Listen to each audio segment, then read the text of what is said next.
Good morning and assalamu alaikum, everybody. We'll be beginning in just a couple of minutes. We might be seeing some empty spaces, but there are some guests who will be joining specifically for the next session. So we have the name thing, but feel free to move ahead if you would like. We can, of course, change otherwise. So please, I would like to welcome you all to this capacity building workshop on refinancing guidelines for Cpec energy projects. Yesterday, we had launched a Green Cpec Alliance, under which this is the first activity that we are marking and holding up on how we can look into refinancing guidelines for the Cpec energy projects, with particular focus on uptaking and upscaling renewable energy investments under Cpec. So this is just a brief intro from my side, but we'll be beginning in detail. Now I would request my colleague, Ms. Mark, please join me for the background. A couple of minutes, and then I will begin the proceedings. Thank you. Also, sorry to mention, not to mention in the beginning, but I'm grateful to welcome. I would like to welcome the participants who joined us online virtually. So we have speakers who have joined us over Zoom, and also we are going to Facebook Live, and it's going to be live on the SBTV, which is a Sustainable Development Policy Institute on television. We are going to just join us. I hand over to Ms. Wan.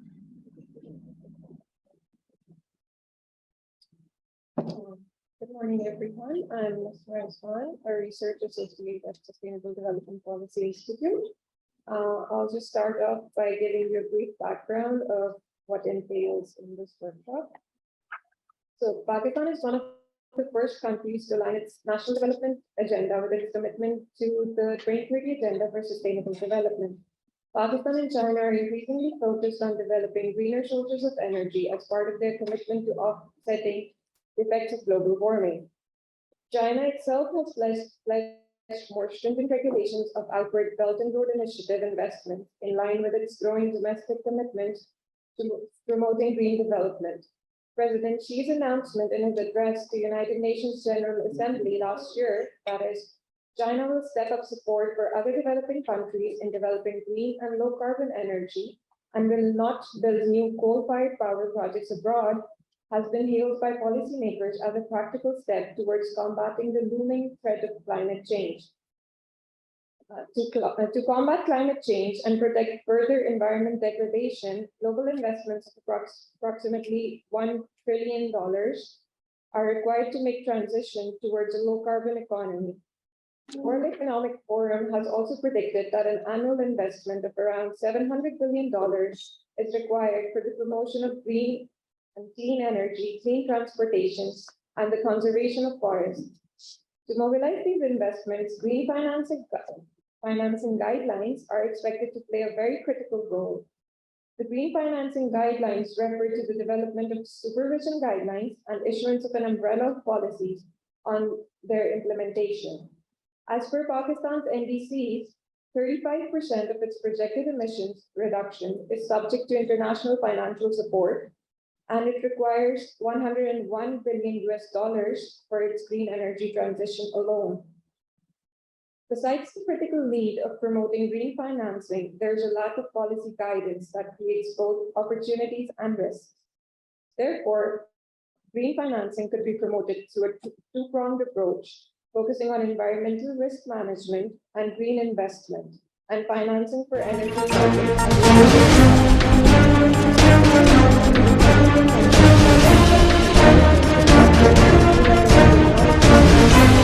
helping in achieving the targets of the 7th Sustainable Development Goal, which is SDG 7, that is affordable, reliable, sustainable, and modern energy for all.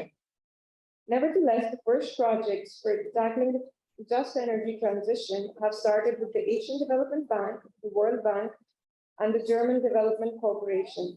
Projects on biodiversity and nature-based solutions with the World Wildlife Fund, FAO, and CFW Development Bank, In order to transform the economy to resource efficiencies, in 2017, the State Bank of Pakistan introduced the Green Banking Framework to strengthen the resilience of banks and development finance institutions against the threats and challenges resulting from the environmental degradation. Moreover, China has also expressed its commitment to developing a framework for green energy development to help Pakistan achieve its sustainability goals. The Cpec projects under Energy Portfolio provide an untapped opportunity to get benefits and diversify the generation capacity and support economic development by strengthening trade between China and Pakistan. Given this background, it is critical to understand that financial resources for expanding just energy transition and rehabilitating the biodiversity are by far not sufficient, since the policymakers, administrators, investors, and banks often lack expertise in such technologies. The result is that risks are underestimated and projects do not result in substantial output. Investments that fail to prepare for existing and future risks might not generate expected returns and may become stranded assets and could open investors up to legal action. Such energy investments and other infrastructure critical to Pakistan's development have the potential to be damaged or destroyed, and the services they provide interrupted by natural hazards, including those that will be magnified under climate change. Therefore, it is important to analyze the tools to minimize environmental risks into Cpec operation and engage banks, institutional investors, and financial regulators from Pakistan, as well as Cpec for analysis of building a green financing portfolio.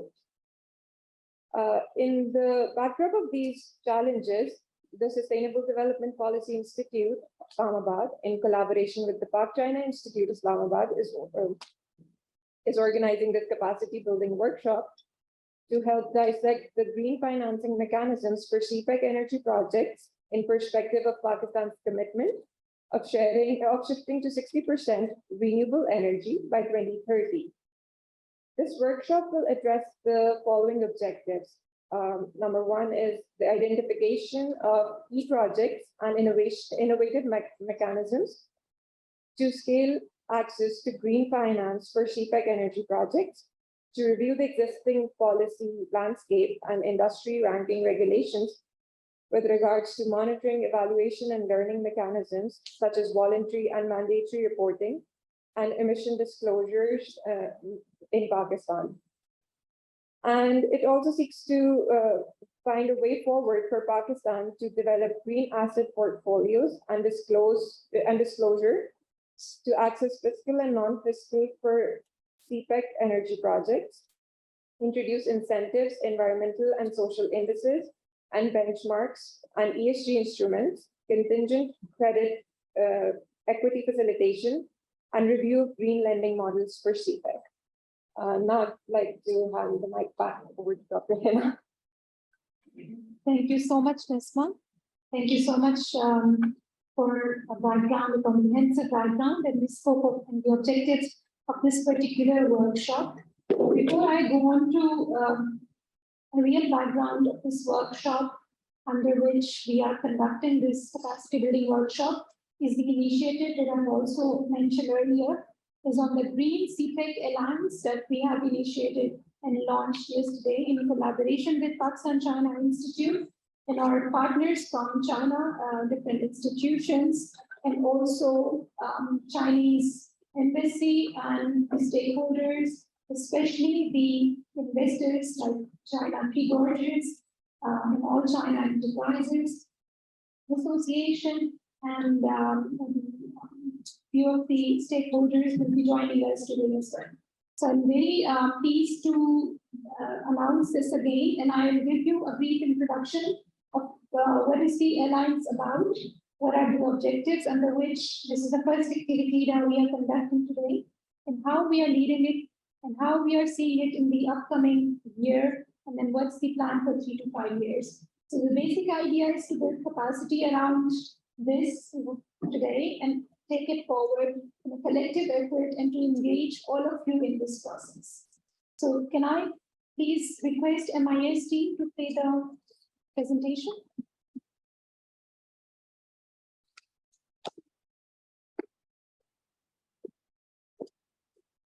since I forgot my glasses, so I would like to stand up and make you a little.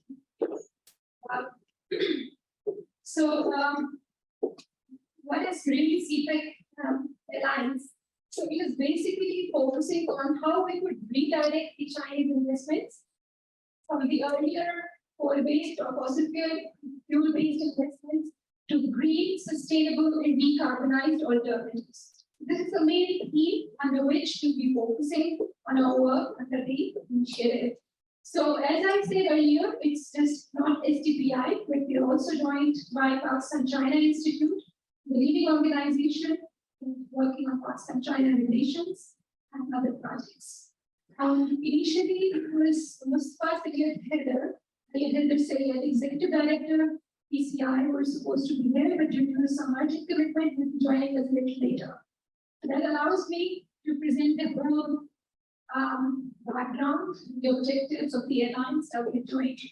So as you have already heard from Nesma and also must have seen in the concept note and how this came along, we have seen that China has invested around 36 billion in energy so far, 10.6 billion in the transport sector as well.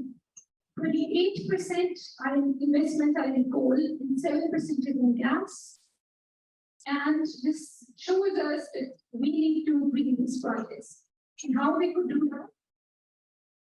Because China is currently leading the renewable energy, especially solar, wind, and hydro, all over the globe. Pakistan is also having the capacity to produce 30,000 megawatt of wind energy, which can lead change in Pakistan. China has recently announced to stop investing in coal-fired fossil fuel-based power plants in 2021, back in December. And that was announced by their president, Mr. Xi Jinping. And that allowed us to actually be more motivated to the initiative that we have launched. That we have a commitment coming from the Chinese government, from the stakeholders, and how we could turn our investments from the fossil fuel, from the brown investments to the green investments. On the other side, Pakistan has shown a strong commitment to turn towards clean and green Pakistan with huge investments and policy that is called alternative renewable energy policy, under which we focus on increasing the share of renewable sources by 60%. That includes VRE, that is variable renewable energy resources, that is solar and wind, to increase their share by 30% by 2030. So this is exactly what we needed to get more ambitious and more oriented towards how can we only focus on looking at the potential of renewable energy in Pakistan, and China being a strong partner and a great friend of Pakistan becomes this whole green transition seems like, and it is actually a mutual aspiration of both China and Pakistan. How we can harness this potential, how we could actually explore the possible opportunities to leverage from all these. We will be focusing on some of the essential components like refinancing, like other investment opportunities, and the objectives that we have already mentioned. So, what is the importance of this alliance?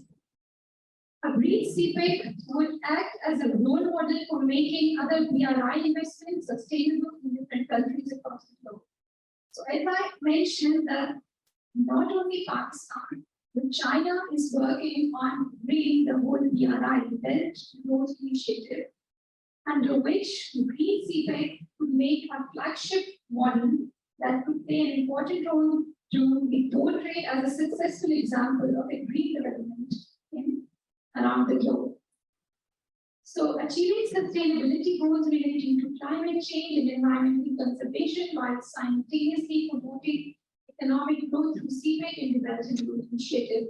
So while we're looking at the economic prosperity, we're also looking into how we could achieve the sustainable development goals under the UN Agenda 2030 and environmental conservation. So Pakistan being one of the topmost vulnerable country to the impacts, it's highly crucial for us to take measures and to adapt to the impacts, to mitigate the impacts under the policies, the right solutions, the technologies, the innovations, the investment more in the clean energy technologies.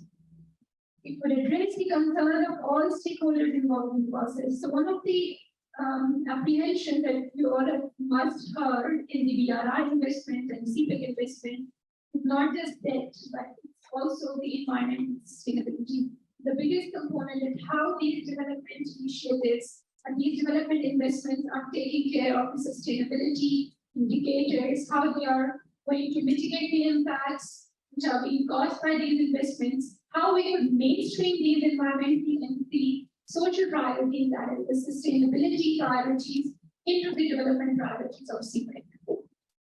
So in Chinese, from Chinese and Pakistani stakeholders, we'll be working very closely with the public sector. I already mentioned that we already have a strong commitment from the Chinese government already. Also, private sector, regulating agencies, investors, developers, civil society, academia, Cpec Authority, will be joined by Dr. Yagel, who's heading the Cpec Authority, Chinese enterprises, corporations, think tanks.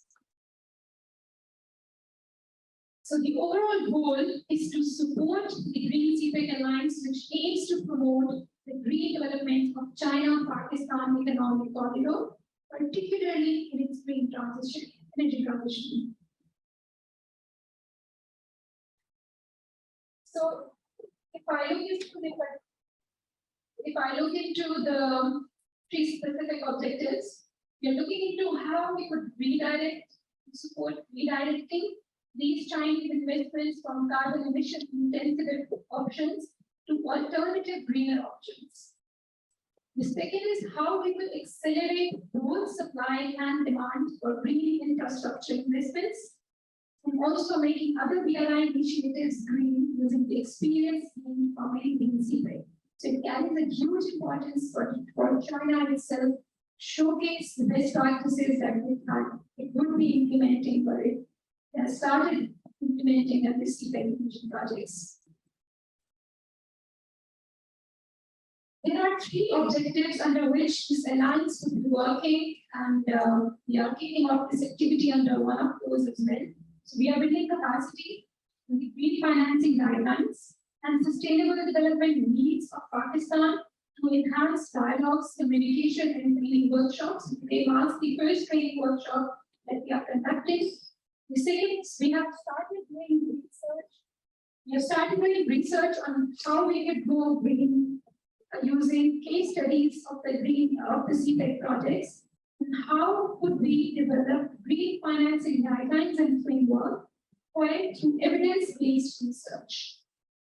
Then last but not the least, we will be advocating very strongly the need for green Cpec through extensive social media campaigns and close engagements with relevant Pakistani and Chinese stakeholders.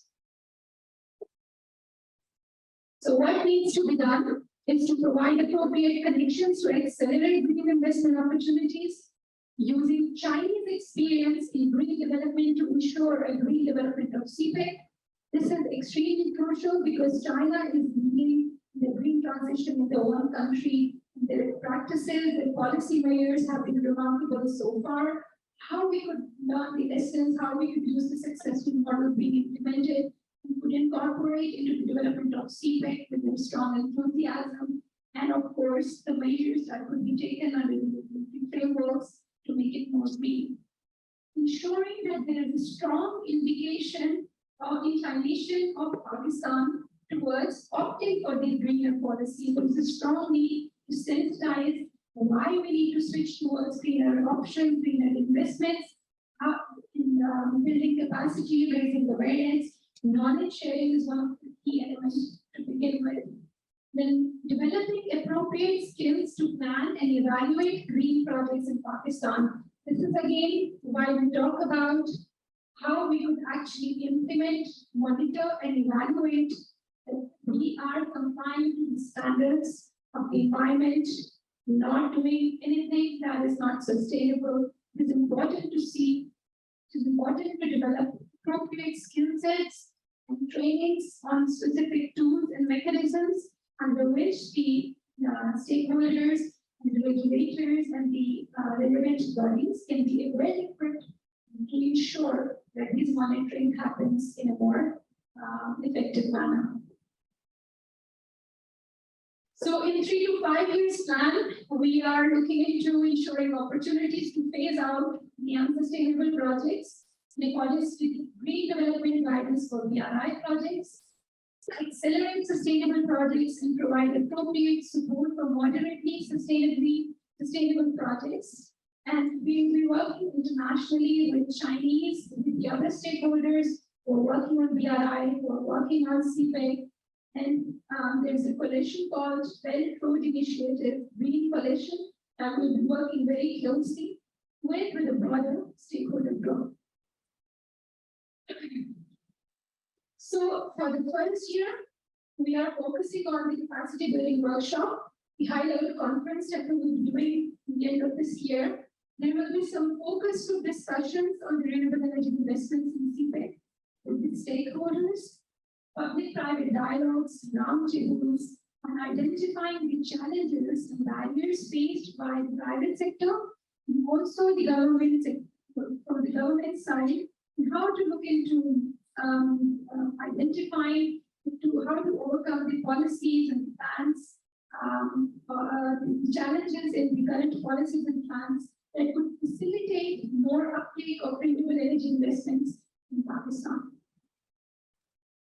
There are some research projects, as I said, all this process will be research-based, evidence-based, so not just based on a small narrative on how we can go green, but it will be based on the evidence on the ground, on the case study, identifying the need to prioritize how we could go green in our investments. So the research papers that we are focusing for this year are 2 research reports. One is on the green transition with a major focus on the renewable energy investments under Cpec. The second is we are developing guidelines, refinancing guidelines and framework for Cpec. There are going to be some policy briefs in terms of how we could learn from Chinese practices, how we could look into overcoming the challenges and the barriers in the corporate sector, how we could invest more in renewable energy resources. And the focus is mostly on solar and wind projects, just to clarify a little more. There's a concern in all over the globe about the large hydro investments as well. But looking into the numbers where the renewable energy resources, solar and wind, are proven to be the cheap energy sources now, as compared to the others, and also less ecologically harmful and environmentally more sustainable. We'll be more focusing on these 2 major investments. Okay, so you must be wondering that this looks like it's a wholesome kind of a plan. How are we going to engage? How we are envisioning the success of Green Cpec Alliance to meet the objectives and to meet the research and activities that I have outlined. So, being at STPI, we have initiated the first ever network for clean energy transition in Pakistan, research and advocacy. We are very fortunate to have more than 70-80 founding members from public, private, academia, financial institutions. The list is the list can be shared, and I think it's available on the website as well. So this is something that we have marked the last year, and so far we have been able to achieve so many success stories under which we are conducting the successful dialogues, the advocacy activities, the roundtables, and all.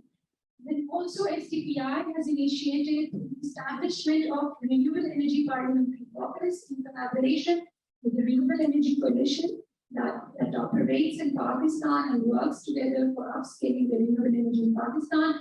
This is something that we had started with the previous government successfully, and it's going to launch very soon. It's inter-parliamentary. So we are having some dedicated parliamentarians who are going to meet this caucus. Then both STPI and PCI are the founding members of well-enrolled initiative International Green Development Coalition, BRIDC. I mentioned this earlier that we're closely working with them. Then PCI's engagements with all Pakistan Chinese Enterprises Association. We had a CEO who had attended yesterday and provided his key remarks and a commitment towards this initiative. Also, STPI and PCI's advocacy with the Chinese investors, the stakeholders, and Pakistani policymakers are very strong to advocate for the green alternatives. Thank you. Thank you very much. May I request the guests to please come up with the. So this was a small background of this workshop of where we originated from, how this alliance would be continued for first year, and how the activities will be unfolding and engagements will be unfolding in the upcoming 5 years. May I request some of the friends who are sitting behind, if you could move a little further, where if you could please, there are some seats at the front. Thank you.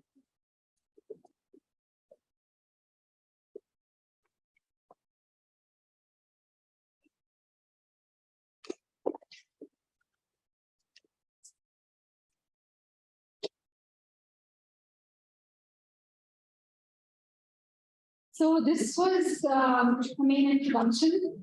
I would like that before we begin the formal proceeding, we have some technical presentations on the renewable energy investments and refinancing tools by our colleagues who will join us online.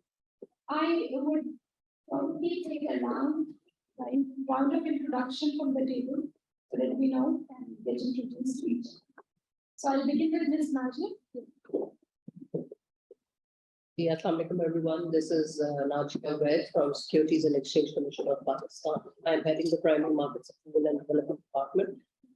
Specifically with this event, we are here because we issued green bond guidelines. So we have a framework for green financing. Perhaps that will be discussed during the session, please. Thank you, Ms. Najia. Thank you, Ms. Najia. Assalamualaikum. I'm Wajul Hassan here from Namal University and leading the Green Youth Movement, which is under Kamyab Juwan program. And we are volunteers for Green Youth project around 200. And we are continually working on climate change programs, eco-innovation and these things. My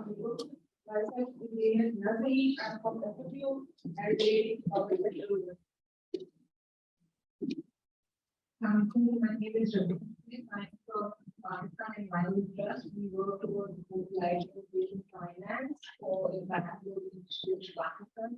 I personally head the carbon credit program. I am Ministry of Finance.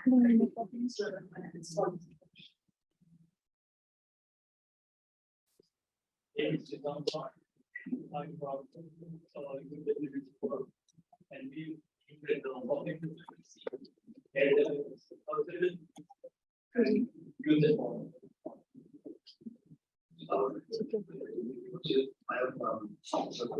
it for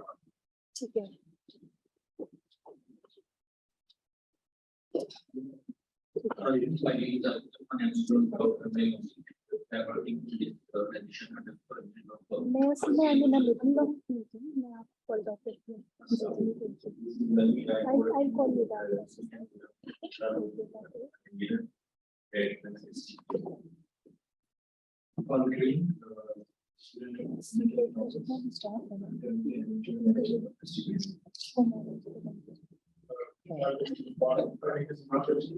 I'm working in the industrial collaboration, and we are managing a project for encouraging monetary opportunities for clean energy.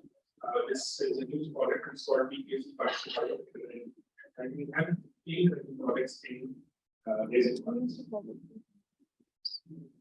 My name is Siddharth Navala. I am the team leader with APL. We have a dedicated team of who manages channel across. That's what about it.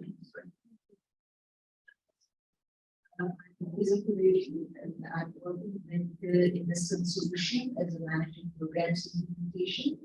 And the investment solution is a solution of 60+ civil society organizations across Pakistan, and we are working on the green financing and the advocacy and lobbying with international financial institutions.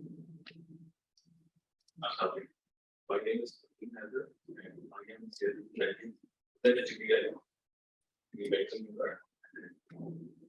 I am here to find some agriculture products which are used for green financing.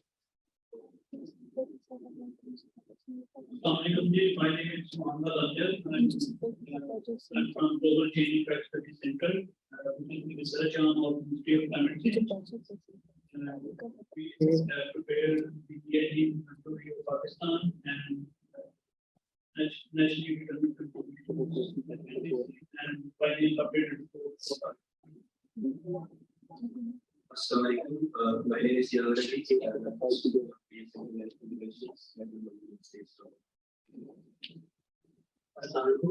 My name is Ramtay Shiri, and I'm a student of International Relations. Assalamualaikum. I'm Mohammed Yara, student of International Relations and Economics.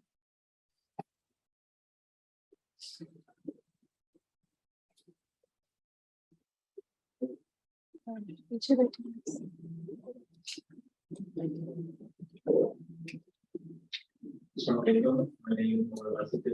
I'm from History and Industry Department.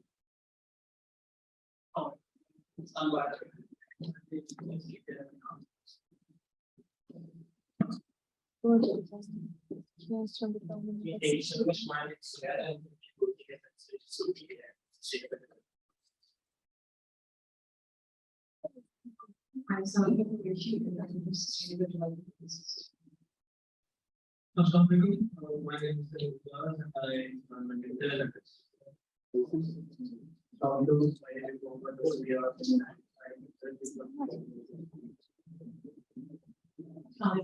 with Papa and I'm with the research institute investigator.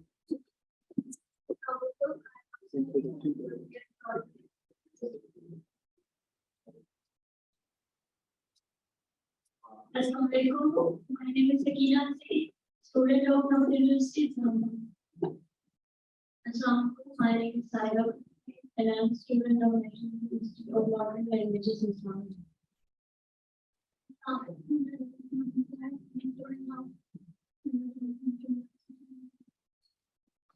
Assalamualaikum. My name is Hiram, and I'm a student of Northern University. Islam.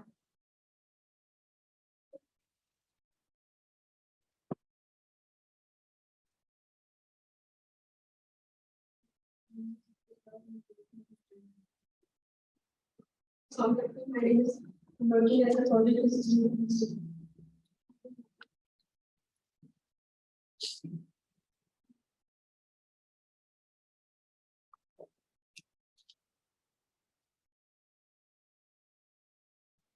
It's not working.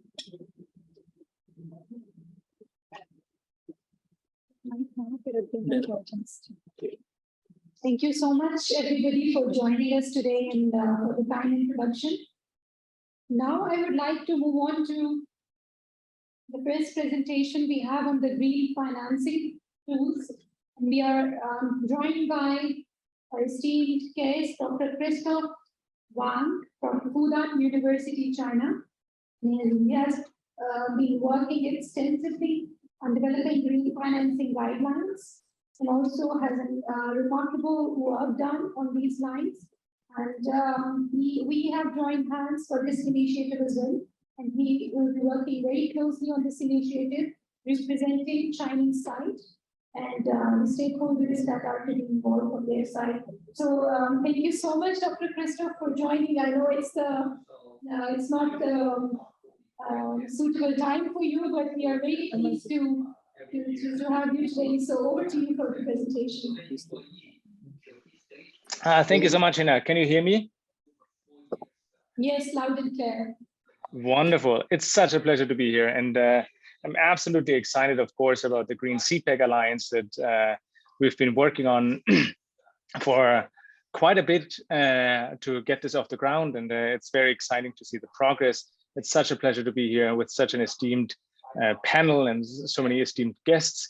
So my name is Christoph Nedopil. I do have a Wang as a last name, but Nedopil is usually the last name that I go with. Yeah, I will share some slides if that's okay on the green finance in the Cpec and the BRI. And I will also give you a short introduction of who I am. Do the slides work well? Do you see the slide? Yes, we can. Wonderful, that's great. Yeah, so green finance is the topic that I deal with every day, and particularly, of course, also for the BRI. So let me give you a short introduction of the Green Finance and Development Center and what we do at Fudan University. Then the kind of what types of green finance and the instruments of green finance, the policies of green finance in the Belt and Road Initiative, and that are, of course, also applicable to Cpec. Where are we going? And what are some key takeaways? So let me quickly start with a short introduction who I am. I'm a professor of economics at Fudan University. I'm also the director of the Green Finance and Development Center at Fudan University. I'm also visiting faculty at Singapore Management University, where I will be actually for the next couple of weeks. I'm with the BRI International Green Development Coalition, where I've worked extensively on green financing guidelines. I work with the Asian Development Bank, the UNDP, the G20, and many others on climate finance, green finance standards, and application. The Green Finance and Development Center is one of those green finance centers and leading green finance centers in China. We work in 4 different labs. The Green BRI lab really focusing on how can we accelerate policy, practice, advisory on greening the Belt and Road Initiative, Chinese overseas investments. The second part is green innovation finance. And there's so much innovation going on, but we need much more in terms of energy, in terms of agriculture, and for transportation. How do we finance it? How do we mix public, private finance to scale up this green innovation? ESG lab, very much focused on the environmental and social risks and how we deal with them. And biodiversity finance lab, a very interesting and new topic and relevant topic for green finance, how to not only look at climate, but the whole biodiversity. And Pakistan is, of course, extremely rich in biodiversity, but also very much affected on climate. So these are the 4 labs that we work with in the Green Finance and Development Center. After this short introduction, I don't want to waste the time here. I want to dive right into the core. Green finance, status and development for the BRI and Cpec. Now, of course, as Hina mentioned already at the beginning, green finance is extremely important for the Chinese signaling how they want to engage with its BRI over the next years to come. So we have here President Xi at the BRI forum in 2019, where he already said the Belt and Road is to promote green development. We may launch green infrastructure projects, green investments, and provide green financing to protect the earth, which we all call home. And he reiterated that statement at many times. Here, we have the Boao Forum in 2021, where he really strengthened some of the work that we are also engaged with. So he said we will build a closer partnership for green development. We could strengthen cooperation on green infrastructure, green energy, and green finance, and improve the BRI International Green Development Coalition. So Hina has mentioned that before. I have mentioned that as well. And the green investment principles for the Belt and Road development. So the BRIGC, the Belt and Road Initiative Green Development Coalition, and the GIP, the green investment principles, are 2 of the core strategies that the Chinese regulators and sector, the financial sector, has to promote green finance in the BRI. Now, where are we in the BRI? And so in terms of what are we actually seeing in terms of financing and what needs to be greened. Here's an overview that we produce every half year in terms of the investments into the BRI. And we see that in the lower left, that between 2020 and 2021, of course, the investments and the engagement was relatively smaller compared to the previous years, about 50-something billion dollars of engagement, which is construction and investments, less than half than in 2019. Most of the engagement, of course, goes into energy and transport, which are the two most important sectors for greening, because of course the energy sector and the transport sector are two of the largest contributors to greenhouse gas emissions and therefore climate change. Now, when we look particularly at Pakistan, we also see here the investment and construction trends in Pakistan over the years, and it's relatively stable at about $3 to $5 billion over the last years of different types of engagement. The peak was in 2015-16 with a lot of energy and transport investments, and that has tapered off the engagement. Overall, the focus with about 3/4 of the total investments is in the energy sector, followed by the transport sector. And what we are also seeing, if we want to green Cpec, we have to understand where we are right now. There is great progress. So in 2021 was the first year that China did not engage in any coal-fired power plants. And that's not only true for Pakistan, but it's true for the whole BRI. So that is kind of when President Xi made the promise to not engage in coal-fired power plants abroad anymore. That was in September 2021. We already knew that this is going to happen, luckily, also from the numbers for all of 2021, even before he said it. And so we did not see any engagement also in Pakistan in the coal sector, also not in gas and oil, so no fossil fuel sector, neither in investment nor in construction. Now, what we want to see more is not only hydro, which is a big part, but much more solar and wind. And so this is kind of where the greening of the Cpec needs to go. Hydro is important, but of course, there are also stranded asset risks due to climate change and changing weather and rain patterns. That solar and wind seems to be actually a more promising and long-term option for the energy transition. And when we think about where is China coming from and where is it going, here's the regulatory frameworks that we collected for the BRI from the different regulators. And what's really interesting that before 2020, China always said we have to apply host country rules, and host country rules, particularly in the BRI, means that sometimes the host country rules are not really strong in terms of environmental protection. So not very good for green development.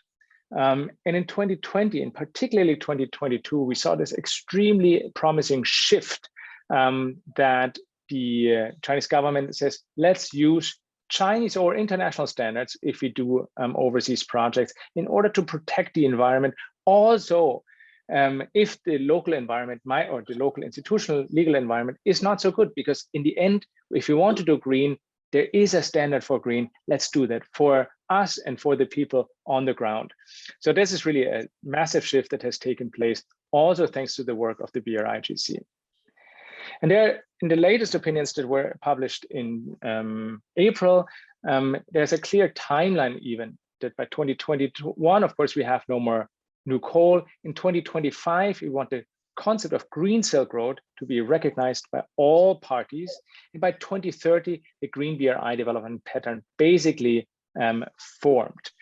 And so when we published something together with BRIGC, we also had a similar prediction that by 2025, for example, all or 80% should be aligned with green project, and by 2030, 100% aligned with green projects.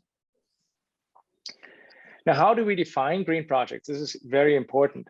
And this is where the green development guidance that I was very honored to be the lead author of, that was published in December 2020 and the implementation guide in October 2021, where we came up with 9 recommendations and the traffic light system. So the 9 recommendations you can read here on the left, but I will skip them now. It really addresses all project phases in terms of reporting, stakeholder engagement, and so on.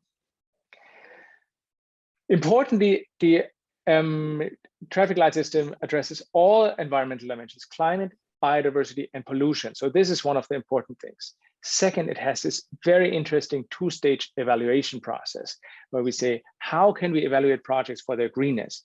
We have a project characteristics and we have the implementation characteristics.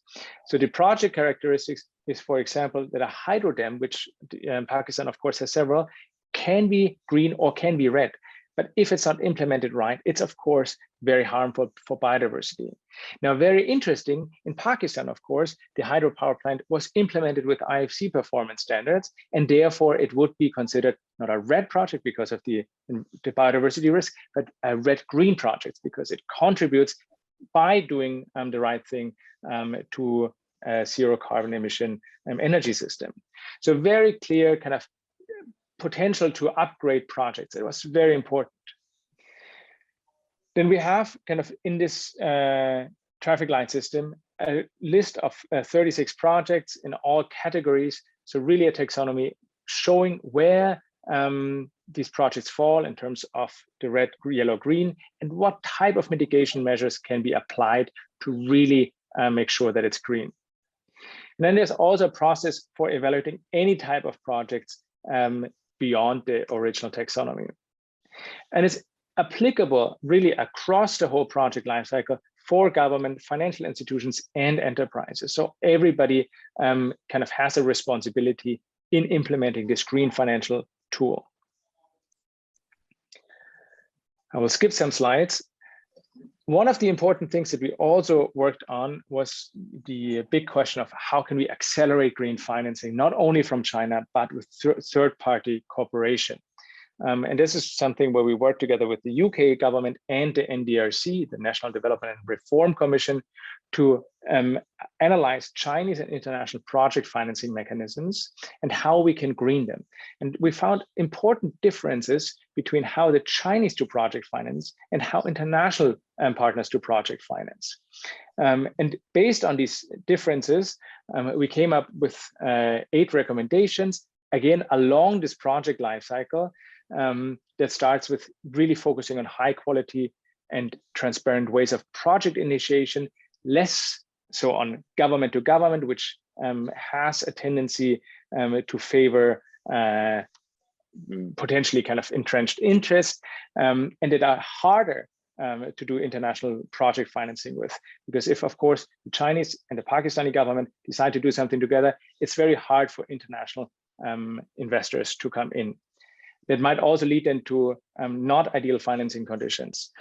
Then strengthen independent risk analysis and identification, strengthen the environmental and social impact assessment. So this is really something that we have learned very strongly also from the Chinese side, that this is a strong interest from them, where there's a lot of capacity needed, which is so far not necessarily there, and where they're really interested actually to work with international partners. Using multiple sources of financing, optimizing the use of guarantees. So international investors really despise sovereign guarantees for a simple reason that if the sovereign has issues, what happens with the project? And if sovereign guarantees are necessary, it's mostly in countries that have weaker institutional governance. And so there's kind of, ideally you have a better SPV, the special purpose vehicle governance, rather than using sovereign guarantees.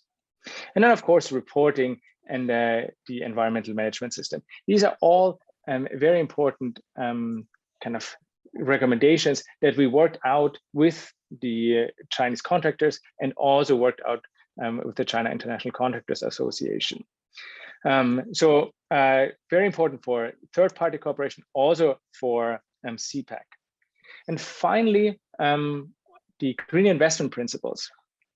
The Green Investment Principles is a set of 7 principles launched in 2018 with a number of financial institutions, both from China and internationally, having signed up to those. So different from the Green Development Guidances, there's a government-initiated, supported project and kind of guidance. Green Investment Principles is in general more industry-driven. We published in January this year the Accelerating Green BRI Investments, where we kind of compared and aligned the GIP, the Green Investment Principles, and the Green Development Guidance. And that was a project together with the BRI GC, with the Green Investment Principles, and where I was also very honored to be the lead author of this work.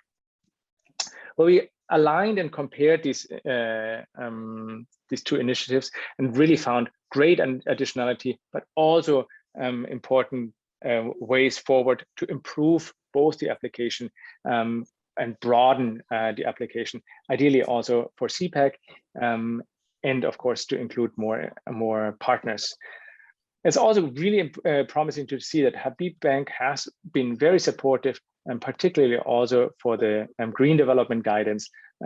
So very strong cooperation from the beginning on with different Pakistani stakeholders. With that, I will also be happy to take any questions. There is, of course, a number of next steps that we need to do, both in China with the BRI partners, and particularly Pakistan. As Hina said, it is the most important partner for the BRI. It's a super important corridor. And so if we can manage a green Cpec, this is really a shining example for the rest of the BRI engagement. With that, I am of course open to questions or comments, and thank you very much for your kind attention.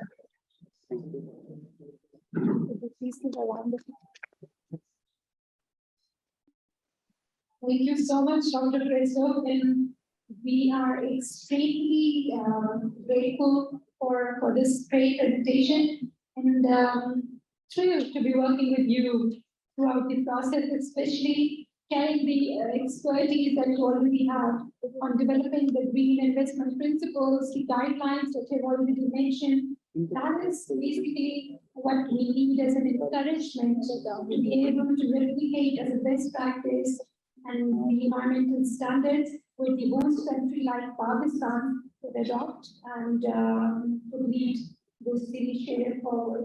So thank you so much for today. We'll come back with the question, but we have a keynote from our guest speaker, Dr. Hassan Dawood.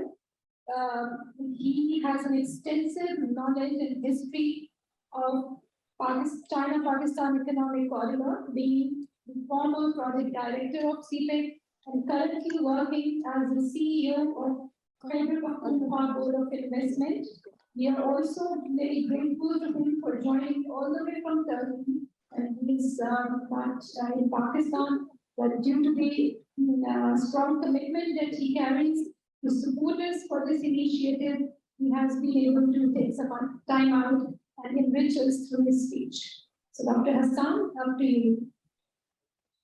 Over to you. Thank you. Assalamu alaikum. Thank you very much, and I congratulate you and the Pakistan-China Institute for this activity. Can you hear me and see me clearly?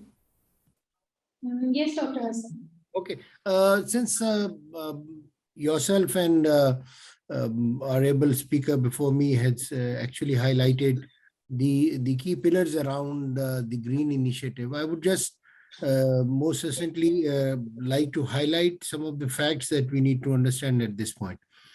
A is that, and there's an old, I think, Qing Dynasty quote, Chinese quote, which says that you cannot fit in others' shoes, which means that you need to craft your own policies. You need to craft well-informed guidelines through which investors and also policymakers and officials who work on the Cpec projects need to understand how this is going to grow. So I will just take you a little back in 2013, and when this discussion around Cpec and the energy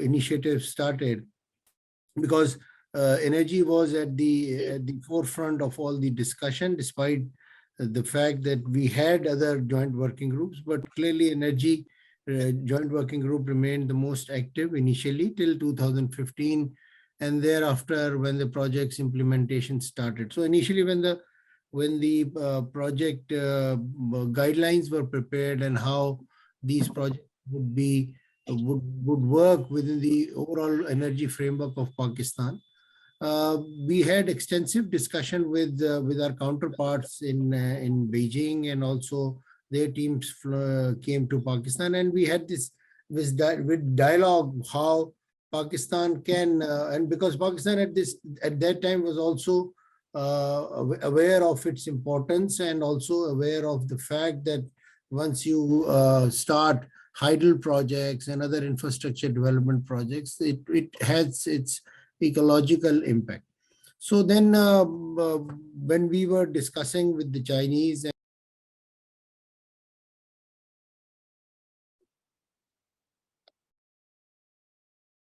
Dr. Hassan, we can't hear you. okay, can you hear me now? Yes. So clearly both, when we started this dialogue, I do not know where it got muted, but our strive was for us to have a research-based policy development, advisory and action plan to build on ecological friendly and green China-Pakistan economy right from the very onset.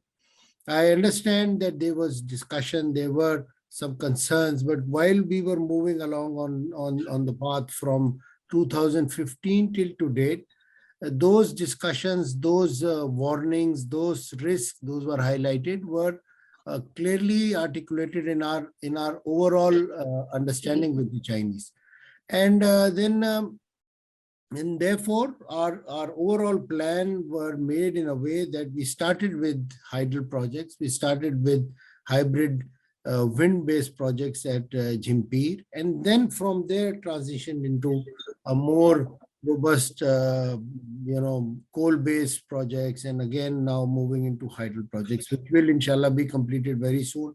I think Suki Kenari and Karot and Kohala will all contribute to our energy. So two factors were there: A, to have a very sustainable energy basket, which can address our energy security concerns also.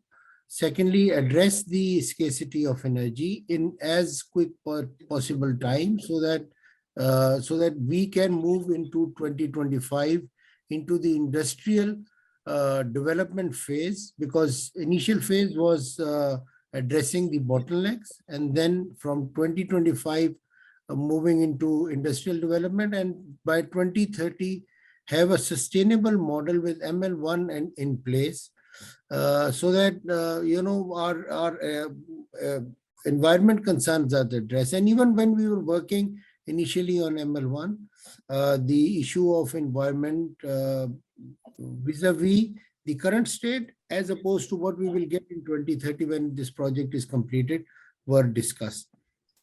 And I'm happy to also report that the concerns, the reason and objectivity for having a green Cpec had a top-down approach. Our leadership at all political, administrative level had a clear vision that we should address this.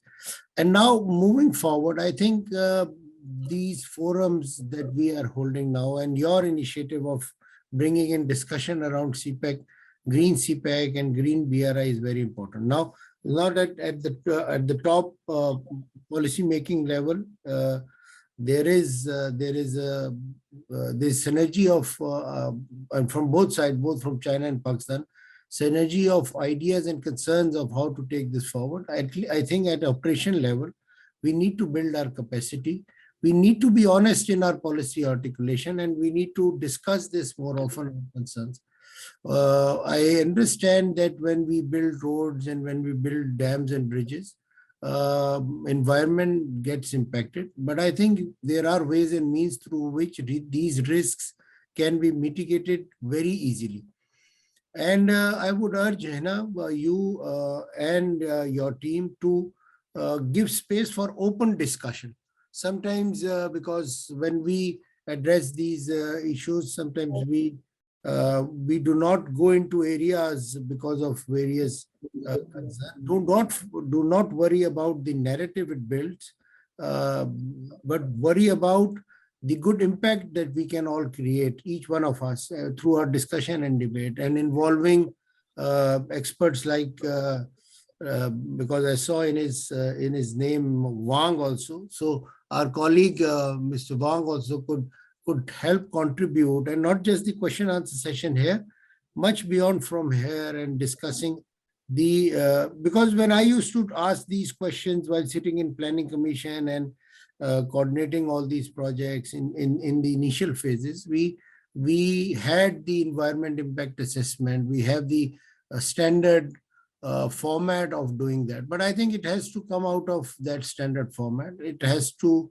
have the larger picture and the changes that is bringing very fast to the environment in our mind. I think we have experts available in Pakistan which need to be engaged more in the private sector also. We need to bring them on board and bring them closely in the stage that is coming now, because as I said, from here on till 2025, a lot of projects will be commissioned, especially hydel projects. We need to look at them, whether these projects, once completed, are as per the original design, and do they mitigate the concerns that will be highlighted in today's forum and in your capacity building. And if they don't, we need to go back to the drawing board again, because and look at how we can still function and improve. There will be more projects coming soon in the energy sector. I am happy also to report that in our discussions here in Turkey with the Prime Minister, with all the renewable came as one of the main investment focused discussion. And I would say that in 2 days of seminars, discussions, forums that we have had, even today, the main focus of both sides, leading investors here and there, were focused on having this, and focused on the phrase that I would just state here: creating more green jobs. Through these projects, we need to create more green jobs, and those green jobs will help contribute in improving the overall environment and also the efficiency of our projects. So lastly, again, I would say that this will not happen overnight. It is an incremental process.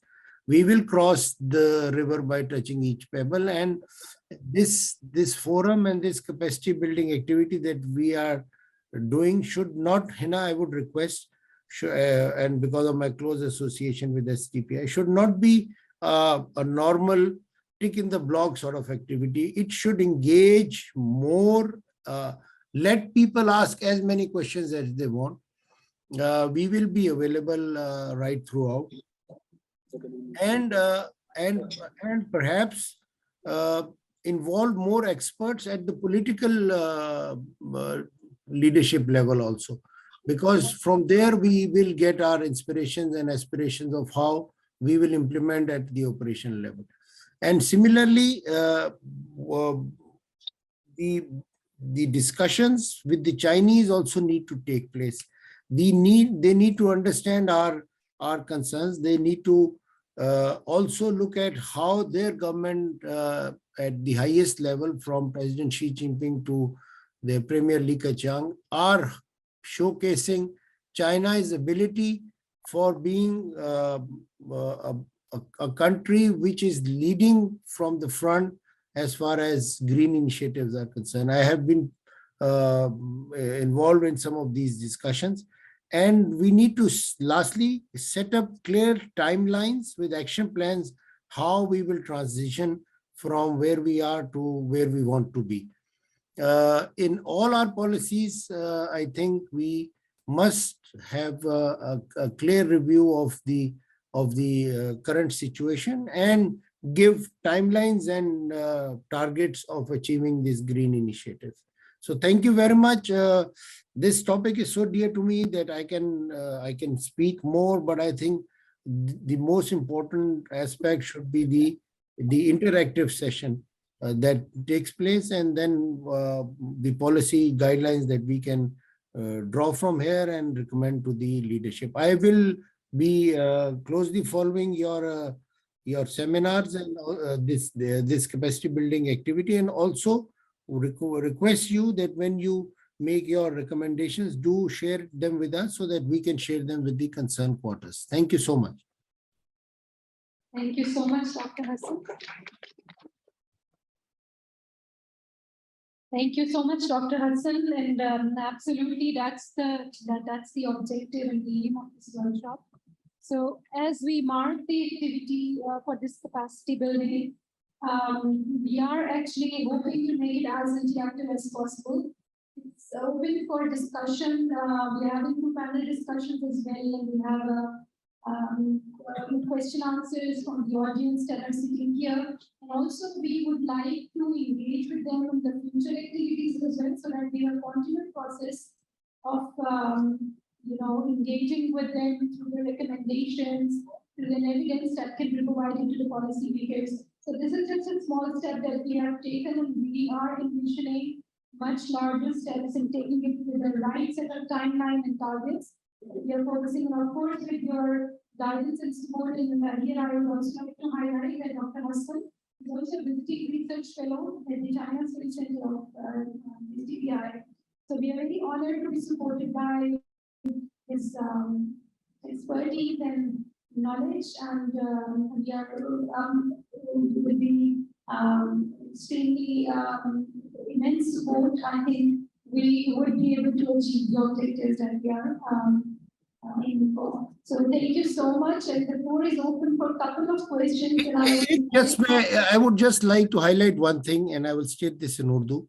याद रखिएगा कि ये जो process है industrial development का, because our and state is having a robust industrial development Pakistan, इसके लिए while we highlight these concerns also, we should also be cognizant of the fact कि हमें we need to become economically stable, we need to have fast industrial revolution development, and also make our country rich. And in this process हमें हर तरह के concerns को highlight भी करना है, उनको showcase भी करना है, but also need to work on an industrial exercise जिसके नतीजे में हम जल्दी ये सब कुछ achieve कर सकें, I believe. और उसको कैसे करना है, कौन से रिस्क आएंगे, उनको कैसे mitigate करना है, each one of us need to contribute. Thank you so much, Dr. Hassan. Rightly said. If you have any questions from the audience, kindly.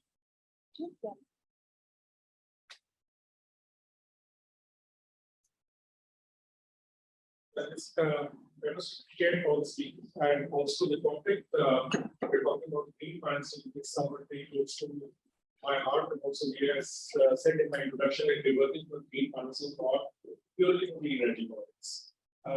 For green energy project, the most important thing is the regime in terms of the rules and regulations, government regulations, and the financial regulations. One of the biggest setback that we see the 3 months back is that the State Bank of Pakistan abolished 6% financing facility, which was very conducive environmental financing in the renewable energy that has been abolished. Now, I would ask from your board, that can you take this forward with authorities, with the State Bank of Pakistan, the Ministry of Finance, and other authorities, that this is something that was imperative for the growth of renewable energy in Pakistan. Yes. But you have met with some government departments, and we mentioned about this to them, and they said it's a huge challenge. I said it's not a challenge, it's a disaster. This is something that your board, this is my recommendation, that your board could take this forward with authorities to extend this 6% financing for renewable energy projects. Otherwise, renewable energy projects will be getting financing at 20% or 16%, which would be which would not make these conducive. Thank you so much, Hamad. And we have a representation from the State Bank of Pakistan just in the next panel discussion, and we'll be, of course, putting up this question. We would like to listen on how this abolished financing facility could be taken as discouraging the high investments we are facing, how it could be looked at from their perspective. We also have Ms. Nadia there from Securities and Exchange Commission of Pakistan. So, of course, it would be good to hear your thoughts on this. So, any other question from the first of all, from the audience for Dr. Christoph or Dr. Hassan? Please, yes.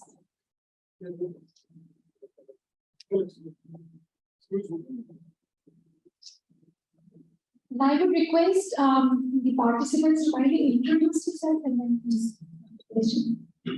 My name is Engineer Snapche. I come here all the way from Peshawar to Delhi and Reit Financial project. I was also present at yesterday's event for the launch of this great initiative. I would like to thank SBPI for inviting us, especially the young companies and youngsters here, to be included in such a fruitful session and investigative workshops. Furthermore, about today's refinancing and the Cpec and the word green, which is handed now to the Cpec. I will be asking a few questions regarding Cpec, the Chinese concerned people as well as SBPI and the Pakistani stakeholders, Mr. Hassan Raoul Saab as well. The first, my question is, Cpec is meant to be a project which will provide employment opportunities to the students, youngsters here, as well as it will be, be a great step towards the economic prospect of Pakistan.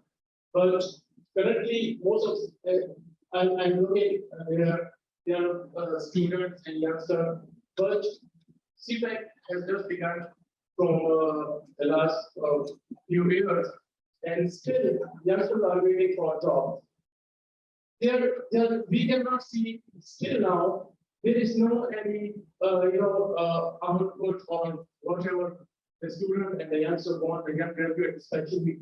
I'm also engineer and activist and presiding an engineering association all over Pakistan by the name Peach. We have huge concern over the Cpec regarding jobs for us.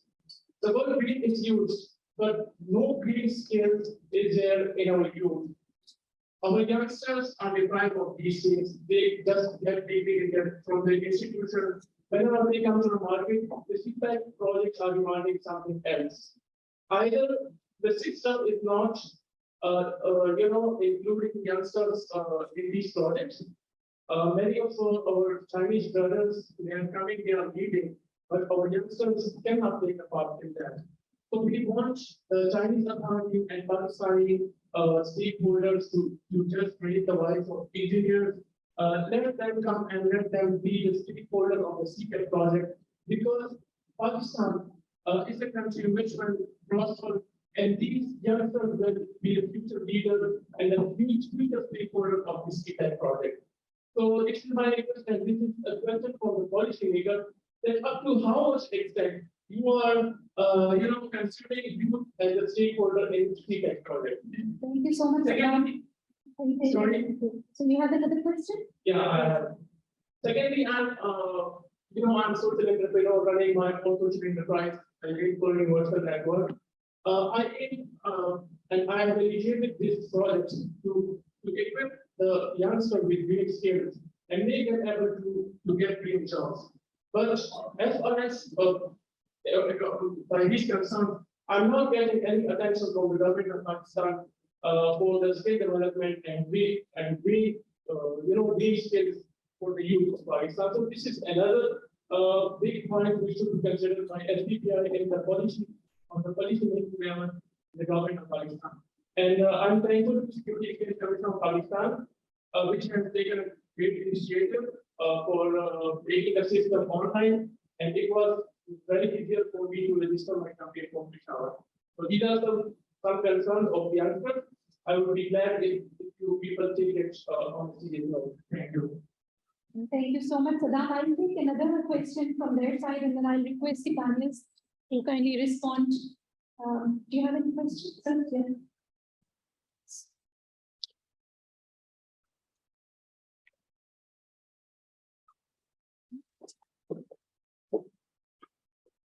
Thank you for highlighting green financing overview.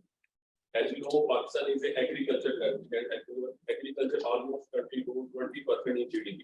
So my question is that what are the green investment in agriculture which we can use in Pakistan, or is there any green agriculture product which can be used in Cpec route, or how this Cpec and agriculture can help Pakistan? Thank you so much.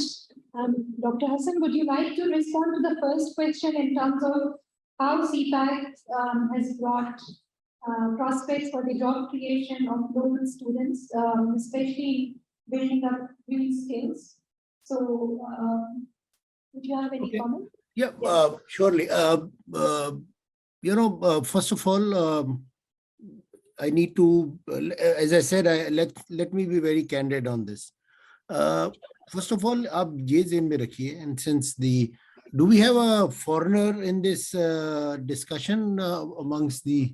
Yes, we have Dr. Presto. Yeah, I know. Yeah, but amongst your participants. No. Okay, then let me be very vocal and very candid in what I'm going to say now. So, because these are some frequently asked questions, and naturally we are going through a transition, and we are at a stage where these questions need to be addressed. Please remember that Cpec is a stimulus to our economic growth. It is going to contribute to the overall development and economic agenda of the country, but it is not the economic and development agenda of our country. We develop our country through our public sector development plan. We develop our country through the economic agenda of the government, whether they are yearly plans or 5-yearly plan or 25-yearly plans. And based on those plans, Cpec contributes and addresses some of the challenges that we have, like A is creating the rural-urban synergy. And I will highlight them in the order that I think that they address the concerns of the youth and also create job creation. So now let me give you one example. Since I'm based in KP and look at investment, just the road between Hakla to DI Khan is creating enormous opportunities for us in terms of investment. I am now very closely involved with 2 private sector SEZ. I'm not talking about government initiatives now. I'm talking about private sector SEZs too. One by Fatma Group and the other by Sapphire Group. And they are creating SEZs around construction industry, cement industries, and these are 600 acre of land and 300 acre of land respectively, in which these SEZs are being built. Just one road, creating these opportunities for investors to go and explore an area where we have hardworking human resource, which is cheap also, and has the kind of expertise that we require at this stage. Naturally, again, the benefit that we are accruing through this, I have seen the transition that has happened in Gwadar because I was involved in the Gwadar master plan. When its road linkage with Quetta were developed, our distance of over 18 hours were shortened to 8 hours. People were looking for jobs in Gwadar while belonging to Quetta. So these are creating opportunities. I now see people looking and exploring opportunities in DI Khan, in DG Khan, because the cost of land is less and these road networks are happening through Cpec. I have seen this transition also happen when we were working on the KKH project and its connectivity from Burhan. again, a lot of economic activity taking place and creating opportunities for job. This is the fact on ground that we have created about 70,000 jobs, out of which 69% are being run by the Pakistani, and especially in infrastructure, about 85 to 90% are by Pakistanis, because we have the kind of expertise. A lot of people came back from Middle East to work in Cpec projects. And also, what I am looking at now is the future in terms of our optical fiber connectivity. I participated in BOW Forum, and their discussion was on avatar. There was discussion on digital transformation and how these projects. Please remember, when Cpec will be completed in 2030, and I hope it goes beyond, but say as per the long-term plan which exists now, China is going to have 6G then. And if the speed of decision making, the speed of information would be at least 1,000 times faster to what we have now.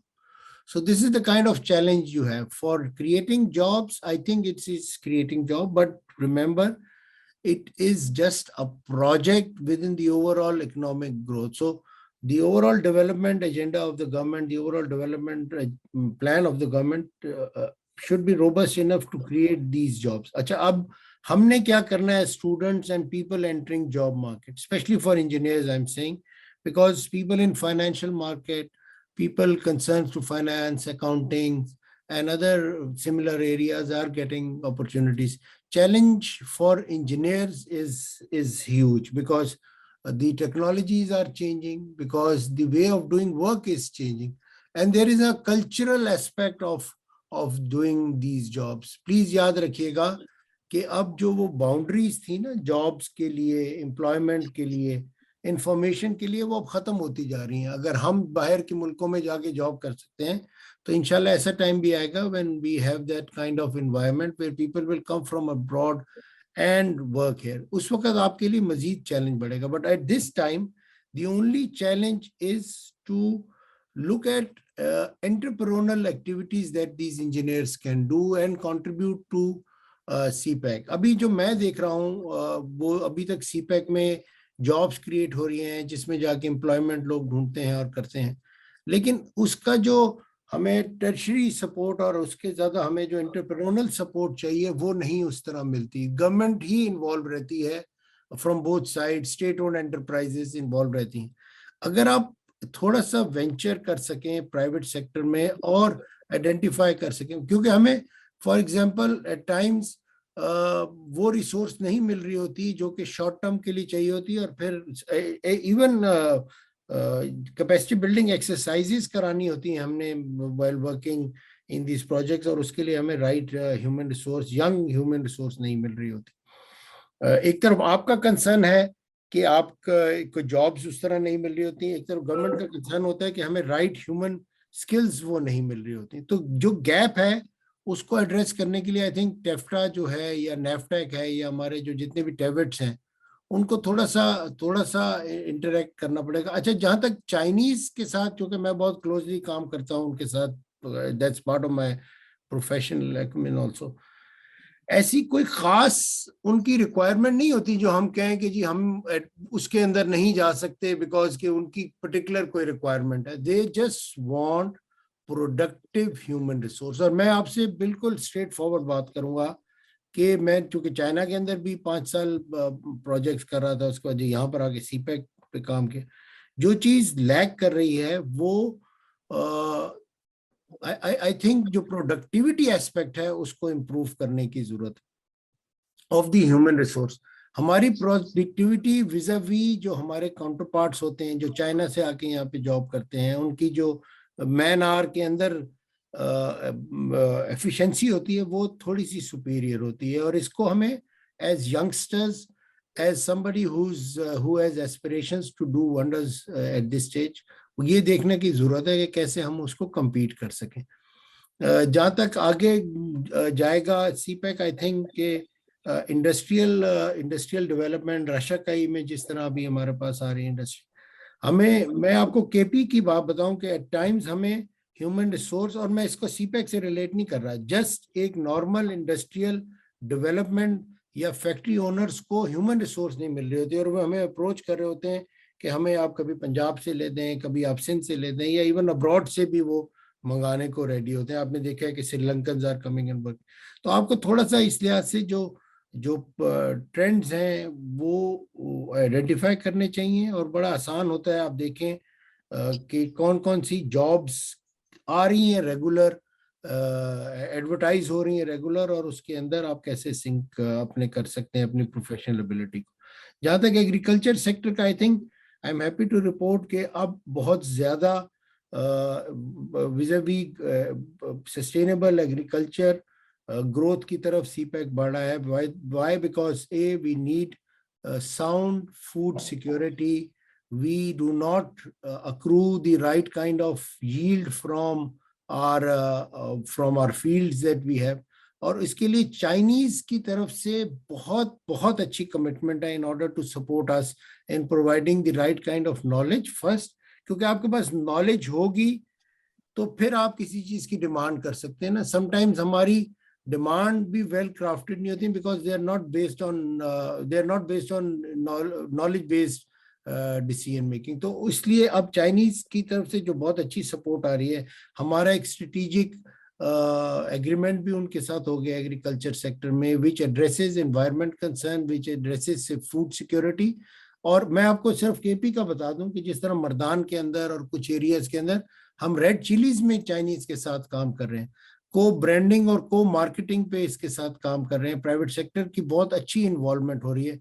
I know Fatima group, मैं एक I do not like to quote enterprises name, but still Fatima group is working very closely with Chinese in corporate farming and corporation farming also, cooperate and corporate. So in both aspect Chinese are providing us.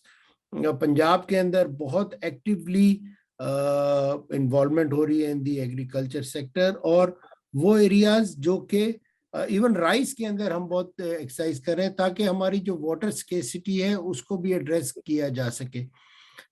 इसके अंदर दो चीज़ों का हमें ज़रूर ख्याल रखना होगा कि जब हम जो एग्रीकल्चर डेमोस्ट्रेशन फार्म्स बना रहे हैं through socio economic development agenda, जिसके लिए हमें चाइनीज साइड से $1 बिलियन की ग्रांट मिली और एग्रीकल्चर उसके फोरफ्रंट में है, उसके अंदर हमने बहुत ही एक्सेसिबिलिटी प्रोवाइड करनी होगी to our less educated farmers. और इस सिलसिले में हम चाइनीज से क्लोजली बात करें, क्योंकि पहले कल्चरल बैरियर है, फिर लैंग्वेज बैरियर है, और फिर यहाँ पर नॉलेज एजुकेशन का बैरियर भी है। तो इन चीज़ों को एड्रेस करते हुए और ऐसे सेमिनार से इनपुट लेते हुए क्लोजली, चाहे मेरा ख्याल है इस वक्त मैं आपको फेयरली बता सकता हूँ कि जिन चीज़ों पे, 3 चीज़ों पे बहुत ज़्यादा एंगेजमेंट है चाइनीज़ के साथ। A is the agriculture sector, B is the industrial development and investment attraction, and C is the blue economy growth. और मैं आपके जो यंगस्टर ने पीछे सवाल किया, आई थिंक एक फोकस, चूंकि हम जरा although we are a maritime nation, लेकिन हमारी थिंकिंग थोड़ी सी लैंडलॉक्ड है, तो मैं लास्टली यहाँ पे जरूर रिक्वेस्ट करूंगा आप सबसे कि जो यूथ है वो मैरीटाइम सेक्टर को, ब्लू इकोनॉमी को देखे। उसके अंदर इस वक्त हमारे पास ह्यूमन रिसोर्स सिर्फ 10% है from the actual requirement we have, और अपने कंफर्ट जोन से थोड़ा सा बाहर निकल के इन चीज़ों को एक्सप्लोर करें। सो आई थिंक ये हो जाएगा। एग्रीकल्चर सेक्टर, आई थिंक अगर आपकी भी कोई रिकमेंडेशंस है, it will reach the right kind of years and eyes ASAP, क्योंकि इस वक्त बहुत ज्यादा फोकस है, क्योंकि कंसर्न बहुत बड़ा है, बहुत बड़ा कंसर्न है। और कोविड ने जहां बहुत खराबियां दुनिया के अंदर लेकर आए, एक अच्छी ये चीज देकर आए कि हमारी जो फूड की कंसर्न्स हैं, जो फूड और एग्रीकल्चर सेक्टर की वीकनेसेस हैं, वो बहुत ज्यादा आ गई, और वो इकोनॉमीज जिनके पास सस्टेनेबल एग्रीकल्चर ग्रोथ थी एंड ऐसी ग्रोथ थी कि in order to feed and provide economic growth, वो सस्टेन कर सकी। तो ये चीज हमें clearly at the government level highlight हो चुकी है, और इसमें जो हमारी मिनिस्ट्री ऑफ फूड सिक्योरिटी है वो काम कर रही है। आई थिंक हमारे थोड़ा सा अगर किसी एरिया में PARC जो है उसको जरा आप लोगों की तरफ से प्राइवेट सेक्टर के साथ एंगेज जरा ज्यादा करना चाहिए। उनका गवर्नमेंट के साथ, चाइनीज गवर्नमेंट के साथ बहुत अच्छी एंगेजमेंट है। चले उधर तो गवर्नमेंट होती है, इधर आई थिंक PARC को थोड़ा सा they should step out and engage with private sector more. Thank you. Thank you so much, Dr. Hassan. I think that explains a lot. There's a lot of information that we have received in terms of the upcoming prospects in agriculture sector and the blue economy, and how we could promote all these sectors in terms of increasing the human resources and the capacity and the productivity of the human resources. So I think this discussion is really interesting, and if we continue, but I will quickly move on to the next session, where we'll be having more chances to have your questions. So please, I hope you understand in the interest of time. So the first panel we are doing is on green financing guidelines. And I'm happy to announce some of the key distinguished speakers who have joined us for this panel. So Ms. Nadia Abed, she's an Additional Director, Securities and Exchange Commission of Pakistan. We have Dr. Sajid Ali Javed. He's a Deputy Executive Director of Research at STPI and an economist. Then we are joined by Mr. Irfan from State Bank of Pakistan, from the Finance Department, and Mr. Ali Hassan, the Head of Sustainable Initiatives, JS Bank. So we are very pleased to have you, ma'am. I would like to begin with Ms. Nadia on her perspective on today's talk, whether we have been discussing since morning in terms of how crucial it is for Pakistan to work on these green financing guidelines for Cpec energy projects.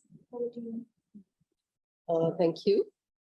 First of all, I would like to appreciate STPI and Park China specifically for this alliance and having this session here. I generally believe that such kind of consultative sessions bring and highlights the most crucial elements that need to be addressed for prosperous and successful implementation of such projects. So I once again congratulate. We need to understand few of the things that specifically with reference to the BRI, the Belt Road Initiative, and if we talk about these projects, these can be classified as kind of an infra projects majorly. So if we look into the infra project space, they generally require larger investments and they have a very longer gestation period. So we have to be savvy of the fact that who can be the investors in such space, what exact regulatory requirements can be or are attracted for successful implementation of this. So if we talk specifically in terms of again, I'm representing the Securities and Exchange Commission of Pakistan here. So if we talk specifically the role SCCP can play in such environments and in such projects would be, I can think of either getting the equity investments or in terms of the debt financing thing. So if we talk about the equity investments, then we do have the Reit Framework, the Real Estate Infrastructure Trust Framework that provides the unit holders to contribute for the real estate infrastructure projects. Here, I would like to again highlight that if we talk specifically on the REIT structure, it doesn't specifically classify, discriminate the green or the brown projects. So the green projects can be and can become the part of the REIT framework. Again, if someone is interested, then the REIT regulatory framework has been harmonized. It has been kind of addressed for the problems that remained, that were kind of the hindrance in the growth of the REIT sector. But now with those hindrances removed, the regulatory framework is harmonized, people can come and bring the green financing projects through that framework. SCCP has also developed green bond guidelines. Again, the purpose is just to encourage, we do have the framework. The framework existed since somewhere down the road, if I say 5 to 10 years back. It just re-emphasized that green financing is now the need. People can come and bring their green financing instruments that can be classified as green bonds. So for green bonds, the specific purpose has to be the green financing. And the case that Dr. Hina referred was majorly the wind power and the solar projects that can easily be classified as renewable energy projects, and the Belt Road Initiative projects that can be classified here.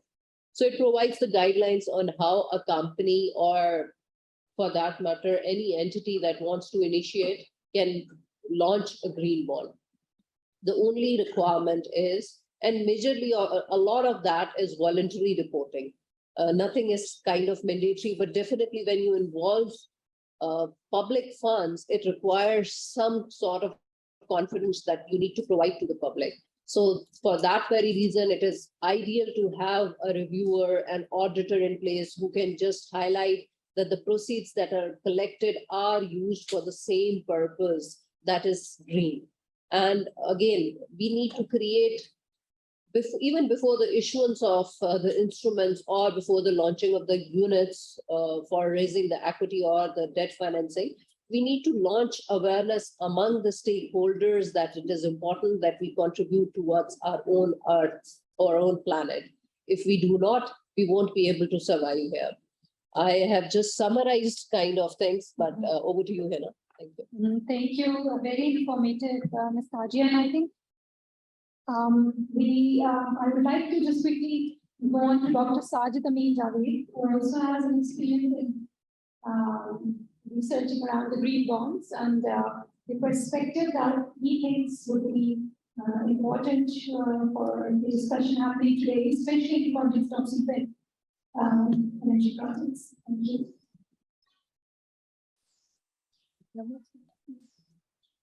Thank you, Dr. Hina. Can you hear me?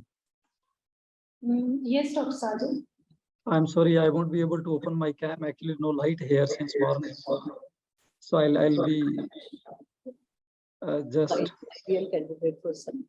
No problem, Dr. Sajid. Okay, thank you. Thank you so much. Let me really start by commending sort of this initiative. It's really much needed and very, very timely. Generally, this is taken as a routine sentence. But when it comes to green financing and particularly greening the Cpec, this is really in a literal meaning, much needed and very timely initiative that SDPI has taken under your guidance and leadership, Dr. Hina. Many congratulations to your team and SDPI as well. I think greening Cpec is important at least for two reasons. The one is that this is the largest energy investment portfolio in Pakistan, and the transportation and other infrastructure as well. So greening Cpec means actually greening the largest energy portfolio and infrastructure development and transportation in Pakistan.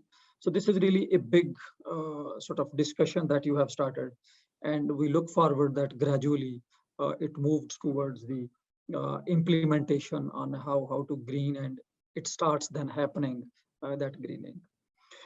Greening Cpec is also important for China and the center that is your partner in this alliance, because it can be a success story to green the BRI across the globe.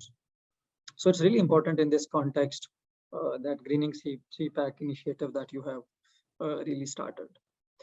Coming back to green financing, it's really encouraging that there are now discussions going on green financing, and they are getting more frequent, more systematic, and more strategic over the time, actually.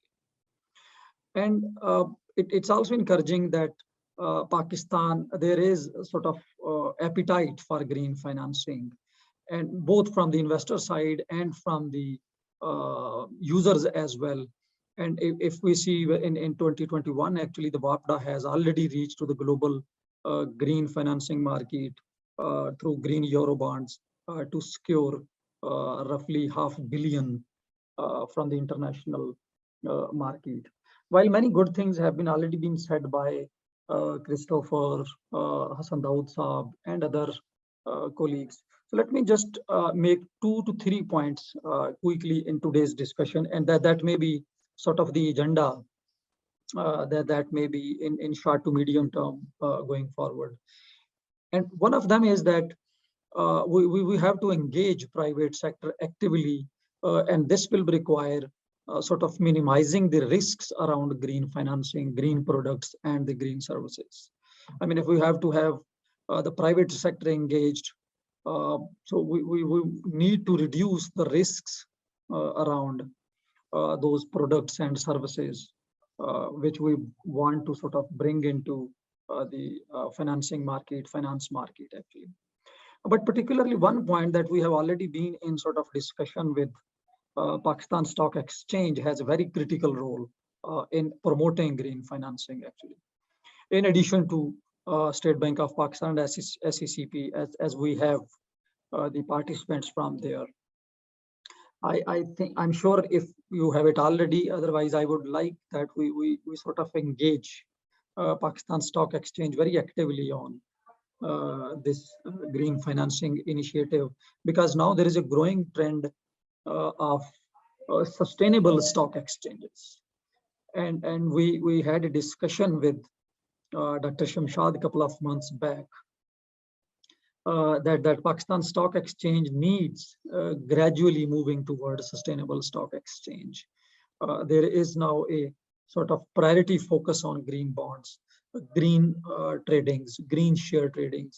And we have suggested Pakistan Stock Exchange that they need to sort of develop a corner for green shares, green trades. And there is an appetite. And I think I can share more details once we sit together. But just for the sake of time, I'll just leave this on. Final point. I think if we see the global sort of efforts on green financing, and particularly in context of Pakistan, so there are 4 areas that I think your team and the alliance has to focus on. And let me give it in a sort of reverse order. I think the top priority, that is one of the sort of speaker from SCCP also highlighted, that we have to have a kind of strengthen the green dialogue in Pakistan. Particularly, there are some experts talking about, but to bring it a mass scale attention, where investors and users, issuers can sit together.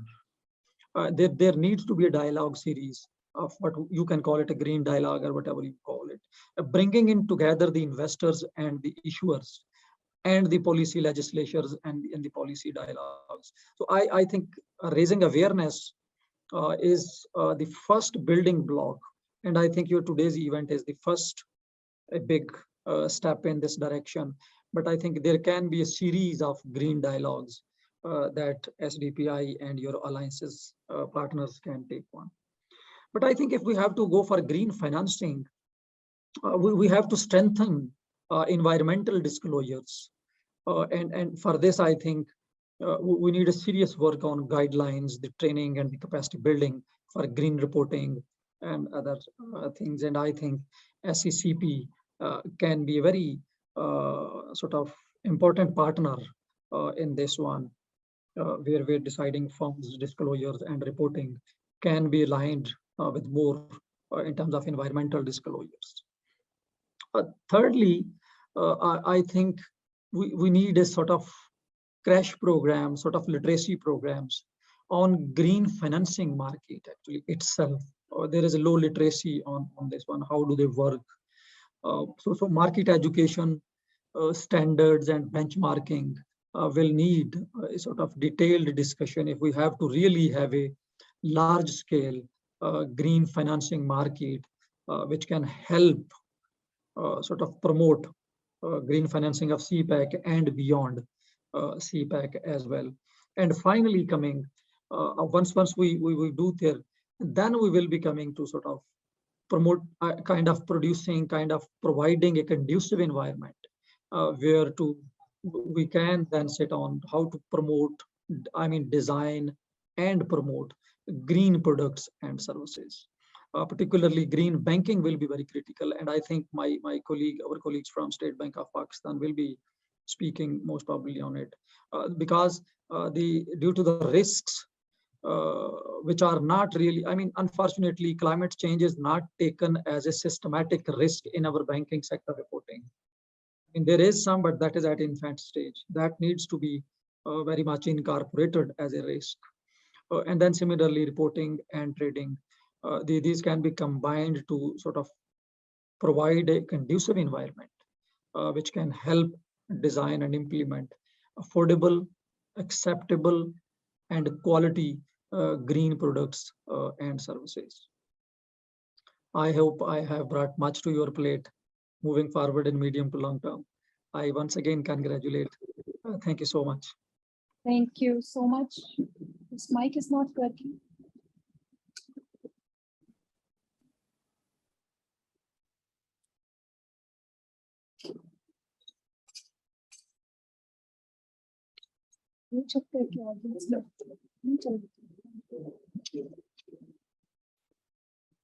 Thank you so much, Dr. Sajid. And talking about green banking and green products, I would swiftly navigate to Mr. Ali Hassan, who is heading the sustainable initiatives at GS Bank.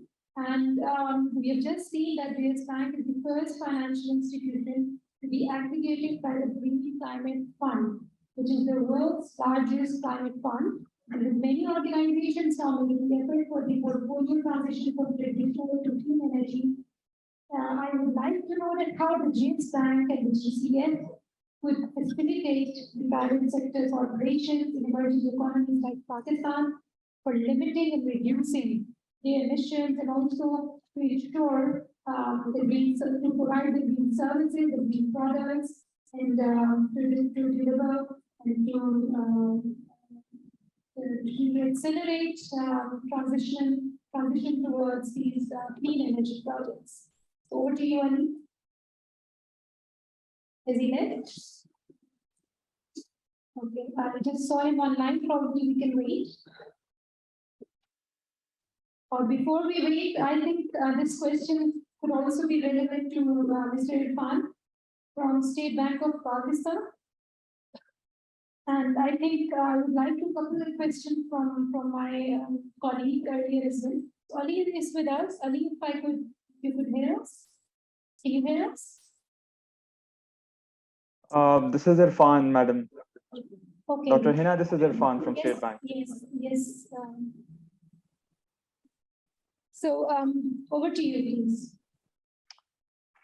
Okay, so thank you so much, SDPI, for inviting me as a panelist in this all-important capacity building session on green financing guidelines for the Cpec energy projects.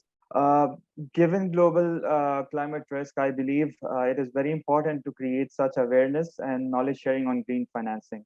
But before I begin, I really second Dr. Sajid's the statement regarding with the work that PSX needs to do regarding an ESG index. I think an ESG index is really important for Pakistan, because it will allow companies to be ranked on their environmental, social, and governance practices, and thus allowing international investors, foreign investors, to bring a much needed foreign direct investment into Pakistan. Because increasingly we are seeing investors, they are not only concerned about the profits, but they're also concerned about how their investments are going to affect the environment and social and governance practices. So I really am hopeful that something positive can come up from that side. So sustainability has become a mainstream in many sectors, including the financial industry. So financing for promoting sustainable development is a need for the hour. And Dr. Hina, you're absolutely right that to make transition to sustainable or a green economy, we have to create an enabling regulatory environment which can make these green sectors an attractive opportunity for investors and businesses. So to overcome this challenge and to create a facilitative environment, State Bank of Pakistan, we have taken both developmental and regulatory initiatives for the adoption of green banking and sustainable banking practices. On the developmental side, I would like to highlight our renewable energy scheme, which one of your participants has also highlighted. Really, this has been an eye-opener for us as well, because just post-COVID, we have seen a massive increase in demand for the renewable energy scheme. It was launched in 2019. It's going to expire on 30th June 2022. We are in discussion of extending the scheme for another period of 2 years, but being a policy making institution, we have to look at things holistically. So we are in discussions, but rest assured, all those we have instructed the banks that if they have given financial sanctions, or they have taken, or they have done financial closure before 30th June 2022, they can disperse the funds if they are falling after 30th June 2022. So from that side, the banks are covered. Just to give you give you some numbers, the data that we have for March 2021, more than 81 billion is outstanding in our renewable energy scheme, and we have financed more than 1,500 projects with a cumulative capacity of adding 1,400 megawatts of electricity to the national grid, and all this at a very subsidized rate of 6% for the end user. So apart from this, which was the developmental initiative, the regulatory initiative that we have undertaken is the issuance of green banking guidelines in 2017. What these guidelines basically do is that they set out expectations for integrating the consideration of ESG risk and performance into banks' lending activities. These GBGs run in parallel to other guidelines, such as Code of Corporate Governance and CSR voluntary guidelines that were issued by SECP in 2013. Uh, the GBGs comprise of the four main sections, but the section that is relevant to today's workshop is the green business facilitation part of it. As we are all aware that Pakistan has affirmed its commitment to the 2030 Agenda for Sustainable Development by adopting SDGs at its own national development agenda. So to help achieve the outcome envisaged in this agenda, the Green Business Facilitation section of the GBGs encourages banks and DFIs to identify green and environmental friendly financing products and markets, such as energy efficiency, carbon markets, green mortgages, etc. So these guidelines also encourage banks and DFIs to explore international funding options like UN's Green Climate Fund, which you referred to earlier.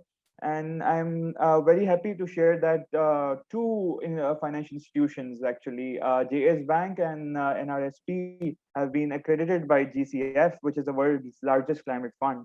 This accreditation is important because it is going to open up avenues for financial institutions to avail subsidized funding in the form of loans, grants, and guarantees for environmentally friendly projects. It is also pertinent to highlight that this particular section of the green banking guidelines is aligned with a few SDGs as well, like Goal 6, Goal 7, Goal 9, Goal 11, and Goal 13, which is about climate action. So I highly encourage the participants to go through the green banking guidelines. There's a lot of information in the guidelines for the interested participants. So we are doing this. So after issuance, even though they're not mandatory in nature, but we have been taking status reports from banks on a quarterly basis, and I'm very happy to share that the response is quite positive. All banks have established a green banking office through which they can, coordinate green banking related activities within that bank. Many have also have approved green banking policies from their board of directors, which shows commitment from the senior management. And at the same time, they have developed the important environmental risk management procedures, which Dr. Sajid earlier also alluded to, and are undertaking measures for facilitation of green businesses and reduction of their own impact on the environment. Now, as far as Cpec is concerned, you all know that Pakistan is one of the most crucial part of the BRI. There are numerous infrastructure projects going on under BRI, and in fact, China's BRI investment report states that Pakistan is in the top three most countries that have received most investments with a major focus on the energy sector. So all these infrastructure projects in Pakistan will have to comply with environmental regulations and regulated by EPAs. And moreover, multilateral organizations, which are also part of the BRI funding, they also have very stringent policies related to environmental considerations. We all know that China's initiatives underscore the importance of responding to climate change, leading towards climate resilience and environmental sustainability. As one of the largest economies in the world, China has adopted a number of policies, measures, and actions to tackle climate change. I believe Cpec provides an incredible opportunity for Pakistan's financial industry to learn from China's expertise in areas related to environmental, social, and governance practices. To conclude, I will say that scaling up green finance can help increase sustainability and resilience, and central banks, along with other financial institutions and relevant stakeholders, can play a very important role to mainstream green finance. In this context, initiatives like this particular capacity building workshop are very instrumental for both demand side players as well as the supply side stakeholders to play their due role in transitioning towards net zero and climate resilient economy. Thank you so much.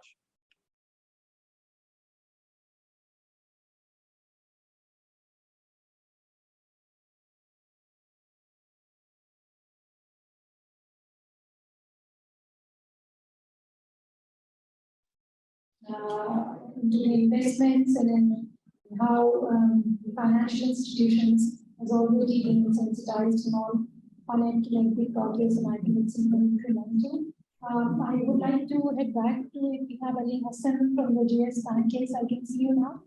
So Ali, I don't know if you had a chance to listen to the question I proposed earlier. So we have just recently seen that the GS Bank is the first financial institution in Pakistan to be aggregated by GCL, Green Climate Fund. And many organizations now making change to for the portfolio transition from traditional to the clean energy. How do you see GS Bank and the GCL to facilitate private sector entities and the corporations in Pakistan for overcoming this sustainability and climate change issues? Okay, thank you. Thank you for the question. First of all, I'd like to apologize for not for disconnecting earlier. Had some internet issues at my end. So that's a very interesting question that you've asked about the Green Climate Fund and how JS Bank and the GCF relationship is working out at the moment, and how do we see it in the future. So as far as now, as far as the current situation is concerned, we are perhaps the only financial private sector institution, along with NRSP, we are the two institutions in Pakistan which have an accreditation from the Green Climate Fund. This is a very long and cumbersome process to be able to get accreditation.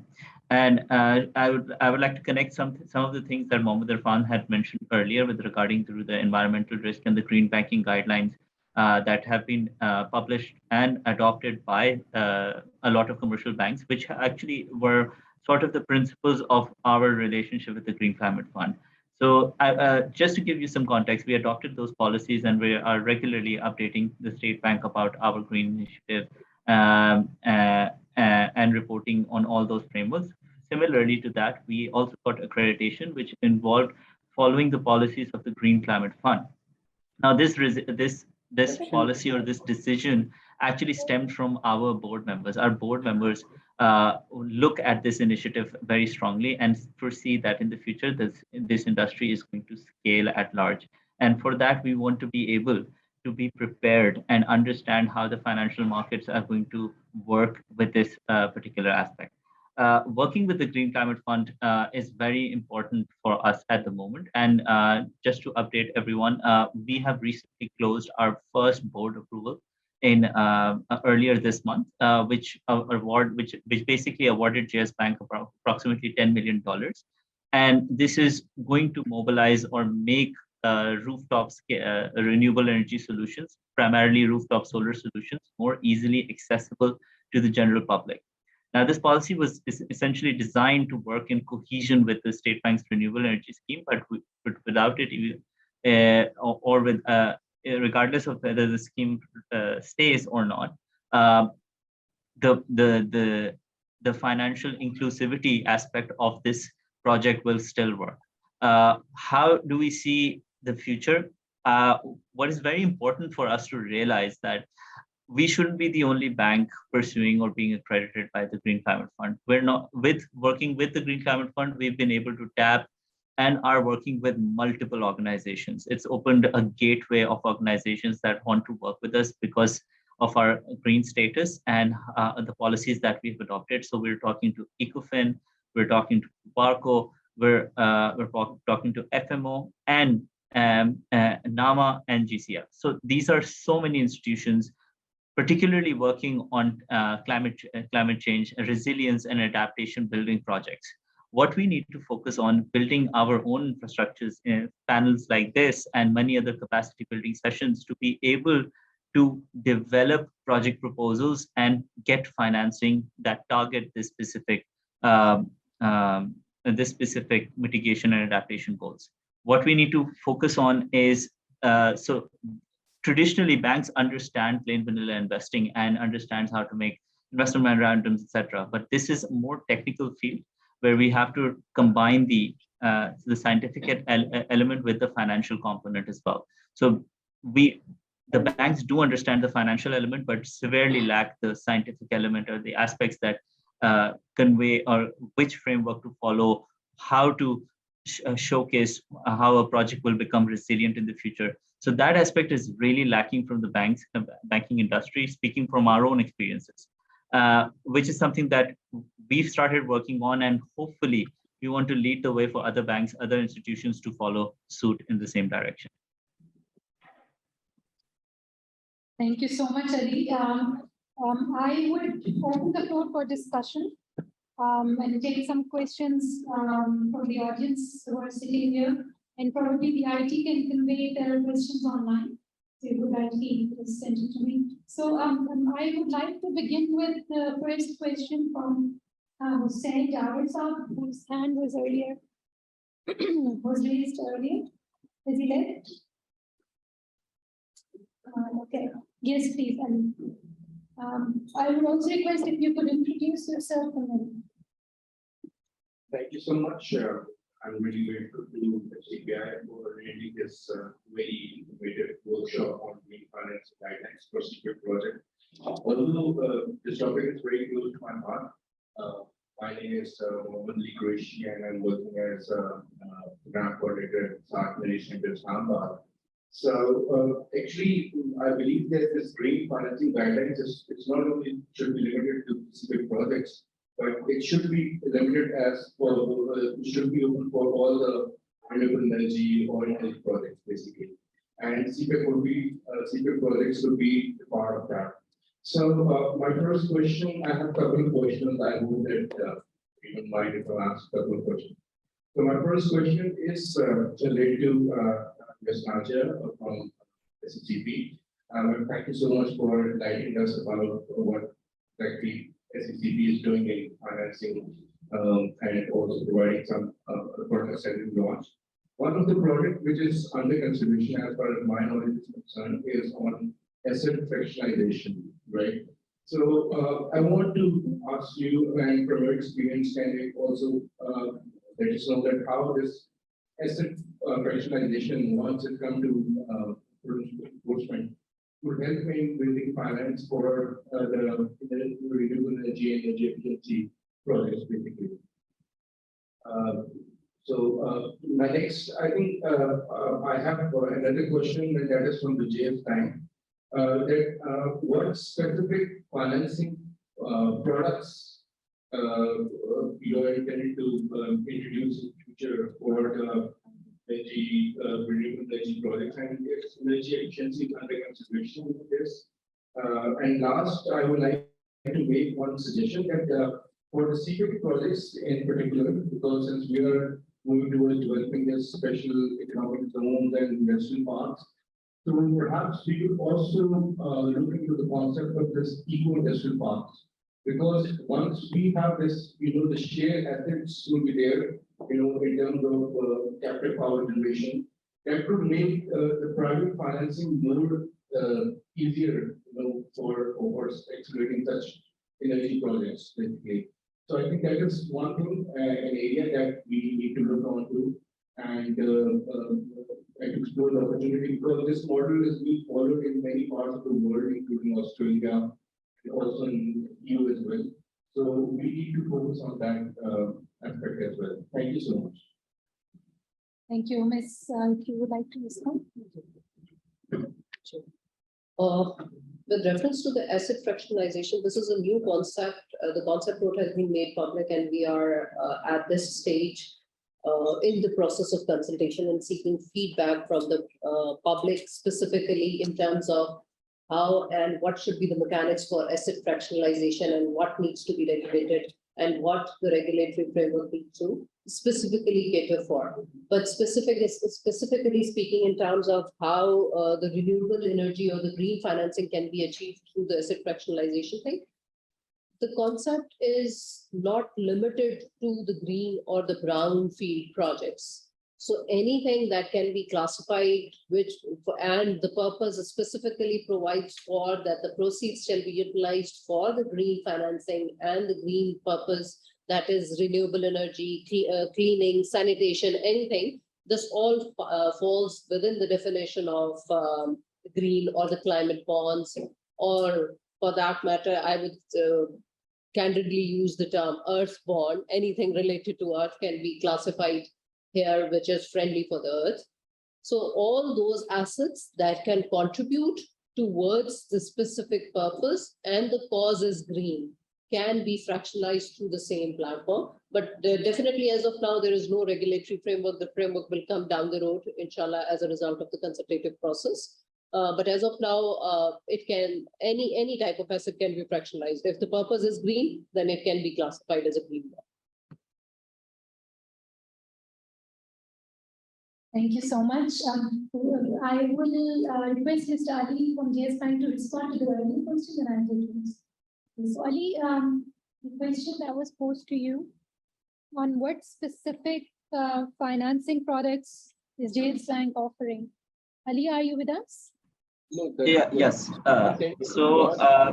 Particularly this project is aimed at focus towards distributed growth of distributed solar grid projects. Right now, we have gotten the board approval, and we will be developing products and giving them. They should be out in the market by around September, hopefully, after concluding the transaction documents, etc. So these products are essentially what we're trying to do is we're trying to scale and make easy accessibility for small solutions, home-based solutions, residential solutions. What we saw or what we noticed from the amazing renewable energy scheme, while it did great for the country, it was mostly tapped by corporate and large-scale companies. If you look at the lion's share of the megawatts that has been dispersed as a result. What we want to create is a distributed, inclusive market where where getting solar financing is as common as getting an auto loan, or as simple as getting an auto loan. So that is what the product is going to be focused on. We expect around 80% of the financing to go towards small-scale residential solutions, which is going to be from 5 to 7.5 to around 9 kilowatt-hour solutions, and we're going to finance that by making the accessibility, the entry criteria, or the processing much easier for every common person to access. What seems to be a challenge in the current times is the interest rate, but we feel that despite the high interest rate, given that the energy prices are going to go up inevitably, it will still be feasible for general public to participate in such a product scheme, and that is what we intend to grow with this project. It's a guarantee scheme. The documents are available on the JCF website if you want to go, and it's public information now. If you want to go through it, it's GCF SAP 024 is the project name. It's a guarantee scheme. It de-risks the bank so that the bank can offer more loans to a wider variety of customers. Sure, thank you, Hassan. Hassan, would you like to? It's a sort of question and a comment as well. Since I have been associated with all this, like initiation of all these policies and from technical perspective and financial perspective. So in order to specifically address one component of green financing, which is mostly missing in the existing guidelines, I've been diverting the attention of the participants towards the energy efficiency. And in China, if I was even thinking to discuss this with UIT, and which could be discussed later on as well, that there is a huge market which is working there in China, specifically the West Coast market, but being led by the leasing companies, not the typical financial institutions that are the banks. So that has an opportunity as well. And as the banks are regulated by the state bank, so we would like to see the role of SECP because the leasing companies are regulated by them. So their role in terms of bringing international collaborations, bringing in like sort of not only the financial support, but the technical support as well, because there are certain barriers still people see over here in energy efficiency financing. That's why most of the banks are not going towards those solutions yet, or haven't offered yet.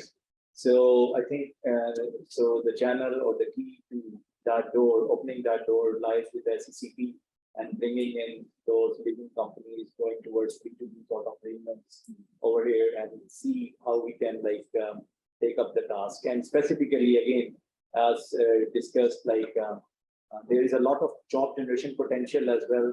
So so the skill set that is required also that needs also to be looked into, because as the disruptive technologies are coming in, so I think like the more the risk comes over there, so the banks mostly become reluctant in like going towards financing of those things which are new over there, or which are just patented or things like that. So there should be some like sort of platform or some provisions within the green banking guidelines, or if SECP looks into it, because risk is associated everywhere. So how we can mitigate that aspect has to be addressed. Not on, I think not in this session, but later on these things could be discussed as well. And one of the tools, as Lee has mentioned, would be that thing which can leverage that, mitigating the risk level rate. So, so anything from the participants on this leasing side consideration, or from SECP, speak ma'am from SECP can, they can take it back to the office and look into these things, how China did it, and how we can replicate it and learn the best practices from it. Yes, thank you so much, Asad. Asad is working with Nika. No, not anymore. Okay, but he has a vast experience in energy efficiency, which is also now taken as go hand in hand when we talk about clean energy transition with renewable energy reserves. They both are crucial elements to achieve the clean energy transition that we are envisioning through this process.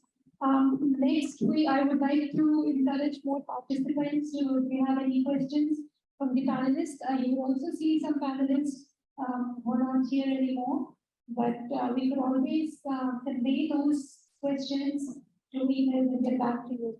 So like I said in the beginning, this capacity building workshop does not end today.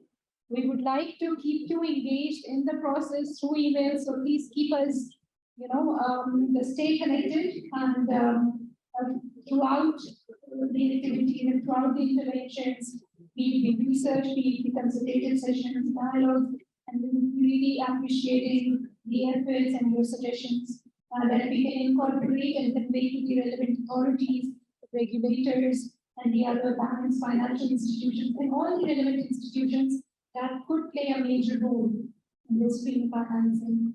So another question from Ms. Bhavya from the Pakistan Environment Trust.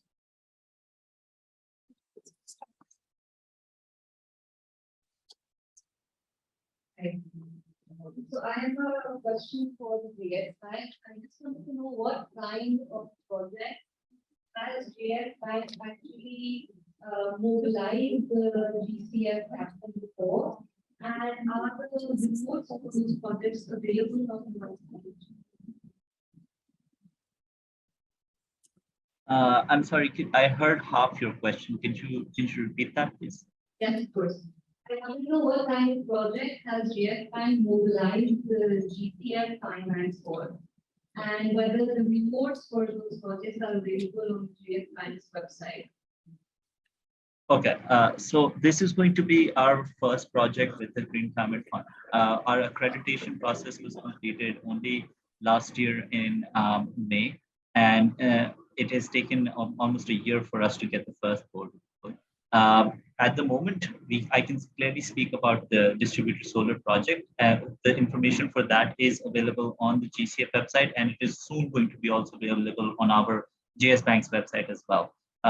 For now, if you want to go through the details of that project, please visit gcf.com. Just Google search GCF Green Climate Fund and search SAP 024. That's Pakistan Distributed Solar Project.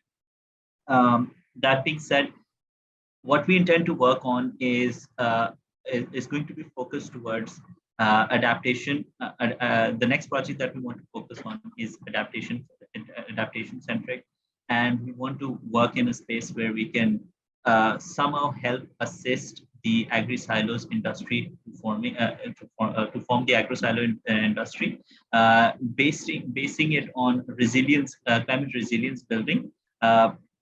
Premised on the fact that essentially what we would want to do is we want to create a framework or an institution where agri-silos are completely operational and the banks can formalize the lending space for farmers. This is so what we essentially, but however, this is not the only project that we want to work on. There are a couple of other projects that we are also considering working on, including waste to energy. As long as they fall in within the GCF framework and it is strategically aligned with JS Bank's vision, we are willing to consider those projects. So a lot of the projects are currently in the pipeline. The GCF process is quite cumbersome.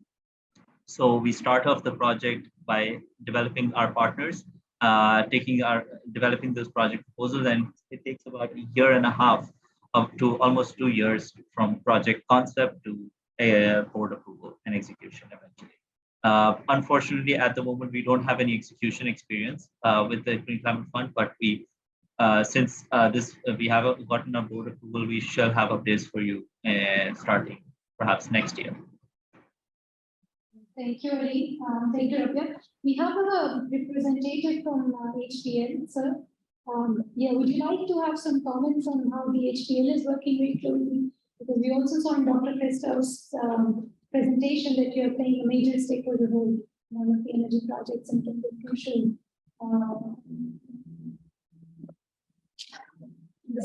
Thank you. So HPL is being one of the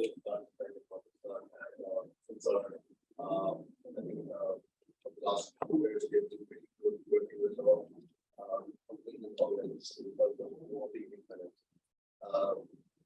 Mr. Margin, I believe, was here from China, almost like 5 years back, and especially event for him. Very involved in a lot of these corporate sectors that fund. And for the fact that all the hydropower projects and rebalancing projects that are going on in Pakistan, will be one of the major banks who have actually disregarded many projects with government projects. So we have to promote many projects which are government-based projects. All projects are mainly supported with the projects going from hydropower, solar to wind farms and so it is there from that perspective. From a funding perspective, of course, we have our own funding these projects.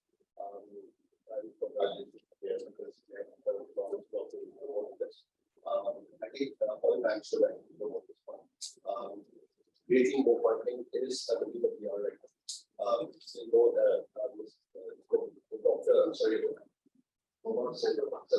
he was mentioning with regards to the project for Adam.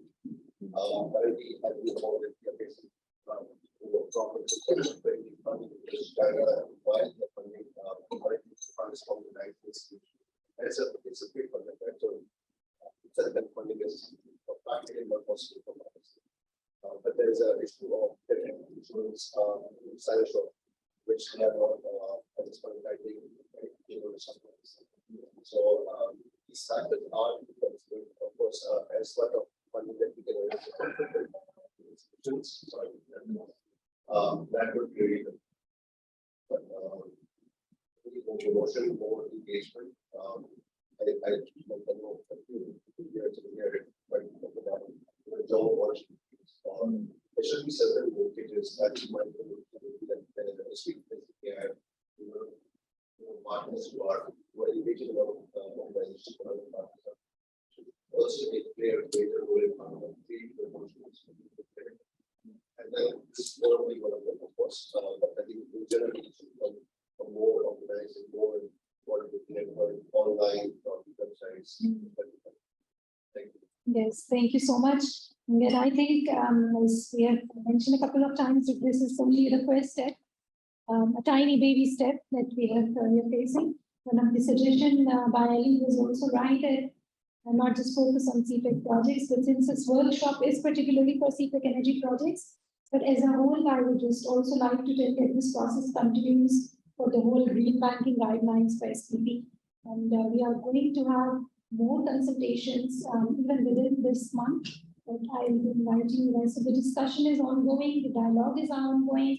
That is the process that we are following throughout the first year, but also focusing on what we need to do in the next upcoming years. So engagement with the Chinese institutions, with the financial banks, margin, we are already in talks. They that could play a vital role in this.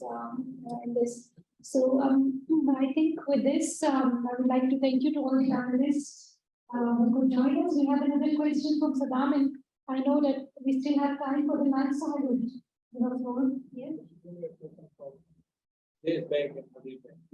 Yeah, sure. I would also encourage probably students sitting at the back, please raise your hands. If I'm not able to see you, probably you could stand up and I can.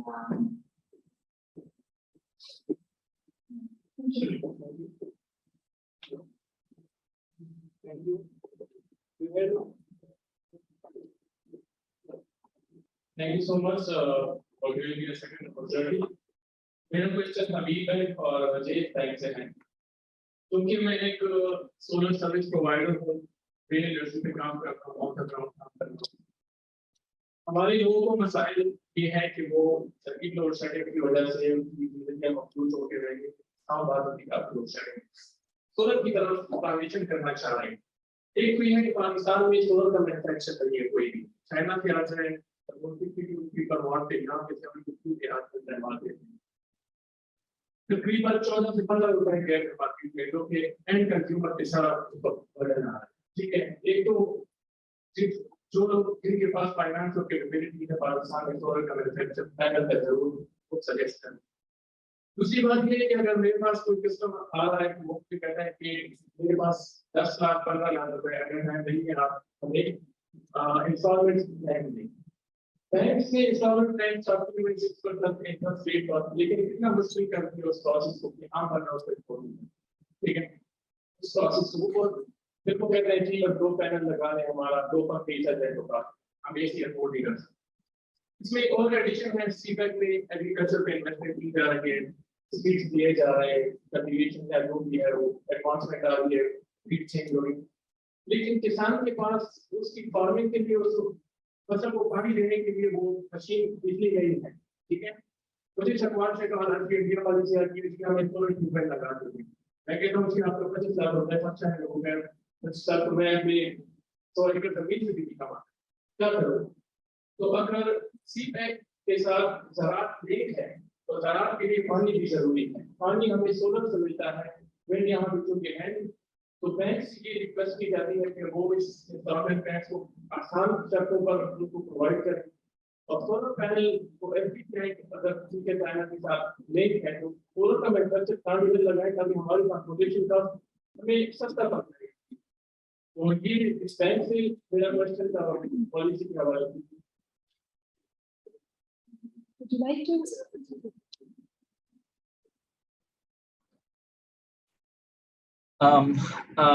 So जितना The amount that I understood is primarily the focus area of our project with the Green Climate Fund. जो वो छोटा customer है जिसकी 8 से 9 लाख रुपए की solution है, जिसको हम एक किस्त इस आसान किस्त पे maybe 10% deposit, maybe 15% down payment पे installation पे लेके आए, उसको लिए एक alternative provision हो. See, that is the core concept. हम उसी चीज पे काम कर रहे हैं. अभी इसके products कब आएंगे, इसके अंदर तकरीबन 6 से 8 महीने लगेंगे हमें. But this facility will be accessible for the next 10 years for JS Bank. So इसी जो आपने problem identify किए, यही problem हमने भी study की थी market में and understand की थी that when we looked at the deployment of the renewable energy scheme, or even though उसकी documentation इतनी ज़्यादा public नहीं है, but from what we gathered, जो State Bank ने publicly announced की थी, Raza Market ने made some speeches on it. So uski agar if you look at the statistics, a majority of that, 85%, I won't know the specific number, 85, roughly 90% of that went to category 1 customer. So jo aapka small या SEC, C, D का जो customer है, जिसकी buying power इतनी ज़्यादा नहीं है, उसको इस facility, इस renewable energy scheme का फायदा, what we saw was कि वो इतना ज़्यादा उसको benefit नहीं पहुंच पाया. And that is what we intended to create, build in that space to have a risk mitigation scheme that will allow the bank to provide financing for those for that community base. Bringing in that exclusivity and participation is very important for the growth of distributed solar sector, and distributed solar can significantly grow in Pakistan, in my opinion, and that is what we intend to focus on with these projects. As far as solar tube wells are concerned, we have been financing solar tube wells, although there is some critiques that we have faced, as in that it reduces the water table. But in the past, we have, as a small bank, as a number 13 out of total number of banks, small to mid-sized bank, हम लोग जिस capacity में हमारी जो agree focused products हैं उसमें हम ये प्रोवाइड करते हैं और हमारे पास हैं कस्टमर्स. जी, thank you Hasan.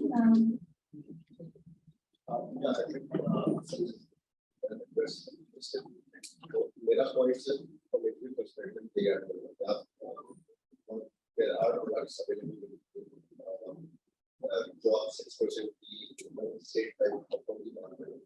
There are certain regulations set across financing under 6%. If there are requests as requirements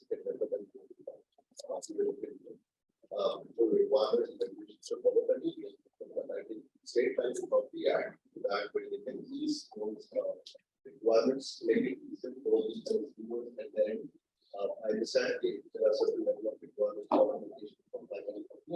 The bank will be many times where what needs to be arranged, but requirements to each other less the policy because of the specific department the system, which I can request for this forum that we have made make it approachable for especially rural areas, or especially for the problem. So of course, one thing I want to identify, if I'm a vendor with a bank, if the bank has their obligation on me that you will buy this product from me, solar inverter from me, and you will just then install it to the customer. If I want to purchase it from outside, and why I'm bound with the bank should just finance only the money. No, there should be no relation with or boundary with the product that I will be bound to buy it from the bank. I think point is that the bank is so that it can do what it's just it's not just my risk or my money that I'm investing on. So it's certain standard it's certain values that this is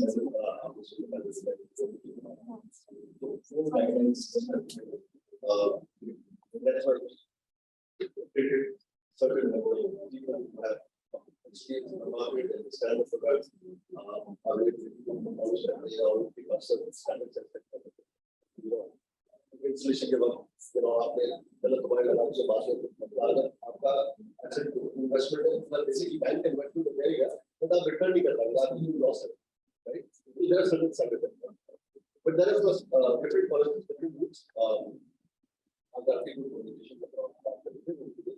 दूसरी बात ये ना कि vendors के लिए मुश्किल करती है कि आपका 3 year एक्सपीरियंस लाजमी 3 years experience. I am a starter. I am professor with master in energy management. I have currently certain energy efficiency in building sector. I am electrical engineer with 2 to 3 years experience in the field, but I have registered a company the last year. So why I am just put out of this circle? That you should have 3 year experience to become a vendor with a bank. policy का set कर देता है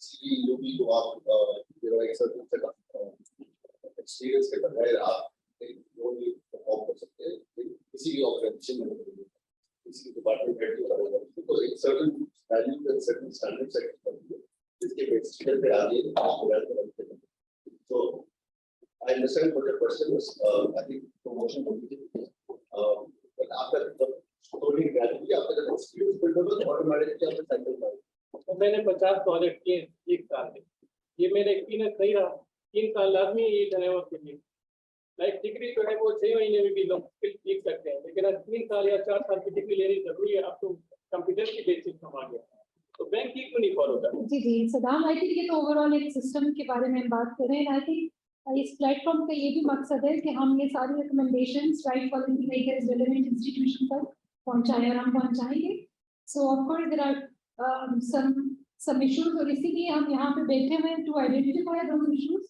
and to bridge your communication with them. So of course it is out to make a conducive environment to weed out the policies, regulations or banking facilities for कैसे आसान बना सकते हैं. Especially for the rural communities that we are running. Sometimes I think that's very important. So my team is noting down each and every recommendation and I immediately say that there is an outcome of this workshop. There is a policy paper, there are a set of recommendations that will go into each of the institutions. Some of them are sitting here with us, but there are lots of them who will join us due to some of the commitments, but they are still part of us. So yes, thank you so much, anyways. Thank you. Any other questions before we, yes, please, yes, Aman. Thank you very much. This is Amar from University for the PPS project. Talking about green financing as a financial instrument, my question is that the regulated financial institutions, what are currently different instruments available, specifically to talk about credit risk guarantee scheme? Is there any credit risk guarantee scheme, similar sort of instrument available for financing of green energy projects? Ali, would you like it has to be Yes. I believe this is specifically is with reference and targeted to the state bank, the regulator of the specific FIs, the banks. Again, there is SCCP doesn't deal with certain credit guarantee schemes, but this question specifically is targeted to state bank. So I don't. We don't have a representative. I think has left, but as I've been saying, every time. ये सब questions हम इंशाल्लाह to them will be communicating. There's some we had of course a concept with us. We also engaged with even the governor level heads of the institutions, on which we'll be communicating all these questions, and we'll try to meet the purpose of the university here. So any other questions from students, from participants, audience? Kindly. So I think with this, I would like to thank you to all the esteemed and honorable panelists who have joined us in person and online, and also to the participants who are sitting here in the venue and have joined us virtually online. I'm highly grateful and I appreciate the discussion that has taken place this morning, very encouraging and lots of information. That was the purpose of today's panel discussion in the morning. So now we have prayer and lunch break. And I would suggest if we could return at 1:45. So we have an hour. Please feel free to. Okay, so there is a restaurant at the beginning, at the front hall. My team members from STPI will facilitate you. So please stay with us for the lunch and the prayer break, and we resume at 1:45. And the next session will be particularly on the renewable investments in Cpec, prospects, opportunities, and challenges. We will be joined by Dr. Liaquat Ali Shah, who is an Executive Director of Center of Excellence for China-Pakistan Economic Corridor. We will be joined by Mr. Shahjahan Mirza, who is the CEO of Alternative Energy Development World and Managing Director, Private Power and Infrastructure World. We are also joined by the Mahmood Group CEO, Mr. Anish Khwaja, from the Mahmood Group of Industries, Mahmood Sullivan Group is the Director, Special Economic Zones, World of Investment, and Dr. Rabia Yaqub is Associate Professor, PhD of Energy Systems and Engineering from us. So it's going to be a really high power panel and lots of good discussion that we are aiming for. So please bear with us for another session for this afternoon. Thank you so much.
I will just be starting in a couple of minutes.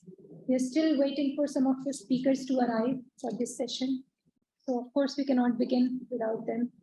So thank you for your understanding, and I will make sure that the admin please serve the tea. Meanwhile, if somebody wants to have tea.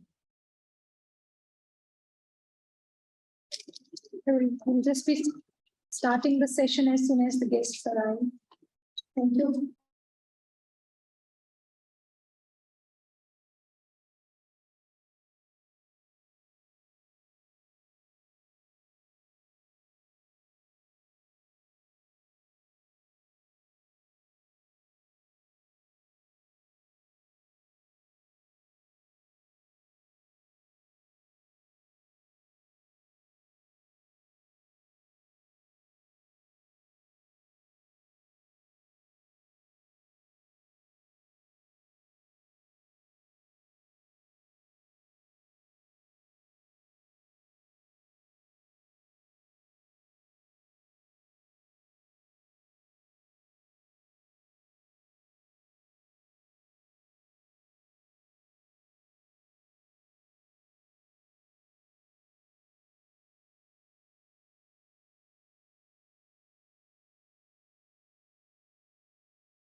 Season.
welcome to the second panel discussion in today's conference, which is very, very important about renewable energy investments in Cpec. And it's a sequel to yesterday's inception launch event on greening Cpec, which was a first of its kind pioneer initiative taken by the Pakistan-China Institute and the Sustainable Development Policy Institute, which basically talks about translating our policy commitments, which were made at the COP in Glasgow, to actually implementing them in tangible projects in Pakistan. And since the China-Pakistan Economic Corridor is the flagship project between Pakistan and China, and that China is the single largest investor in Pakistan, it makes a lot of sense to start talking about greening development and greening projects with Chinese investments.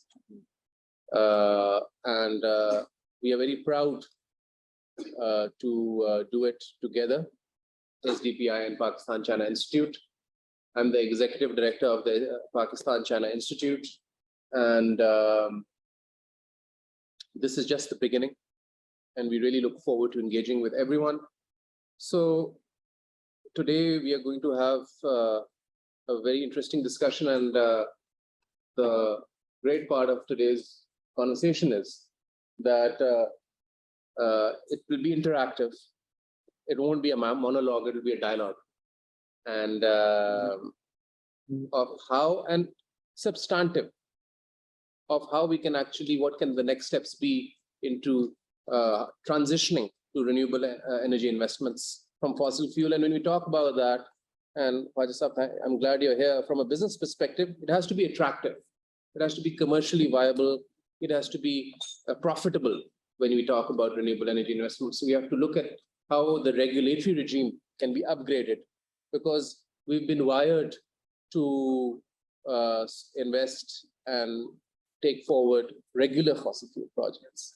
And now that we need shock therapy when it comes to greening, we have to undo a lot of things. So there are a lot of stakeholders involved, and we really look forward. Liaquat Shah Saab, welcome. Liaquat Saab is the executive director at the Center of Excellence at the Ministry of Planning, and has been working on Cpec since day one. And in fact, him and I were just at the Cpec Media Forum that we just hosted this morning, which you might have heard about, and we're all coming from there. Hina Aslam, you all know very well, needs no introduction. Heading the China Study Center at SDPI and the Climate Change Initiative. Anis Khwaja Saab is the CEO of Mahmood Group Apparel and has come from Multan for this event. And I believe you're also from the head of sustainability at the Mahmood Group Apparel. And we will also be joined by our friend Shah Jahan Mirza Sahib, who's the CEO of Alternate Energy Development Board. And he's also the managing director of the Private Power Infrastructure Board, and has been dealing with Cpec power projects since 2013. So if anyone knows about power and Cpec, it's Shah Jahan Mirza Sahib. I always say this because he's one of those unsung heroes behind all that work that's been done on Cpec power sector. And good to see you again from the Ministry of Climate Change. So let's begin by Liaquat Ali Shah Saab. And I think we'll, because we want to have an interactive conversation, so let's keep it short and sweet. Let's not, go into, a lot of rhetoric and fluff, but let's be to the point and succinct. I think 5 minutes, and then we can engage and go back and forth. Over to you. Thank you for the kind introduction. Assalamu alaikum to all of you. I'm Dr. I'm also thankful to SDPI and also Pakistan Institute for inviting me and giving me the opportunity to talk on the matter, which is very important. I think we often talk about the renewable, the rate is intensifying, I would say, because of the climate change, the issue we have, and then the global warming. So all of these basically contribute to this debate also. So definitely there is an issue to be addressed. As for the Pakistan, I think in Pakistan, we had Pakistan is also basically affected negatively by the climate, the global warming. So definitely there is a need to work renewable energy. And back in 2006, you know, we discussed, I think there we had a policy that it was revised in 2019. We have another, you know, this second policy we are taking investment in this area. They have basically, and we go to basically it's already available on the website. If Jahan Mirza Sahib is there, he will basically explain it very well.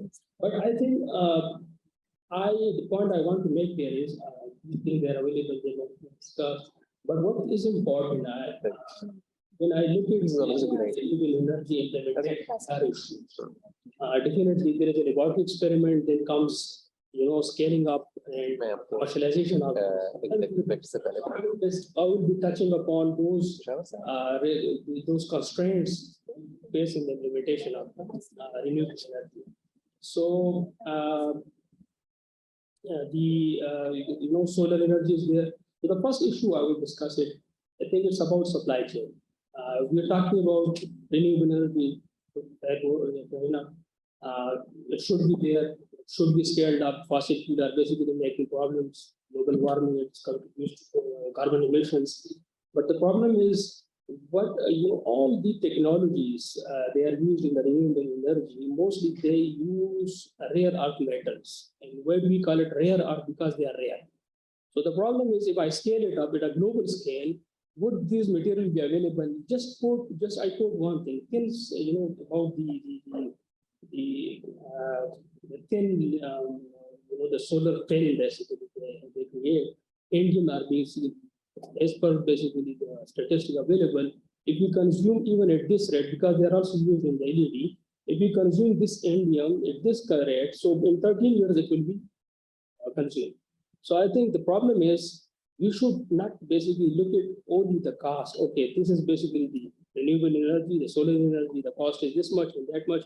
But after 13 years, what will we do?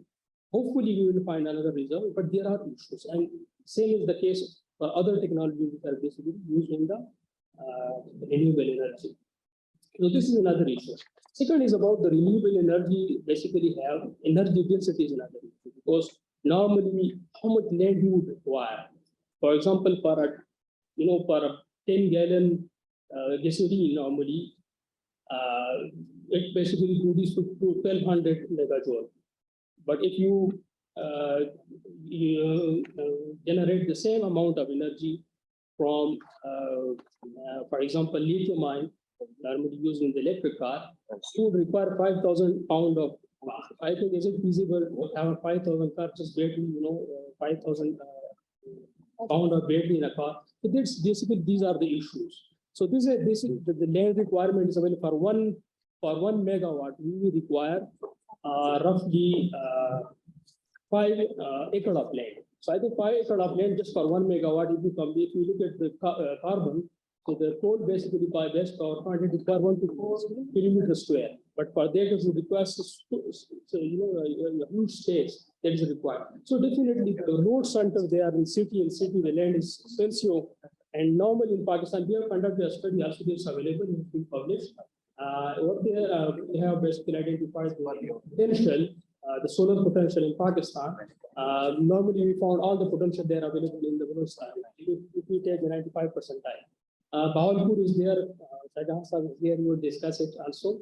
This project basically was implemented at Cpec, but the problem is it is basically direct radiation. Normally in cities where there is a haze, there is a pollution. Because of the pollution, the solar light doesn't hit it directly and it scatters. So these are basically different problems there. If you are basically putting it close to the load center, then these are the problems. Land is expensive, and haze would be there, pollution would be there, so the efficiency would be lost. If we keep it away, then infrastructure requirement comes in. So there are these are different types of issues which are basically associated with renewable energy. So instead of definitely you should have a mix, which should have the right mix. In our energy, renewable and coal. But the thing is, if you want to completely move towards renewable energy, it's not possible. Say we have a load, base load, we can't rely on renewable energy basically for the base load. But definitely we will have a coal or something renewable or the most reliable source, they're going to be there, but for the peak we can use it. Another thing is about basically the technology. There is a fluctuation, intermittency is there, fluctuation is there. So because of that fluctuation, the current grid or the substation we have can handle it or not. Definitely we need to move towards smart grid, but the problem is keeping in view the situation we have in the power sector right now. I think moving towards smart grid at this stage in Pakistan is not possible. Even would be very challenging, I would say. It's possible. So I basically move the discussion with these points. Any question? Because Shah Jahan Sahib is here, basically he is basically the point. Also, the EADP is leading the managing director. So he will discuss about the policy, the other issues. But even if the supply chain issue or other technical issues, I will respond. Thank you, Shasab, for your very in-depth remarks. Over to Shah Jahan Mirza. And before I go there, I want to say that he's fairly recently taken over the charge of the Alternate Energy Development Board. So he's very befitting to speak on this. And what I'd like to pose to you, in addition to the question we've already sent you, is how can we make the renewable energy sector as attractive, if not more, than the existing traditional energy sector or fossil fuel sector? And as you know, some of the complaints when we started the Bahawalpur power park was that the tariff was very low. And that is why at that time, as you know, Zonergy went to court and it only began with only 100 megawatts, whereas actually it was supposed to be 900 megawatts, as you know very well. So what can we do to lure investors, upgrade the regulatory regime from a standpoint of the government, particularly from PPIB and AEDB? What are the tangible steps that can be taken? Over to you. Thank you very much. As always, it's a pleasure to be here in such type of forums where actually we can have candid discussion, getting outside of the committee and boardrooms of the government and having real interaction with the key stakeholder, which in my opinion is the private sector, who is to make this investment and take the sector forward. Government can only take the lead role in making the policy and creating the native environment and supporting the power sector wherever they require. So the real investment and real initiative need to come from the private sector. So I think that's where we are the forum where actually we get to lead. Brief introduction of alternative energy development board, I think to most of you know. This is a one window facility which operates on behalf of the government of Pakistan. So we represent various departments in the civilian of the government of Pakistan. We approve projects on behalf of the government of Pakistan. We sign implementation agreement, which is in the nature of the concession agreement. The government of Pakistan assurances and guarantees are given. So we are authorized to sign the implementation agreement on behalf of the government of Pakistan. And we facilitate the investors from top to the bottom, wherever they are stuck up, like the issue with the State Bank of Pakistan, sometimes foreign exchange issues are there, sometimes with the custom authorities, sometimes with the tax authorities, sometimes with the local government and the provincial governments on acquisition of land and so on and so forth. We try to work with them as a partner and help them and resolve their issue wherever we can. So far, I would say that in Pakistan, as I think Mustafa has also said, that we have not been able to get very substantive success in terms of RE development. But still, I would say today we have over 2,500 megawatt of the projects in operation, which makes around 6% of the overall generation capacity. We started as slow. So I will first take the second part, I think, which raised regarding the effectiveness of the RE and the tariff issue. So for the effectiveness of the RE, government of Pakistan has announced another new policy, which is called Renewable Energy Policy 2019. A lot of incentives are there. So mainly the incentives which were previously there, like income tax exemption, tax exemption, and other incentives which are in the way of the assurances and guarantees from the government of Pakistan, like a force majeure protection, change in law protection, change in tax protection, the government takeover protection, foreign exchange availability, foreign exchange availability. So all the assurance from the government side are still there in the implementation agreement. Similarly, we offer the government of Pakistan guarantee to back up the power purchase. So I understand you all know that currently we are facing the issue of huge payables to which are the government is working. But still the comfort for the lenders and the investors is that the government of Pakistan as a sovereign is backing up the payment by the power purchase. So this is a big incentive. Second, I think the major thing which has come up in the new policy, that in Pakistan so far we have done all the renewable energy projects on single source basis, or what we call unsolicited basis. So under this policy, we are planning and we have worked to move towards the competitive bidding process. And inshallah, we will be offering the first around 1,500 megawatt of auctions for the renewable energy projects by end of this month or earliest next month. So that our process is ready. We only need the approval from our board, our ADB board and NAFTA. So that is the first step we'll be taking to bring into competitive bidding and bringing the efficiency in the sector. The idea of bringing in the competitive bidding is bringing more efficiency. So coming back to your question, actually, that the tariff or the, actually, I think the process, this is an evolving process. If just we go 10, 15 years, 20 years back, the RE was considered as a luxury. So we were talking about the tariffs like 20 cents, 25 cents, 15 cents, and this was globally, not in Pakistan.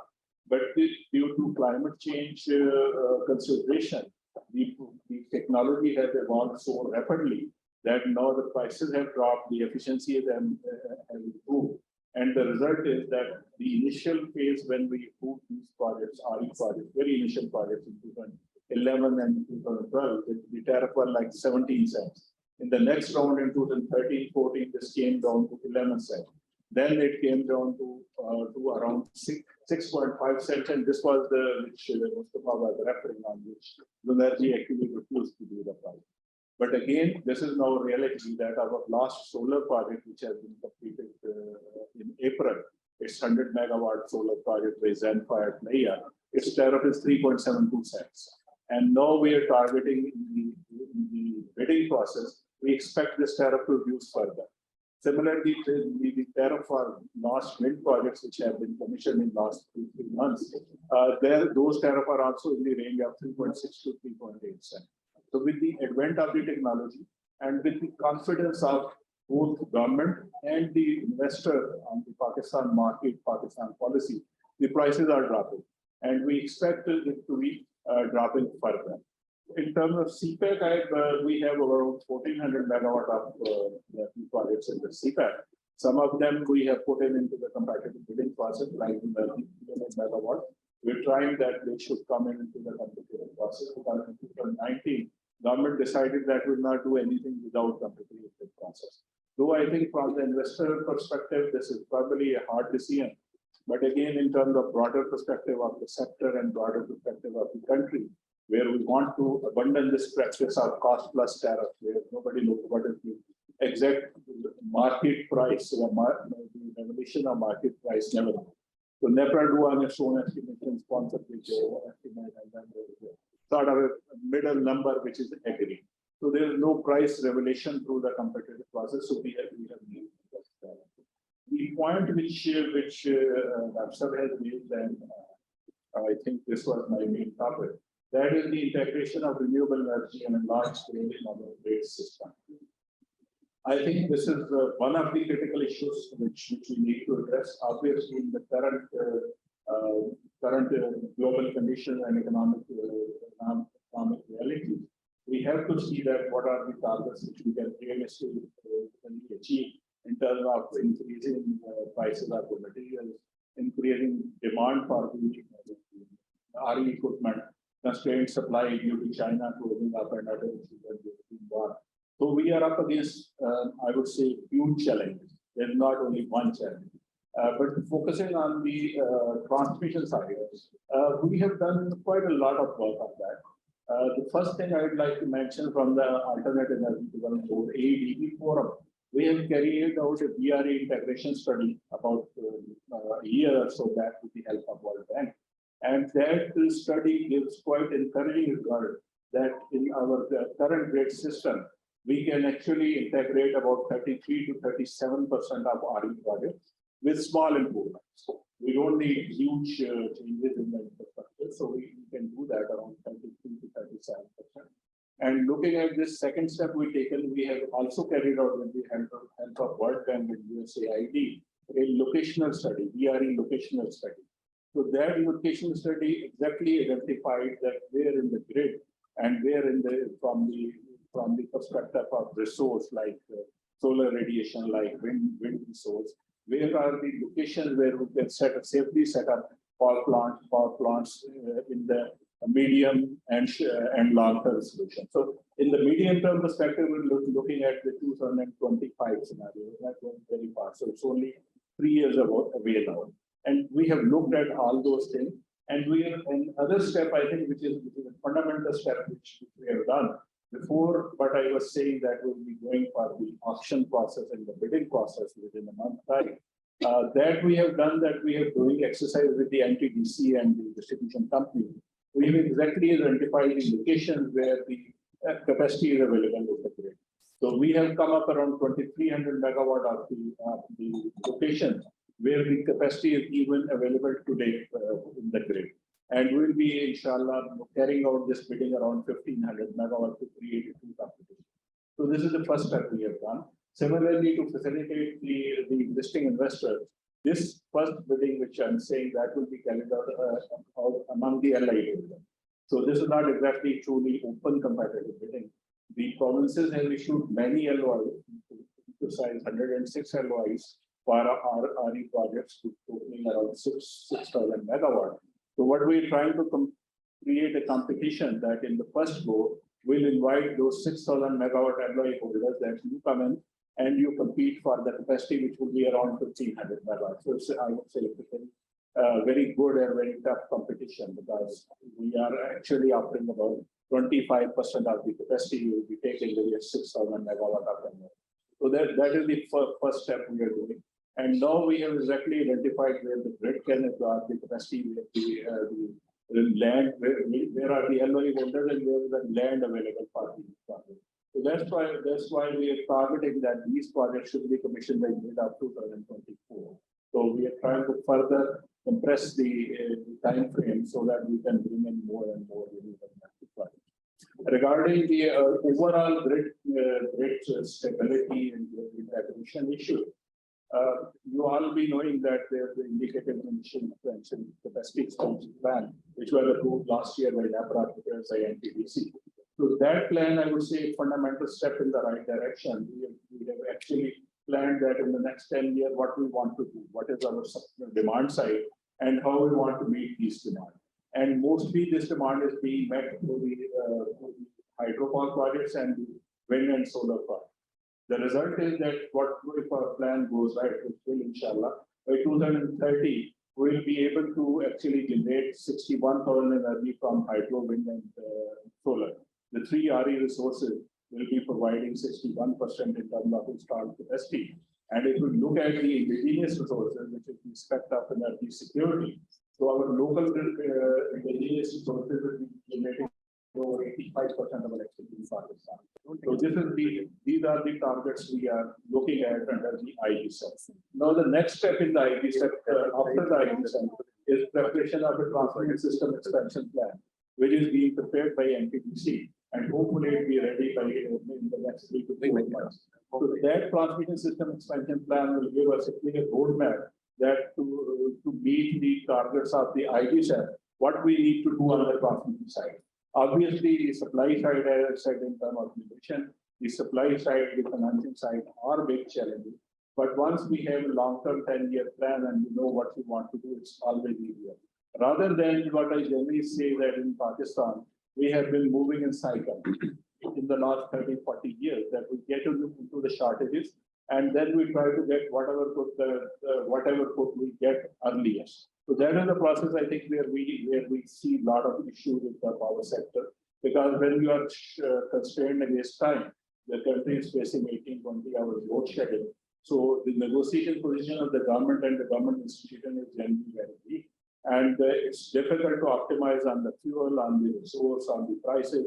So the first priority and topmost priority always say that there are rights outside everywhere. So we need to get whatever we can get. So in this process, I would say we have at some places compromised the prices and compromised the optimization. But this IGCEP will put us on the right track. We know that what we want to do every year. And the investors and the private sector know that where this sector is going, so they can assess where there is an opportunity for the investment and how the sector is moving. As I said, the second step is the transmission system extension plan, which will be ready within this year. So these two steps, I think, will give a clear picture to the power sector that what are the right targets we want to achieve and how we want to reach there. Similarly, other things we are doing in terms of RE promotion and in terms of reducing the load on the national grid, that is the distribution side, generation side. The net metering initiative, which is rooftop solar, you all will be familiar. So this initiative was started in 2015. Initially, the progress was very slow, and there were a lot of complaints that there are no vendors available, and the vendors and installers, the equipment they are installing, that is not up to the mark, and there is no after-sales services, and there is no guarantee and warranty of the equipment. So taking the initiative in 2018, AEDB first time made the certification regulation. So their certification regulation was that if somebody wants to go on-grid net metering system, so they have to get it installed from the certified vendor. And to make it further easier, we actually reviewed this last year, the certification regulation, and we made it simplified. The result is that we have now about 190 installers and vendors in the country. And what we ask those vendors and installers, we generally rely on the licensing and categorization of the Pakistan Regulation Council. But what we require from them, we give them the standards that these are the standards to follow for the equipment which is to be installed, what type of solar panel they can install, what type of internal inverter they will install, what type of structure they will install, and then we specify the warranties which they need to give, like our certification required that as per international norm, they should give 10-year warranty for the inverter, they should give 25-year warranty with a certain de-rating for the solar panel, and similarly warranty for the infrastructure and the installation structure. There are some complaints about that, and we will address those complaints. So this scheme is becoming more and more popular. Reason being our grid prices and the distribution prices tariffs are increasing a lot. So this is a very effective initiative. So far, the small 10 kilowatt, 5 kilowatt, 2 kilowatt system have added 400 megawatt into the system. And this is very rapidly increasing because of its popularity and saving on that account. So this actually gives the consumer the benefit that they can sell the excess electricity to the grid, so they can save money. In the current scheme, the payback period for the system is around 5 years, so minus plus 5 years, which is a very effective proposition. If we generally look at the thumb rule, so we are saying at 20% return on the investment, so 5, 6 years. But on the grid side and the government side, it helps a lot in terms of we don't need to have the huge infrastructure. We don't need to build up the transmission line. There are transmission losses issues. There are delays issues. So all those issues are gone. Secondly, we don't have any formal power purchase agreement. We don't have to give the government guarantees in there. Don't have to go through the long-term process of financial closing, government approval consent. So this is actually, we expect that this is going to be a competition for the distribution company, because this is becoming more and more popular. Only constraint we have, I think we can't go around 30, more than 35% of each feeder or each transformer to rescue. So whoever comes in the 35%, I think they will be able to get this benefit. At the same time, to meet what we call the SDG7 goal, the affordable, universal access, sustainable supply to all the population. So currently we have, I would say, different number for this access to electricity. But the number, I think, which is the two number, one is the 88% population has access to electricity. But if we strictly look at the reliability of the electricity and the availability of continuous availability of the electricity properly, the number is around 75 or 76%. So we have a challenge to improve the electricity supply, and we have a challenge to provide electricity to all those segments where it is not available. For this, in the AEDP, we are working on two large initiatives. We are preparing the feasibilities for conversion of 29,000 tubers in Balochistan, these are the agricultural tubers, and we are doing the feasibility of converting these tubers to the solar array. So that will save a lot of energy, and probably the other benefit to the government is that in these areas, collection is very poor. So we saving something on losses also. We are doing the feasibility and doing the how the implementation model, and most likely will come up with a PPP model, public-private partnership model, to involve the private sector, because obviously public sector alone can't be all the funding and finance. The second thing we are doing, that is the solarization of 9 southern districts of Balochistan. These are 9 districts which are actually not connected to the national grid currently, and the population is scattered, small villages, small dwelling, where actually taking the grid is very, very expensive. So we are working again on the feasibility of developing sort of mini grid, micro grid, or standalone solar system. So this actually offer potential of a lot of opportunities to the private sector to come in and make a public-private partnership venture with them. So with this, I agree, to this extent, I agree that there are huge challenges in bringing in more and more renewable energy to the grid. But I feel these challenges are not unsurmountable. If we actually work cohesively and we work under a plan with a clear goal and with a clear roadmap to achieve those plans, inshallah, we'll be able to achieve that. And as I said, we are looking at 61% of hydro and renewable energy together.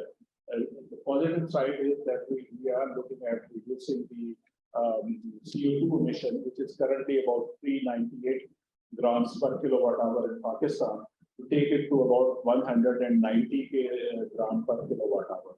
So these are the type of targets we are working on. Obviously, there are challenges, there are barriers, so we need to work around them. But inshallah, we are working to achieve them. Thank you very much. I should start your end.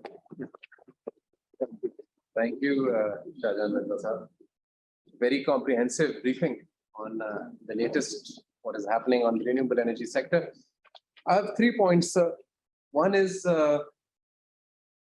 when we talk about renewable energy and renewable investments, hydro is a slightly a gray area, because as you know, when we make hydro projects and dams, it affects the ecosystem of that area, which is the environment of that area. So if we come to wind and solar, and we keep renewable confined to that, I think that will be more befitting. And about grids, Shahjahan Saab, and I've said this earlier as well, that the problem, one of the key problems is that we have a lot of power production now, but we don't have the mechanisms upgraded in sync for power evacuation, as you have alluded as well. But one of the problems is that we have a very archaic system of construction of grids. We PSDP mein jata hai, wo uska PC1 banta hai, and wo government ne finance karna hota hai. And as you know, the government of Pakistan doesn't have that much money. Like we have in power projects, BOT. I believe it is part of the power policy, if I'm not wrong, that grids can be made on BOT basis through investments. But we haven't really mastered it, apart from only one, which has happened in Sindh, which was Nooriabad transmission line. So I think that it's very important to incentivize and make it a BOT model of making grids. Because as Liaquat Shah Saab said as well, one of the prerequisites for renewable energy investments to be successful is smart grid. But our process, a mechanism takes so long that even regular grid construction it's a very long, tedious process. So I think if we fast track this, where also the government saves money And if there's a way of, making it on a BOT basis where investors can actually come and get a reasonable tariff and make it, I think that would really expedite grid construction and ultimately move on to smart grid. And one other thing I wanted to say, that Jimpi and Thata in Sindh, it worked very well. Shahjahan Sahab, as you know, it's called the Wind Corridor. There's Pakistani investments there, Fauji Foundation is there, China Three Gorges is there. And it's a very nice, successful project. And you talked about Balochistan. And if you go to Chaghi, Dalbandi, it's an immense natural wind corridor. But because there's no grid access there, and also the prevailing situation of security and instability, it's not been capitalized. So I think, and I remember about 3-4 years ago when we talked with the Ministry of Energy, we were told that there are feasibilities being conducted in Chaghi for the collection of wind data to see how feasible it is. But I don't know where that's reached. So I think we really need to identify and proceed with these wind corridors, which can be renewable energy economic zones. Like we have SEZs for manufacturing. It will be SEZs for renewable SEZs, where special incentives can be given to investors. Now I'd like to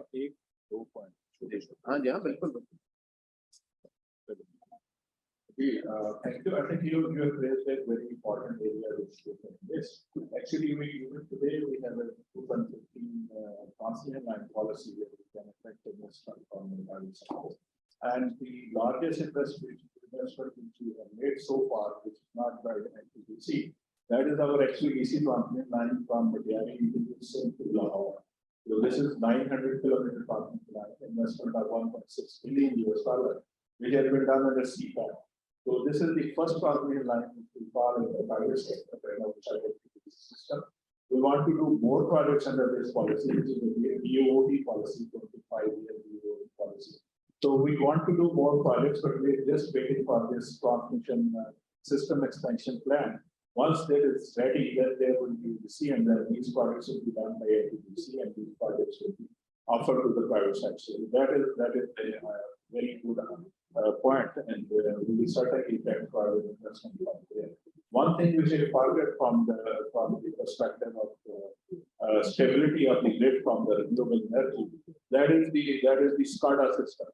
That is the automatic system and online system, which is under implementation in the LTDC, and this will be ready by 2024, mid 2024.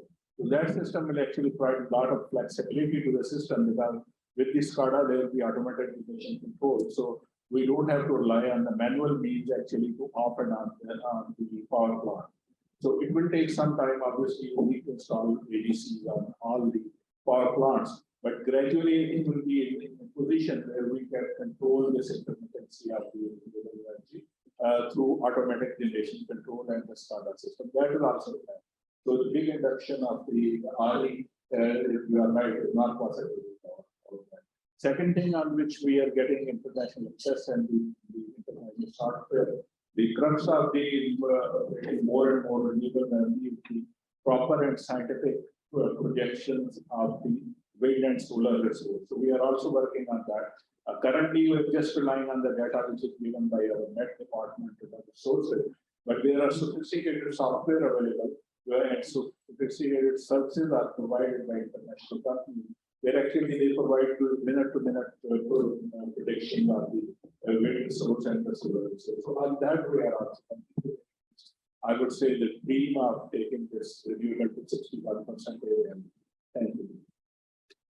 Thank you very much. Now over to Mr. Anis Khwaja Saab, who will give us a perspective from the private sector. Bismillahirrahmanirrahim. I hope I'm audible. Thank you very much, Kosa, for leading the panel today. I would like to thank Japet Saab for opening up the session, and especially for special thank you to Shahjahan Saab for preceding the amount of praise he was given even before he came in. So thank you for all the information that you've given in. I see Dr. Bakasa was there as well. So perfect time to start off. Especially thank you to STPI, Dr. Hina, for setting this up, because And PCI. of course, that goes without saying. And I think from where I would want to start off is that coming in from a private business, and we are a business operating out of South Punjab, and we are employing around 10,000 people. We are in the top 10 largest exporters outside the country as well. And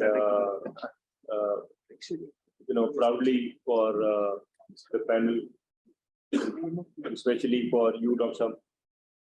We have already installed around 22 megawatts of solar on our own in our private capacity as well.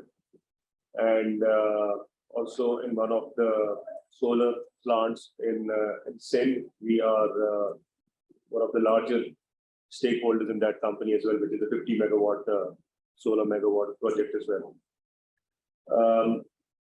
When I was going through the numbers and how Mustafa, you started off the discussion as well, that how do we make a business case out of it? So let me be outfront, let me be honest and vouch the numbers that Shahjahan Saab was giving in, that the return is 20% or better.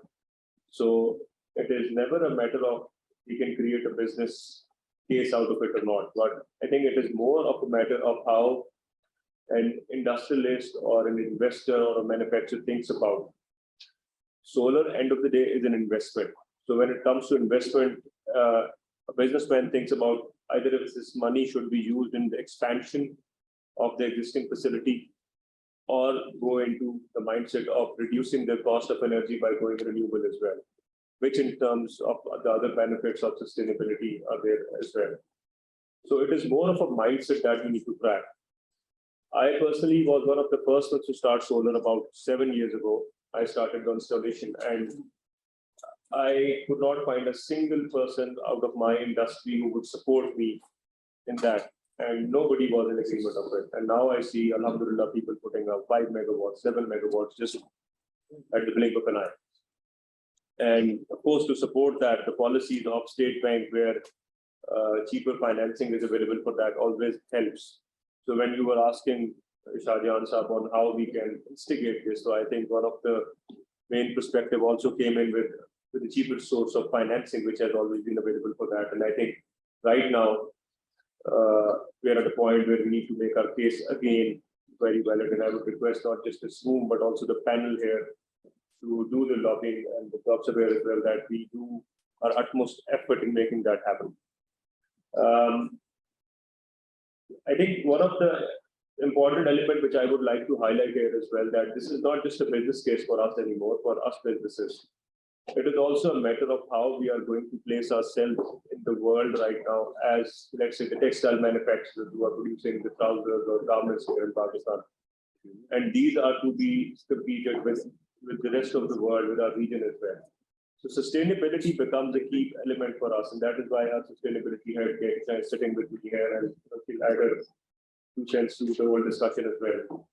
But the bottom line is that we've set up a new plant, and that is a LEED Platinum certified plant, which has the highest numbers in the whole area right now. And nobody asked us to do it, but we could see this is where the future is going to.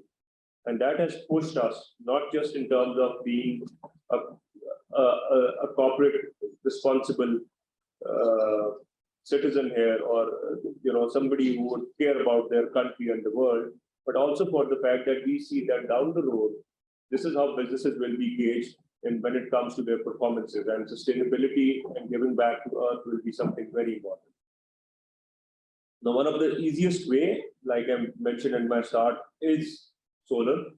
We can all easily go solar. I'm from South Punjab. You guys are lucky here. You've got 40 degrees. I come in from 50. So, but the beauty of 50 is the way we were discussing about Balochistan, that it has a corridor of wind. We have ample amount of land which are there for solar. So right now, we as a group are buying land only to install solar. No building, nothing, ground mounted solar. And the policies are well in line for that. We have a real estate project where all the houses being built are being forcefully ensured that they are putting up solar. Just like you were mentioning the number that it is approximately 400 megawatts of housing solar now. So the mindset is changing. What we need to do is that we need to keep at it. What we need to do is that we need to bring in technologies where all these elements, the productions which are imported, they should be built up in Pakistan. Why import when it is not that big a technology anymore? We might be a step behind, but our costs can help us in building this up here and create employment with it as well. So these are elements which bring in a lot of encouragement for us. We have a lot of water resources being consumed in our manufacturing facilities. We have a lot of biomass for our poultry project that we use. So we need to convert that. I'm on the board of Multan Solid Waste Management Company, and we are trying to come in with a model where the biomass of the waste can be used to produce renewable energy again. The point is how willing we are and how much of an expertise we have here. And that's, I think, again, where I would appreciate how SDPI plays the role of bringing in the value of a think tank who was always pushing us to do better than that. One of my last comments where I think, again, Mustafa, you were mentioning about the SEZ zones and the connections that can be brought in. I am the chairman for Punjab Industry State, and we've got about a few SEZ states under us as well. And this is a brilliant idea. And I think what we had been looking at was more of a perspective that we need to start pushing in our consumers, our buyers of industries and land to have at least a certain portion of renewable energy when they're putting up a plant. But a better project can be that we as a state can start supplying them electricity with a certain portion of renewable energy.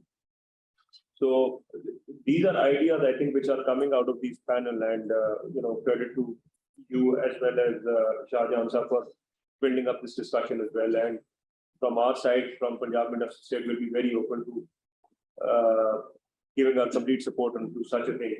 And for SEZ zones, again, when we talk about SEZ zones, we're obviously targeting export-oriented industries. So when we talk about export-oriented industries, all our certifications today have a huge grading for sustainability and renewable as well.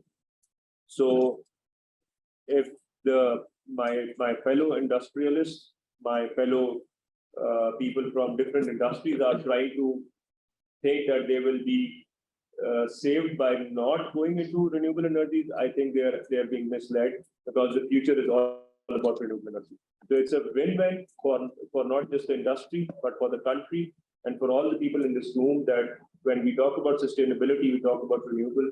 This is exactly what we are targeting to get to. Now, before I close my discussion, I would like to just, because one of the questions that you've had was about transparency and calculations of carbon emissions and all that. So I would just pass on the mic to our sustainability head, Ketisha, who would just shed some light on how this is done and how we have been working, because we are members of the Net Zero Coalition. We've been represented at the COP26 as well. So this is extremely critical for us in that. So, Thank you so much, and thank you for the comments.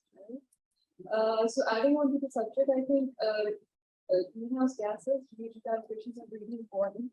And what they do is basically the compound gases are trapped in our air and hence make the earth more warmer. And it is very alarming, and it is, we are already late, but it's about time to just calculate our GHG emissions on priority and defining our scopes and making conscious effort in reducing all the factors that are contributing to all these emissions.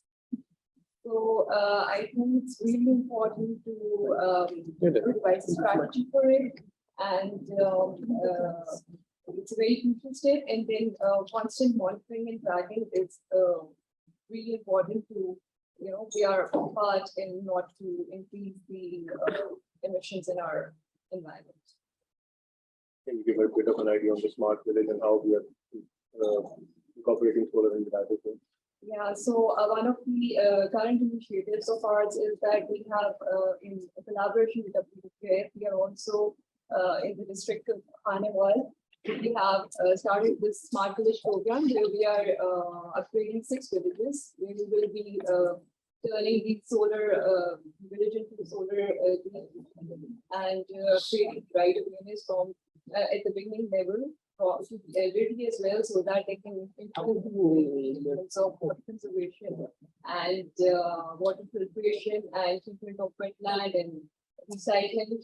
So all these things are very important to be to create the alarming awareness on all the levels and upgrading all the low-income regions as well, because they, I think, are very much in the targeted in terms of environment, and we have to play our part in regulating everything and upgrading the whole region.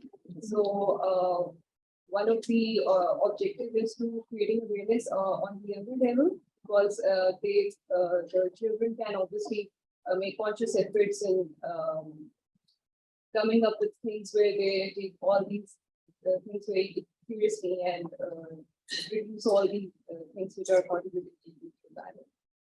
So,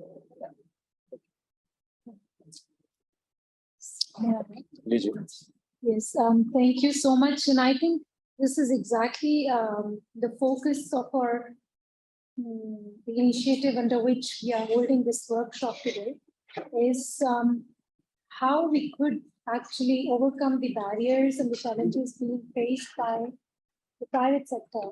And it's actually encouraging to see that the private sector already is taking initiatives to do more responsible investments, and also with more focus on the potential of renewable technologies. When I say renewables, the focus is more on upscaling solar and wind projects. This is something that is the focus of course, the initiative that we have launched yesterday and today, under which this is happening.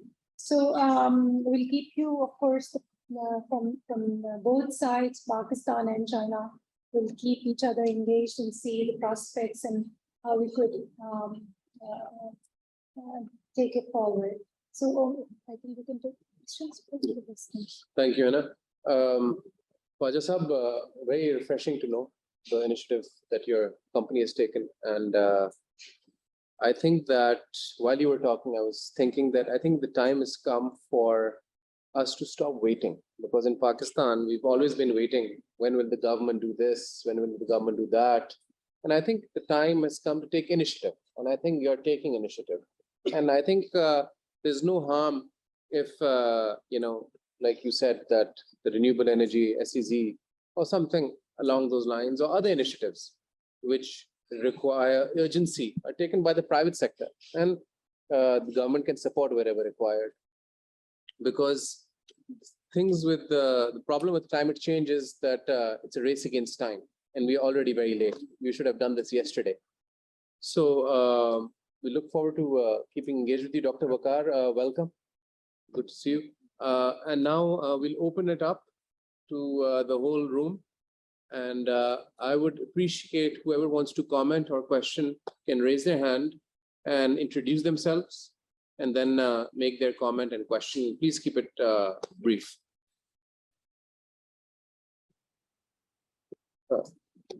जी जी English में करना है, उर्दू में मस्तो Chinese Saraiki जो भी आप चाहते हैं. जी जी mike. Can I ask a question from Mirza sir? जी जी हाँ. After that, then he's next. Okay, thank you, Mr. Shayan sir. You have been with us in Calcutta University.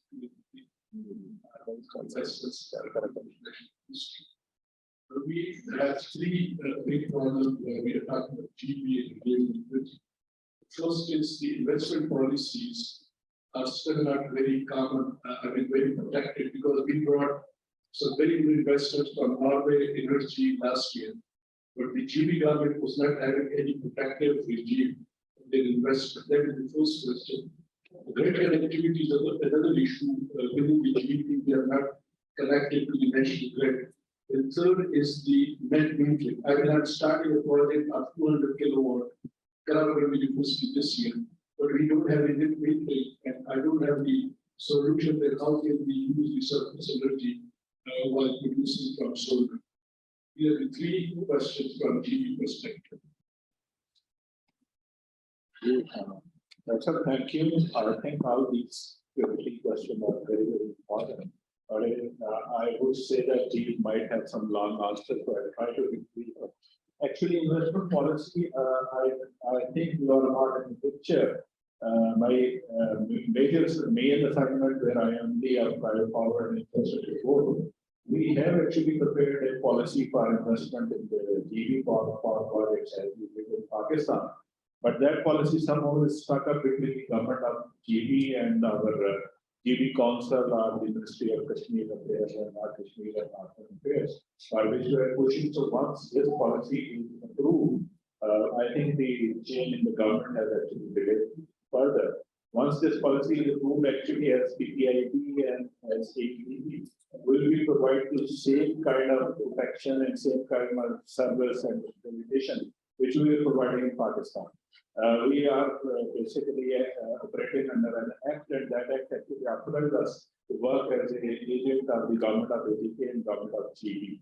For government of AGK, we have done many hydropower projects. Some of them are already in the construction. The 1720 megawatt, which is a review board, the Prime Minister was there last week also. So that is also partly in the AGK. For this, I think we should work together to make for the approval of this policy, coordination policy, which would set up a framework for the private sector to make these investments.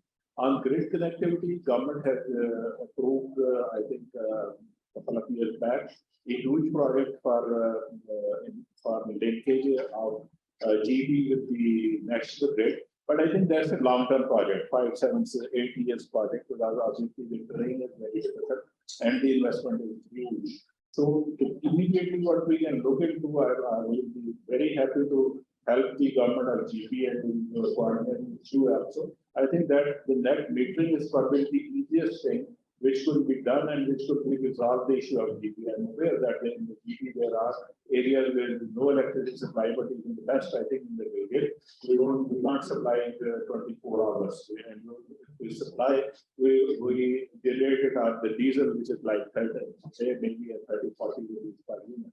So Raksha, thank you for raising this point. We can work on all these three issues together. So let's keep it that. Thank you.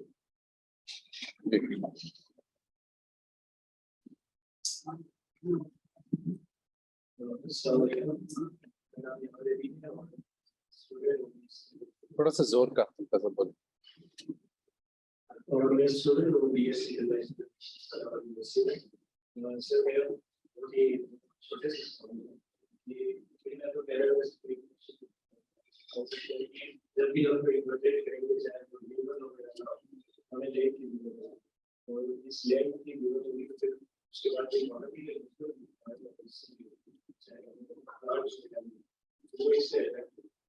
इस challenge को कैसे काम करते हैं।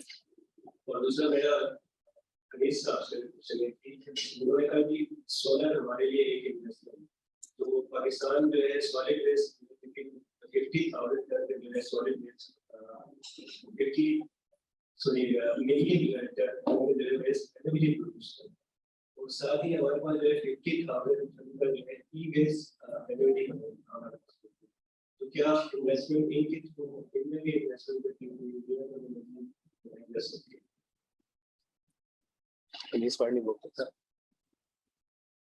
जी, आपका question बिल्कुल ठीक है और मैं भी यही हिंट कर रहा था आपकी बात में कि एज अ कंट्री हम इसमें लैग कर रहे हैं बहुत ज़्यादा। हम लोग रिन्यूएबल पे काम नहीं करते। हम लोग अभी एक प्रोजेक्ट पे काम कर रहे हैं जिसमें ये जो हमारी बॉटल्स हैं हम इनको दोबारा क्रश करके इनको फ्लेक्स को यूज करके रॉ मटेरियल से बना के दोबारा से पैंट शर्ट ट्राउजर बनाए। तो जो आई थिंक जो इशू है ना वो ये है कि हमारा माइंडसेट इस तरफ नहीं जा रहा। अब मैं आपको एग्जांपल देता हूँ कि मुल्तान सॉलिड वेस्ट में इतना शहर का गंद निकलता है उससे एक जगह पे डंप किया जाता है। इस वक्त लाले पड़े हुए हैं कि और जगह खत्म हो गई गंद फेंकने की, बट इस साइकिल से कोई काम नहीं कर रहा कि इस सारी चीज को दोबारा यूज किया जा सकता है वो बिजली बनाने के लिए जिसको आपको हमें सबको जरूरत है। तो ये एफर्ट जो है ये सिर्फ जिस तरह सोलर एक ड्राइव में आ गया इस वक्त लोगों को सोचना नहीं पड़ता सोलर करने के लिए। We need to start thinking out of the box. अपने कंफर्ट जोन से हमें निकलना पड़ेगा और हमें एफर्ट करना पड़ेगा कि हमने इसको कैसे इम्प्रूव करना है। ये वो चैलेंज है जो हमें मेंटल ब्लॉकेज की वजह से इम्प्रूव करना है। और ज्यादा प्रॉब्लम इसमें कलेक्शन का है, क्योंकि ये नहीं हो सकता कि आप हर किस्म की वेस्ट को इकट्ठे लाएंगे और उसको इस्तेमाल कर लेंगे बिजली बनाने के लिए। हमें कलेक्शन में ये करना पड़ेगा कि उसकी सेग्रीगेशन करके साथ साथ। Thank you. दूसरे को मैं आंसर जी शुक्रिया। मेरा तो ये ख्याल है कि जो आपका क्वेश्चन है एक्चुअली रियलिटी उसके अपोजिट है। जो रिन्यूएबल एनर्जी प्रोजेक्ट्स हैं वो बायोडाइवर्सिटी और जो क्लाइमेट चेंज के हवाले से दे आर द बेस्ट, वो बेस्ट प्रोजेक्ट है। क्योंकि विंड जो हमारा, अगर हम अपने मुल्क का पर्सपेक्टिव देखें तो विंड का एक कॉरिडोर है जो कि कोस्टल एरिया बनता है सिंध का, and that is all barren area, बेकार लैंड है, वहाँ पे कुछ नहीं हो रहा, वहाँ पे पॉपुलेशन भी नहीं है, तो वो तो उस लैंड का एक बेस्ट यूटिलाइजेशन है। इसी तरह अगर हम सोलर की बात करते हैं तो सोलर के लिए कभी भी जो है वो एग्रीकल्चर लैंड या कोई अच्छी जमीन यूज नहीं होती। हमारा अभी जो सबसे बड़ा पार्क बन रहा है जिसका जिक्र भी हो रहा था 1000 मेगावाट सोलर, वो 40 साल में है बहावलपुर के एरिया। तो ये तो उस लैंड की यूटिलाइजेशन होती है जो और किसी काम की नहीं है, this a very very cheap land. तो बायोडाइवर्सिटी को तो ये एक्चुअली सपोर्ट करते हैं इसके साथ, इनमें ये इशू नहीं। सर ये चोलिस्तान में आपने बात की, ये और जो सब लगने लगा है वहाँ पे जो वो कुछ कम है, मतलब जो हम समझते हैं कि यहाँ गर्मी ज्यादा है तो उस वजह से यहाँ पे जो है ना सोलर प्लांट जो है ना वो इसमें दे रहे होंगे, लेकिन जिस तरह मैंने जिक्र किया ना हेज का या पोल्यूशन का या सैंड डस्ट वगैरह जिसकी वजह से उसकी एफिशिएंसी काफ़ी इफेक्ट होती है।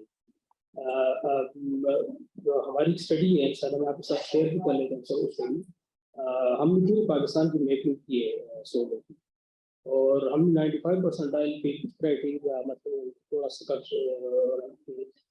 जितनी भी टॉप लोकेशन है टॉप 5% वो सारे बलूचिस्तान में लाइक है, एक भी उसमें से पाकिस्तान में नहीं है। अगर मेरे एजुकेशन का डेटा मुझे थोड़ा सा याद पड़ता है, इससे इसका जो है ना चोलिस्तान में वहाँ पे हुआ 4.6 मीटर स्क्वायर पर किलोवाट और पर मीटर स्क्वायर जिस तरह का यूनिट आता है, तो ये लेकिन 1 मीटर स्क्वायर में 6.4 वाट का पर डे के हिसाब से ये लेकिन वो इरिगेशन आती है। लेकिन अगर हम ये वाला डेटा कंपेयर करें बलूचिस्तान में तो वहाँ पे जो 95 वो 7 पॉइंट पे जा रहा है, 7.4 7.5, तो काफ़ी डिफरेंस है। एक 4.6 को आप देखते हैं और फिर आप जाते हैं 7.4 पे। सिर्फ इशू ये है कि बलूचिस्तान में रोड सेंटर्स नहीं है, इंफ्रास्ट्रक्चर का कॉस्ट पड़ेगा, और अगर ये हम बेयर कर सकते हैं और ये हम ट्रांसमिशन लाइन्स की जो डिस्टेंसेज वगैरह ले, बल्कि हमने जो जोन्स बनाए थे उसमें नाग जो एरिया है जो कि बेसिकली 25 पे आ रहा है और 289 किलोमीटर स्क्वायर का एक जोन पूरा सबसे बड़ा वही आ रहा था। तो सबसे ज़्यादा रेडिएशन जो है आपको जो मिल रही है वही पे। इसी तरह सर ये तो मैंने सोलर की बात की, इसी तरह विंड का भी है, तो विंड का भी डेटा अवेलेबल है सर। आपने भी बात की कि आपने वर्ल्ड बैंक या बाकी से भी बात की, प्रोजेक्ट चल रहा है। तो अगर यहाँ पे स्टूडेंट्स भी हैं, मैं रिक्वेस्ट करूँगा अगर कोई इंटरेस्टेड है इस तरह की स्टडीज में, zoning, clustering, density based clustering वगैरह, तो मुझसे रब्ता करें। डॉक्टर फहद के साथ, मैं और डॉक्टर फहद हमने इसके ऊपर खुद ही काम किया है, और डॉक्टर फहद अभी भी उसमें जो है ना एक्टिवली थे, थोड़ा सा दूसरी साइड पे आ गया, लेकिन वो इसको कर रहे हैं। तो कोई अगर थीसिस भी करना चाहे, कोई सीखना भी चाहे, और ये सिर्फ इसके लिए नहीं बाकी इसके लिए भी हो सकता है, तो इंशाल्लाह मैं इनके साथ आपको कनेक्ट कर लूँगा और आप फर्दर उसको कर सकते हैं। और सर मिनिस्ट्री के लिए ठीक है, आप किसी भी स्टडीज देख लें, लेकिन हम भी आपको अपनी तरफ से वो भी दे सकते हैं study.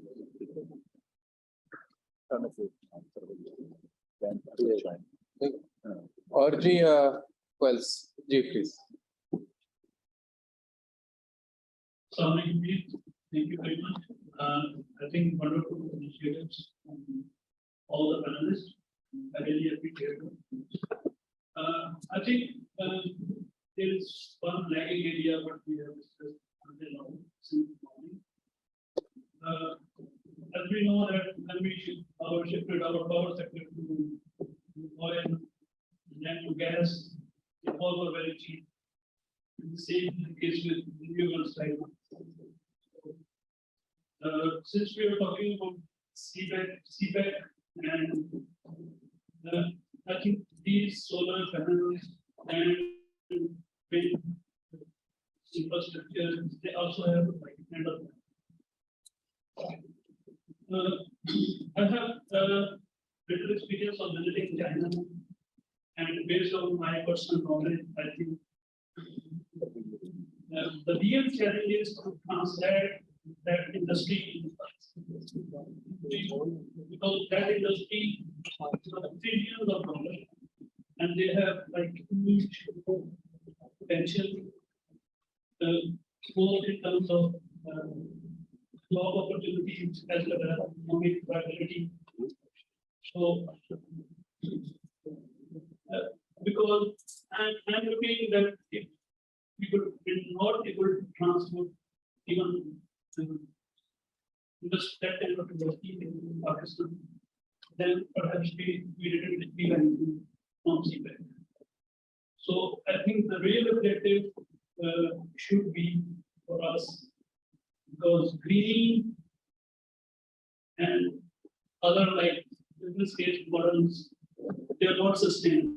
To make this renewable, because we are shifting our considerable portion of our energy on renewables, so we should definitely take our future right now, and we should go for manufacturing of panels, because they've been made using materials in future prices may get changed. The generators used in windmills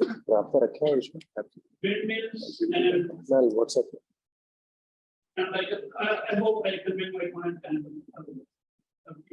if you like to reflect out or maybe make our future target. Just a small comment, and I think that's a very important thing that you've highlighted. Well, I think I picked up two things that you tried to mention. One is the local manufacturing. So I think the potential of encouraging the local manufacturing plants and the CVs, this is something that we should definitely be looking at.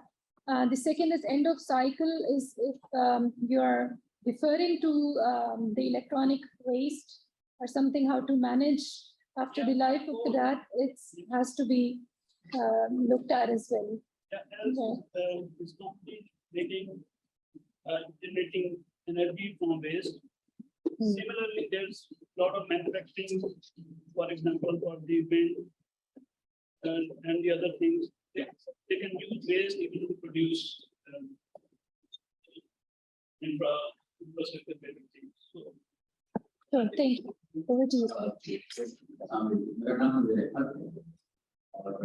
I'm really happy that finally we are talking about green Cpec 9 years out.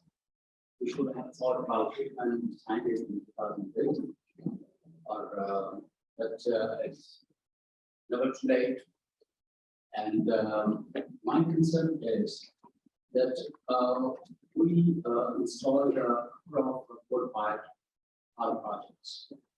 Some are being installed, and a couple of coal-fired projects are in fact. How we would green them? That's what we have done. One. Secondly, major concerns of national and international experts are coming out that no EIA was done for any Cpec project, and how these concerns will be addressed. I don't know. The third thing that I really want to know that we are talking about large wind and solar projects. Long time back, I was connected with the Water Control, and they have the approach that that is the project and that is the initiative. And but it does not go to national grid. And does it really very essential to make everything keep the national grid? We are short of energy, electricity, and load shedding load. If there is no possibility of supplying on installments to every household. For example, every month I pay 8,000 to 10,000 of electricity bill despite having all the load sheddings. If I pay those 8,000 to 10,000 a month to the government or to the green financing of a bank, won't it be possible? Like if I will be getting my electricity all the 24 hours, and end of the day, that solar panels and those domestic solar energy system will be my own. These 4 or 5 things that I'm really interested to know about.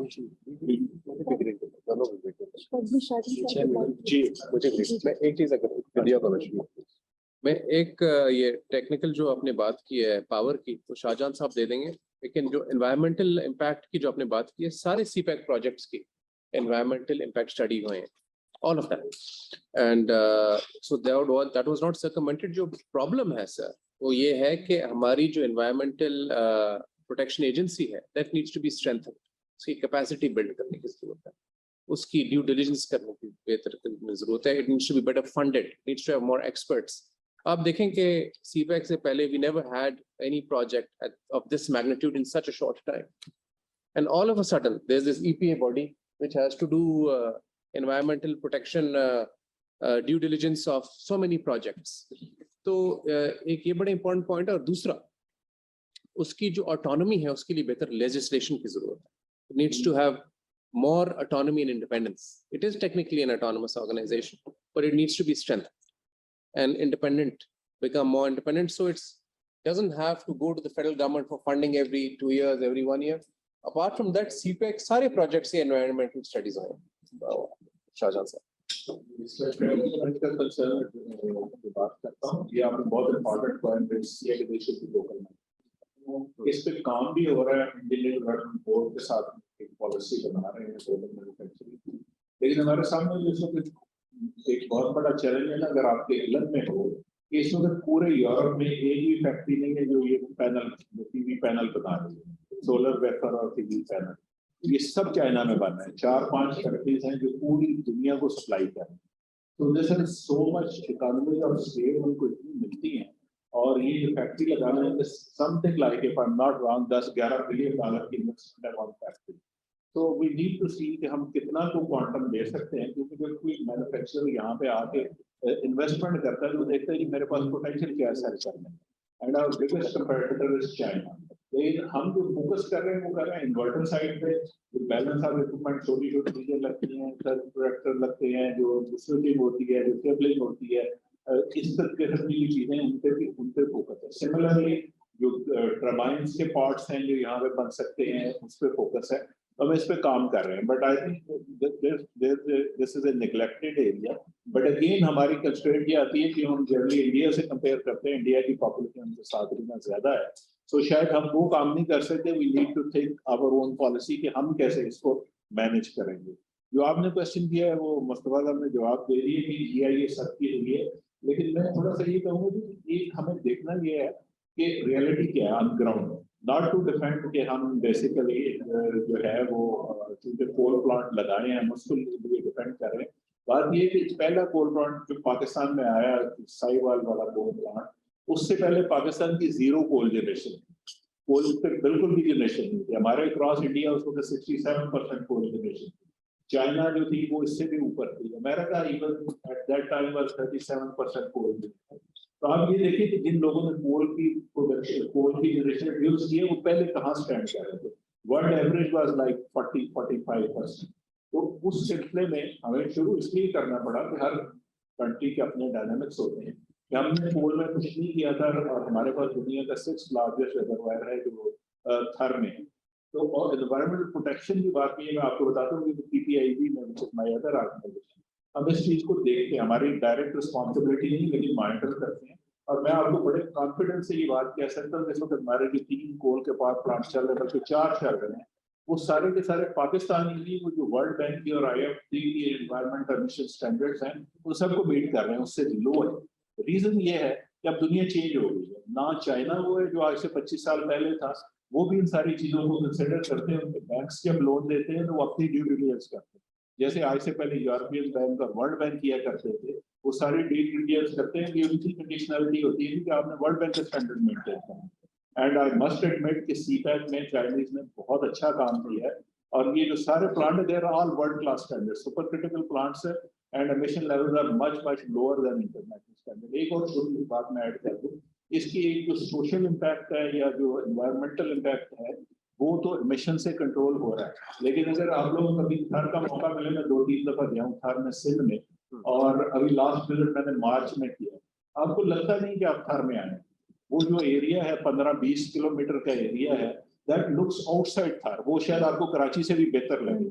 वहाँ पे जो roads बनी है, वहाँ पे जो dispensary बनी है, वहाँ पे जो स्कूल बने हुए हैं, जो लोग डिस्प्लेस हुए हैं उनको जिस तरह की उन्होंने अकोमोडेशन बना के दी है, मतलब वो लोग जहाँ पे झोंपड़ियों में रहने वाले लोग थे उनको उन्होंने 2-2 कनाल के घर बना के दिए।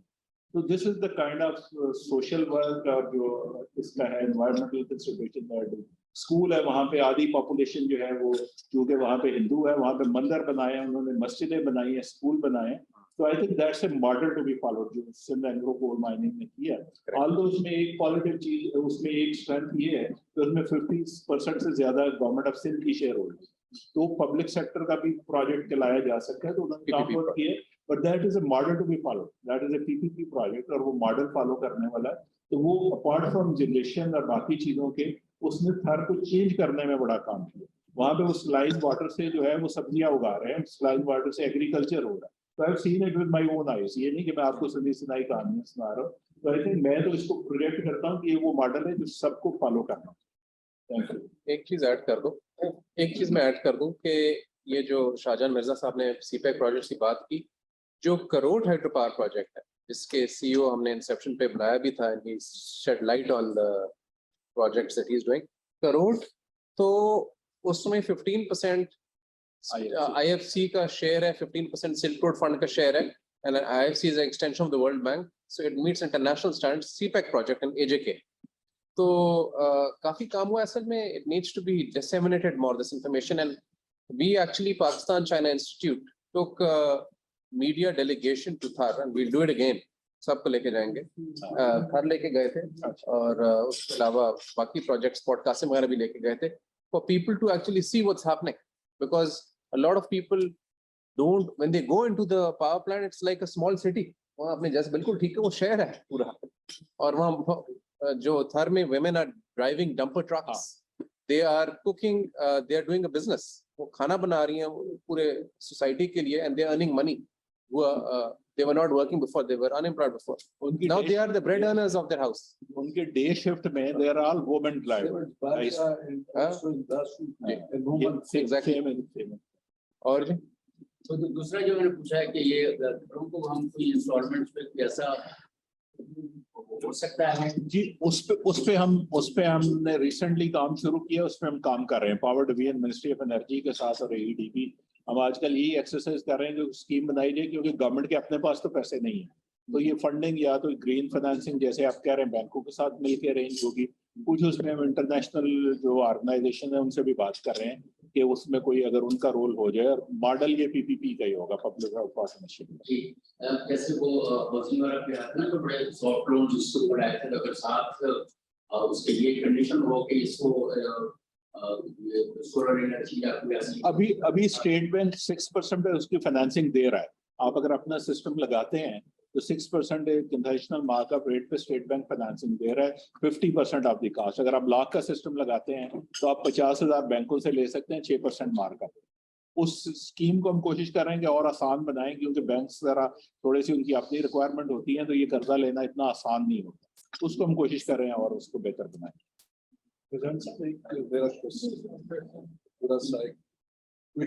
सर, इफ यू अलाउ, ताकि सबको थोड़ा बारी मिले जी, प्लीज।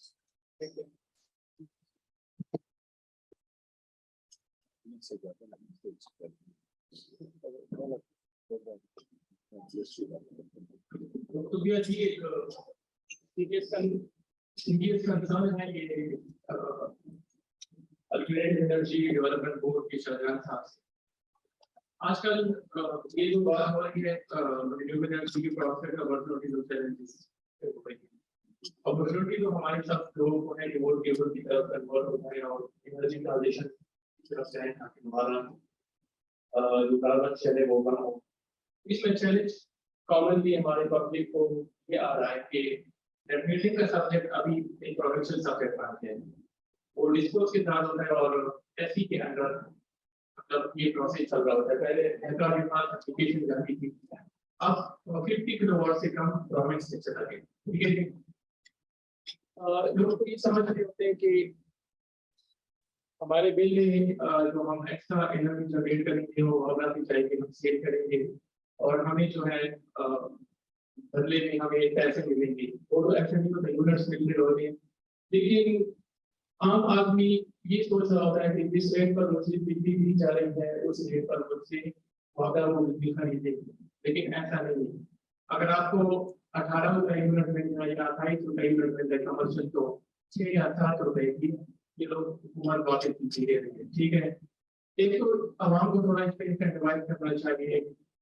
दूसरा ये बात है कि प्रोविंशियल सब्जेक्ट में बात चली गई है, जब भी कोई इन्वेस्टमेंट के लिए अप्लाई करता है ये बाजार में तो बहुत ही आसान प्रोसेस लगता है। मुझे लोग कॉल करते हैं कि आप कैलकुलेटर के लिए, हम जब उनके लिए अप्लाई करते हैं तो हमारे जो अभी डिस्कोज में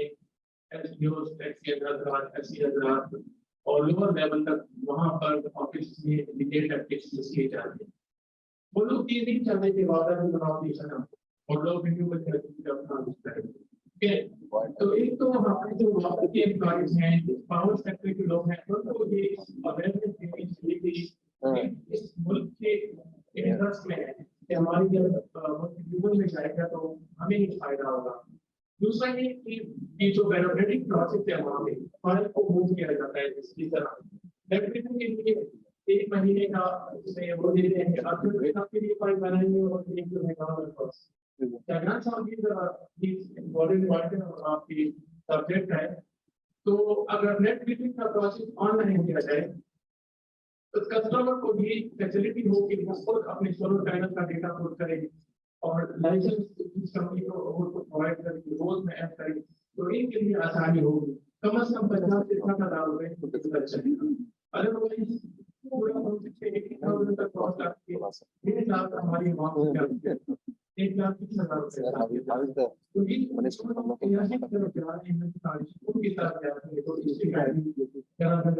कर सकते हैं और दूसरे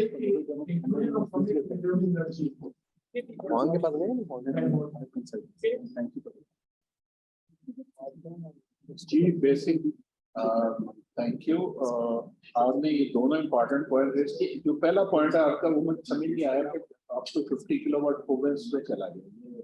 I have not heard that. Actually अभी जो स्कीम है वो ये, हमने तो चंद महीने पहले गवर्नमेंट से कह के जो 45 किलोवाट तक नेपरा की लाइसेंसिंग की रिक्वायरमेंट थी वो भी खत्म कर दी।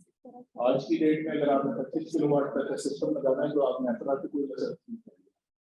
प्रोविंशियल वाला नहीं है बट डिस्कोर्स का प्रोसेस है, क्योंकि सिस्टम जब आप लगाते हैं तो डिस्ट्रीब्यूशन कंपनी जो है उन्होंने इसको एक्सट्रैक्ट करना है, उनके सिस्टम से कनेक्ट होना है ग्रिड से, तो there is certain level of security वो चाहते हैं। ये जो डिले वाली बात है ये हमारे भी नोटिस में आई है। इस डिले की वजह डिस्कोर्स के अपने प्रोसीजर्स भी हैं और कुछ ऐसी चीजें हैं जो हमारी पूरी सोसाइटी का हिस्सा है। मतलब वो फाइल प्रोसेस करने के लिए जो आपसे अगर फेवर मांगते हैं तो उसको हम कोशिश कर रहे हैं काउंटर करने की, और उसके लिए जो आपने सजेशन दी है बिल्कुल ठीक है। हम इंशाल्लाह बहुत जल्द may be with in this month हम ऑनलाइन जो पोर्टल इंट्रोड्यूस कर रहे हैं जिसमें आप डायरेक्ट अप्लाई करेंगे, आपको जो है ना वो डिस्ट्रीब्यूशन कंपनी पर डिपेंडेंस नहीं रहेगी। उसका दूसरा फायदा ये होगा कि एडीबी में एक्चुअली मॉनिटर करेंगे। हमने पहले उन्हें मैनुअली एक फ्लो चार्ट बना के दिया हुआ है कि हर स्टेज पे जब एप्लीकेशन वेंडर सबमिट करता है डिस्ट्रीब्यूशन कंपनी को उसका प्रोसेसिंग टाइम कितना होना चाहिए, लेकिन वो कोई फॉलो नहीं हो रहा। वो उसको ऑनलाइन कर रहे हैं विद इन दिस मंथ इंशाल्लाह। तो वो फिर सारा एक चूंकि सेंट्रल डाटा आ रहा होगा कि कब एप्लीकेशन जमा हुई, उसका क्या प्रोसेस है, कहाँ रुकी हुई है, तो वो हम सारा इंशाल्लाह कर रहे हैं और उसको इम्प्लीमेंट हो जाएगा। तीसरी जो आपने चीज की है उसमें खैर कुछ प्रॉब्लम भी है, वो डिस्को से हैंडल कर रहे हैं। प्रॉब्लम ये है कि आजकल जो मेजर शिकायत आ रही है कि ग्रीन मीटर्स नहीं उनके पास लगाने के लिए, वो हम देख रहे हैं कि उसको कैसे प्रोसेस करें। डायरेक्ट कॉस्ट तो जो है वो कंज्यूमर ने दे रहे हैं, but in spite of that supply नहीं हो रहे, वो सप्लाई का इशू है या कोई और इशू है, उसको भी हम देख रहे हैं। तो इस प्रोसेस को हम फर्दर स्ट्रीमलाइन तो कर रहे हैं, लेकिन यू आर वेलकम कोई भी सजेशन जो आपकी हो। मेरा ख्याल है अभी हम डायरेक्ट एप्लीकेशन के पर इसलिए शायद ना जा सके कि जो इंस्टॉलर वेंडर है उसने स्पेसिफिकेशन देनी है, उसने इंस्टॉल करना है और फिर ये कंफर्म करना है कि सिस्टम इंस्टॉल हो। एक और चीज जिसको हम कंसिडर कर रहे हैं कि रेगुलेशन की रिवीजन में जिसको हम देख रहे हैं कि उसका तर्जुमा पे कॉस्ट कितनी आएगी, वो बड़ा इंपॉर्टेंट है। हम ये चाह रहे हैं कि थर्ड पार्टी सर्टिफिकेशन डालें सारे पास, ये सिस्टम लग गया है before it's connected to the grid, एक थर्ड पार्टी इसको सर्टिफाई कर दे कि जो सिस्टम की टेक्निकल रिक्वायरमेंट्स है वो पूरी हुई है और जो इक्विपमेंट लगा है, जो पूरी वायरिंग वगैरह हुई है वो exactly according to the standard हुई है, एंड दैट्स ओके। वो स्टेप भी हम इंट्रोड्यूस करना चाह रहे हैं। फिर उसमें ये है कि उसकी कॉस्ट ऐसी प्रोहिबिटिव ना हो कि कंज्यूमर कहेगी आपने और हमें जो है हमारी कॉस्ट बढ़ा दी। थर्ड पार्टी इंक्लूजन तो इसलिए नहीं हो जाती, होनी चाहिए। पाकिस्तान में हर कोई किसी दूसरे से फायदा उठाना चाहता है, ठीक है। जैसे इलेक्ट्रिकल इंस्पेक्टरेट हमारा इलेक्ट्रिक पावर डिवीजन हमारे प्रोविंस में, चूंकि मैं पिशावर से हूँ, तो वहाँ पर सिर्फ लोग के लिए अंडर रिव्यू पैसे लिए जाते हैं। तो इसी तरह अगर कोई ये भी इलेक्ट्रिकल इंस्पेक्टर की मैंडेट में लेकर आएंगे, इस तरह नॉर्मली वो लोगों को मैनिपुलेट करते हैं, तो नेट बिडिंग के बहाने से लोगों पे एक दूसरा एक्स्ट्रा कॉस्ट आएगा कि आपकी केबल की पाक केबल की नहीं है, पाकिस्तान केबल की नहीं है, ये अच्छी होनी चाहिए थी, बस ठीक है हम बात को बोल कर देंगे, आप 10,000 रुपए दीजिए। तो ये भी फिर ये जो हम करेंगे ना, ये गवर्नमेंट नहीं करेगी, ये प्राइवेट सेक्टर का हम कोई फॉर्म अच्छी रखेंगे। 4-5 पाकिस्तान में बहुत अच्छी फॉर्म है जो थर्ड पार्टी सर्टिफिकेशन करती है, हम उनको रखेंगे, ये प्रोफेशनल लोग हैं। कोशिश तो हम ये करेंगे कि ये गवर्नमेंट के पास नहीं रहेगा, दैट्स सर्टेन। अगर हम करेंगे ये थर्ड पार्टी क्या है, इसको इसलिए रहेंगे कि जिसको का ये गवर्नमेंट का कोई रोल नहीं होगा, ये थर्ड पार्टी सर्टिफाई करेगी जो आप ना आपको रिप्रेजेंट कर रही है ना जिसको कर रही है। अगर ये कोई काम किया जाए जो उनको ट्रेन किया जाए, जो भी जॉब सर्च कर रहे हैं, तो वो एज इलेक्ट्रिकल इंस्पेक्टर विजिट कर सकेंगे, तो उनको अपॉर्चुनिटी जॉब की मिल जाएगी। इग्निशन करने ये बात वही होगी ना जो आप कर रहे हैं। अगर हम इसको गवर्नमेंट साइड पे लाते हैं तो इसकी ट्रांसपेरेंसी जो है फिर क्वेश्चनेबल हो जाएगी, फिर उसमें वही इशू शायद आ जाए जो आपके हैं। तो हम इसको बिल्कुल गवर्नमेंट से अलग रख के करना चाहते हैं कि इंडिपेंडेंट पार्टी हो, तो इंडिपेंडेंट अपनी जो ओपिनियन हो। जो हम करते हैं मतलब हमारी जितने प्रोजेक्ट लगते हैं ना, ऑन ग्रिड जो रिन्यूएबल के लगते हैं, इवन थर्मल लगते हैं, तो ये लोग इंडिपेंडेंट इंजीनियर अपॉइंट करते हैं ताकि उसमें भी कोई इशू ये ना रहेगी कि ये किसी की तरफ बायस है। वो इंडिपेंडेंट इंजीनियर का कॉन्सेप्ट हम यहाँ पे दिलाना चाह रहे हैं इंशाल्लाह। एक और चलो ज़्यादा नहीं बताने की बात मुझे कि तो आप लोग हमारे मुख्तलिफ जो बदल हैं वो ये कहते हैं कि छोटे सुनिए को ज्यादा बोल रहे हैं, बहुत बड़ा कंट्रीब्यूटर लेकिन क्लाइमेट चेंज का इसलिए हमें फंड लगाने चाहिए। अगर पाकिस्तान कंट्रीब्यूशन नहीं है तो पाकिस्तान तो among the world top 10 countries है, अभी 8 पे आ गए। इफेक्टिव में टॉप 10 पे देखिए ईरान इतिहाद आया है, अभी आप बताएं पाएंगे और हम कोल की तरफ जा रहे हैं, तो ये मैसेज तो फिर गलत जा रहा है कि हम अगर वो नहीं है हम मतलब हिस्सा ज्यादा नहीं करें तो ठीक है, हम नहीं कराएंगे जो नहीं बात जो है मैंने अभी जो जिक्र किया ना इंडिकेटर अगले 10 सालों का जो गवर्नमेंट ने बनाया है उसमें एक भी नया कोल प्रोजेक्ट नहीं है, उसमें एक नया ऑयल का project. They are all hydro, wind, solar और जो थोड़ा बहुत बायोमास वगैरह। ये फैक्ट्स के खिलाफ है ये बात कि हम कोई लार्ज स्केल फर्दर कूल करने जा रहे हैं या हम करना चाह रहे हैं। हम तो ये कर रहे हैं कोल की प्रोजेक्ट्स हैं जो इम्पोर्टेड कोल है उसको लोकल कोल कर ताकि हमारे इंडिजिनियस रिसोर्स ये ऐसी कोई बात नहीं। हम एक्चुअली 2016 के बाद आज तक पाकिस्तान में कोई इम्पोर्टेड कोल का या कोई इम्पोर्टेड फ्यूल का प्रोजेक्ट जो है वो अप्रूव नहीं।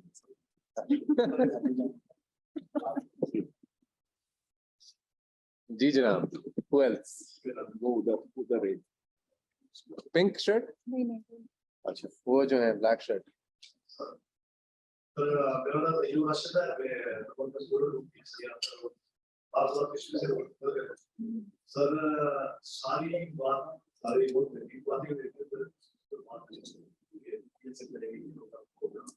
में आपने बताया बताया कि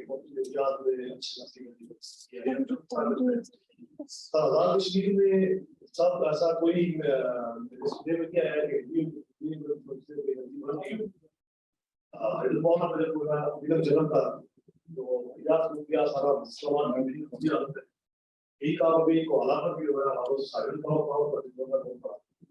तो वहाँ की जो डाइवर्सिटी है वो इफेक्ट हो रही है, उसके बारे में कैसे क्या क्या देखते हैं, क्या कमेंट कर रहे हैं आप हमारी करोड़ों को अपना भी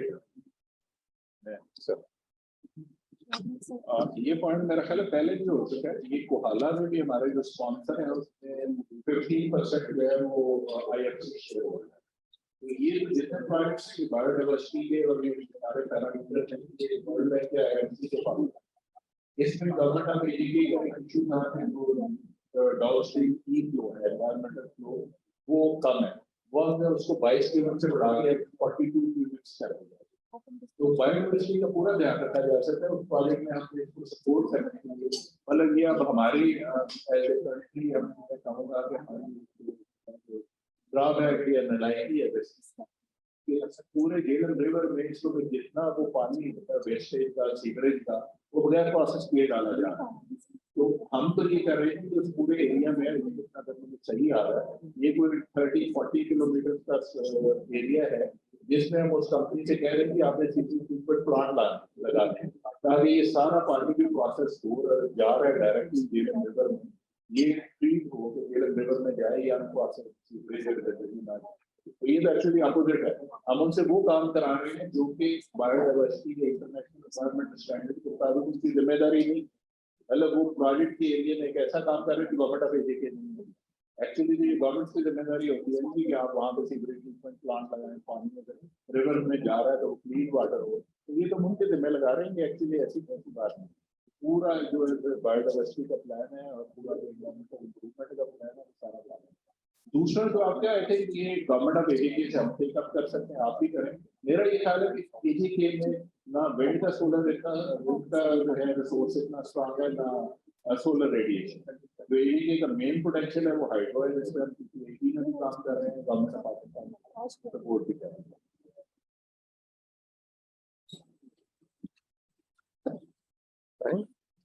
डॉक्टर साहब मैं बस सर बिल्कुल बिल्कुल आपको जीबी तो हमारे दिल धड़कता जीबी के साथ है जी। अच्छा डॉक्टर साहब, हम अपने एनर्जी सेंटर हमने खोला, उसमें हम इस वक्त स्मॉल टर्बाइन्स पे कोई रिसर्च कर रहे हैं और हम चाह रहे हैं कि जीबी में तो वहाँ एक रिपेयर सेंटर है, टर्बाइन रिपेयर सेंटर जो KIU के अंदर इत्तेफाक से है। Do you want to convert that to manufacturing इसमें हम small turbine run of river based stand-alone turbines की तरफ जाए, because the grid non-availability is an issue. तो हम इसमें एक zero turbine पे काम कर रहे हैं नस्क के साथ, it's about 30 kg and it will produce energy for one household. Okay, so हम how can we explore some funding आपकी तरफ से कि हम एक small turbine manufacturing stand alone turbine का कॉन्सेप्ट वहां दे, इसलिए कि हर घर के अंदर पानी जा रहा है। You have seen it TV में हर नदी है। हाँ बिल्कुल। How can we work on stand alone small turbines? इस पे मेरा ख्याल डॉक्टर साहब हम काम कर लेते हैं। मेरा ख्याल है इंटरनेशनली बहुत सारे फंडिंग रिसोर्सेज इंस्टीट्यूट ऐसे अवेलेबल हैं जो इसको सपोर्ट करेंगे इस किस्म के इनिशिएटिव को।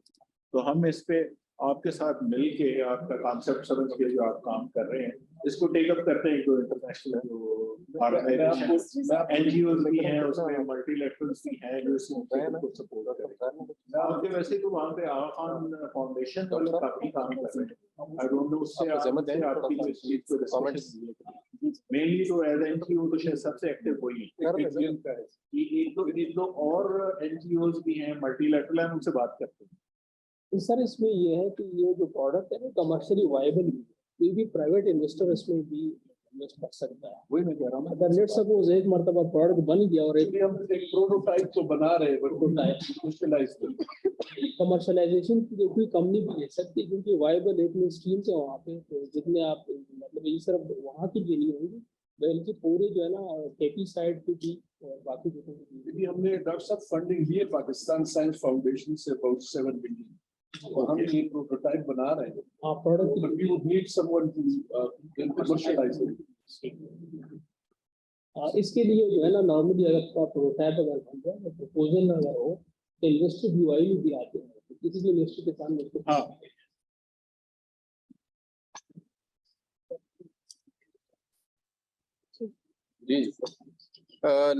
I think this was a great discussion. Thank you so much. Doctor, I'll request Dr. Wakar, who's a moving spirit of SDPI, and essay to the Chief Minister of Khyber Pakhtunkhwa to give the concluding remarks. Thank you, Chairman Sir. I think we must start by thanking yourself for not only moderating but chairing this session and also partnering in this initiative. I would also, of course, like to thank Dr. Liaquat Saab, who's here, Shah Jahan Saab, Vice Chancellor Saab is here, Dr. Hina Saiba for really making this a very engaging discussion. Now, since the last 2 weeks, this is probably the 4th event which has been hosted by SDPI and their partners with the likes of Pakistan China Institute. And really, I'm humbled to see that on the subject of SDG 7, we've had very comprehensive discussion.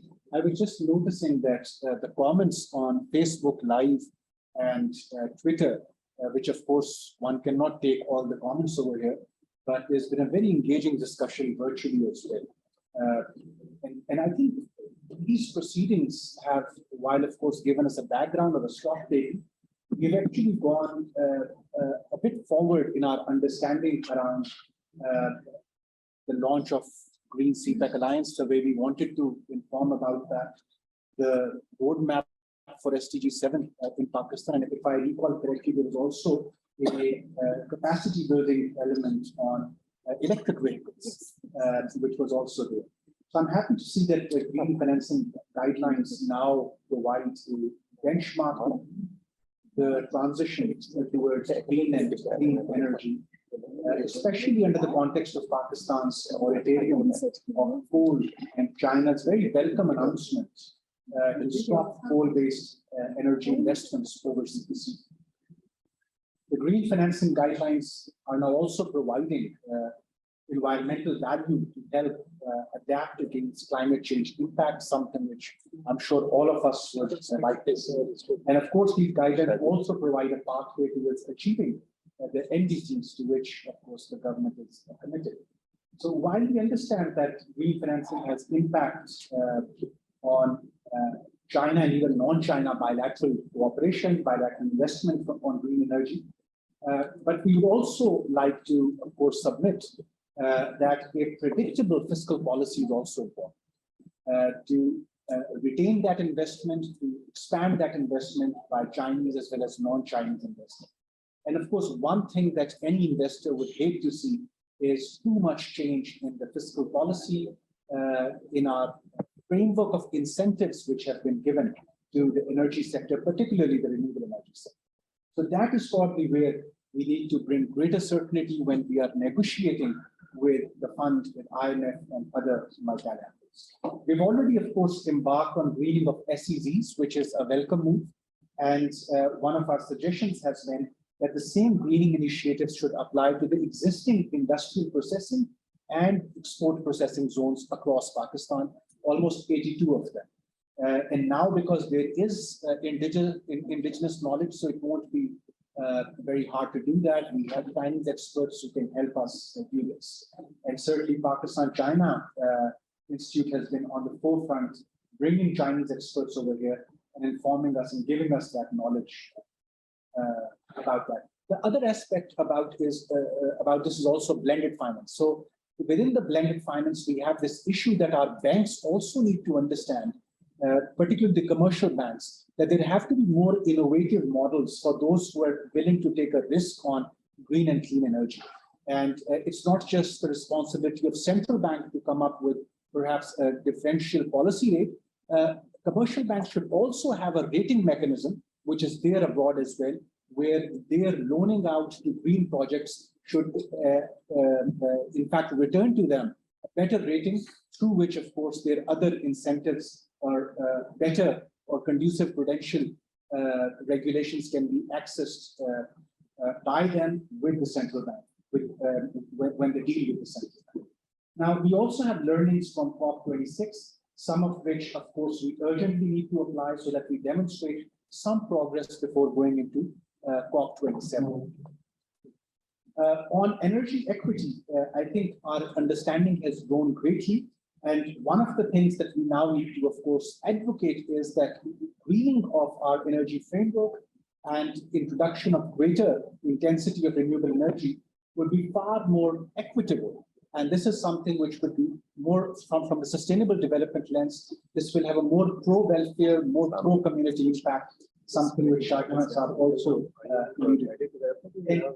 This also, of course, will address the various forms of asymmetries in energy infrastructure, something which, of course, our colleagues from economically backward regions also alluded to. Thank you so much for I think one additional point is that while in Islamabad, of course, you have a fair bit of understanding where people are willing to engage in such kind of a public-private dialogue, and it's very engaging to see. But of course, the same level of capacity now has to be there in provincial governments as well, because it is they're at the forefront of now dealing with far more sophisticated investors who are coming to meet with the provincial governments. And somehow, in some of our provinces, we see this capacity missing. I think from the federal government, that support has to be there. So I once again thank our panelists and partners for a very engaging audience as well. Of course, I must thank them and the colleagues who joined us online on Facebook Live, as well as the STTV, and for their comments which they posted online.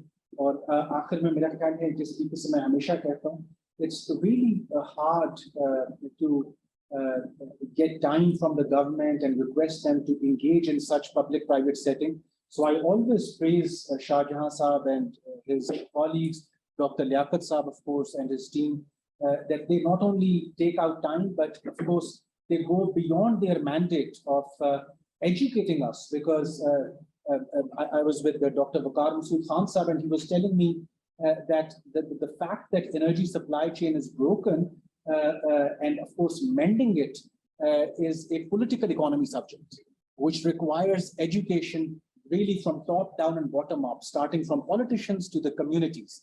So it is they who are really taking time out to play that educating role as well, which is so much neglected, but very much needed so, because colleagues from the media are here as well, who, like myself, need to have a greater understanding of corrections which are being made.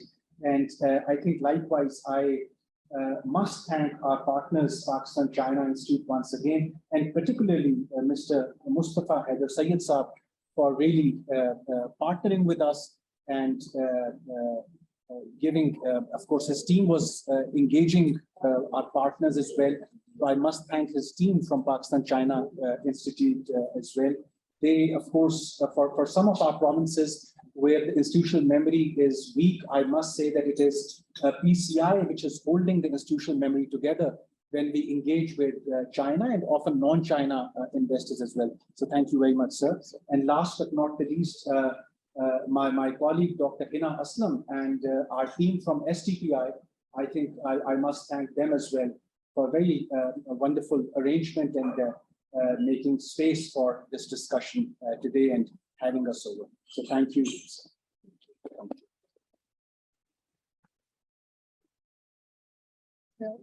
We will have a group photo.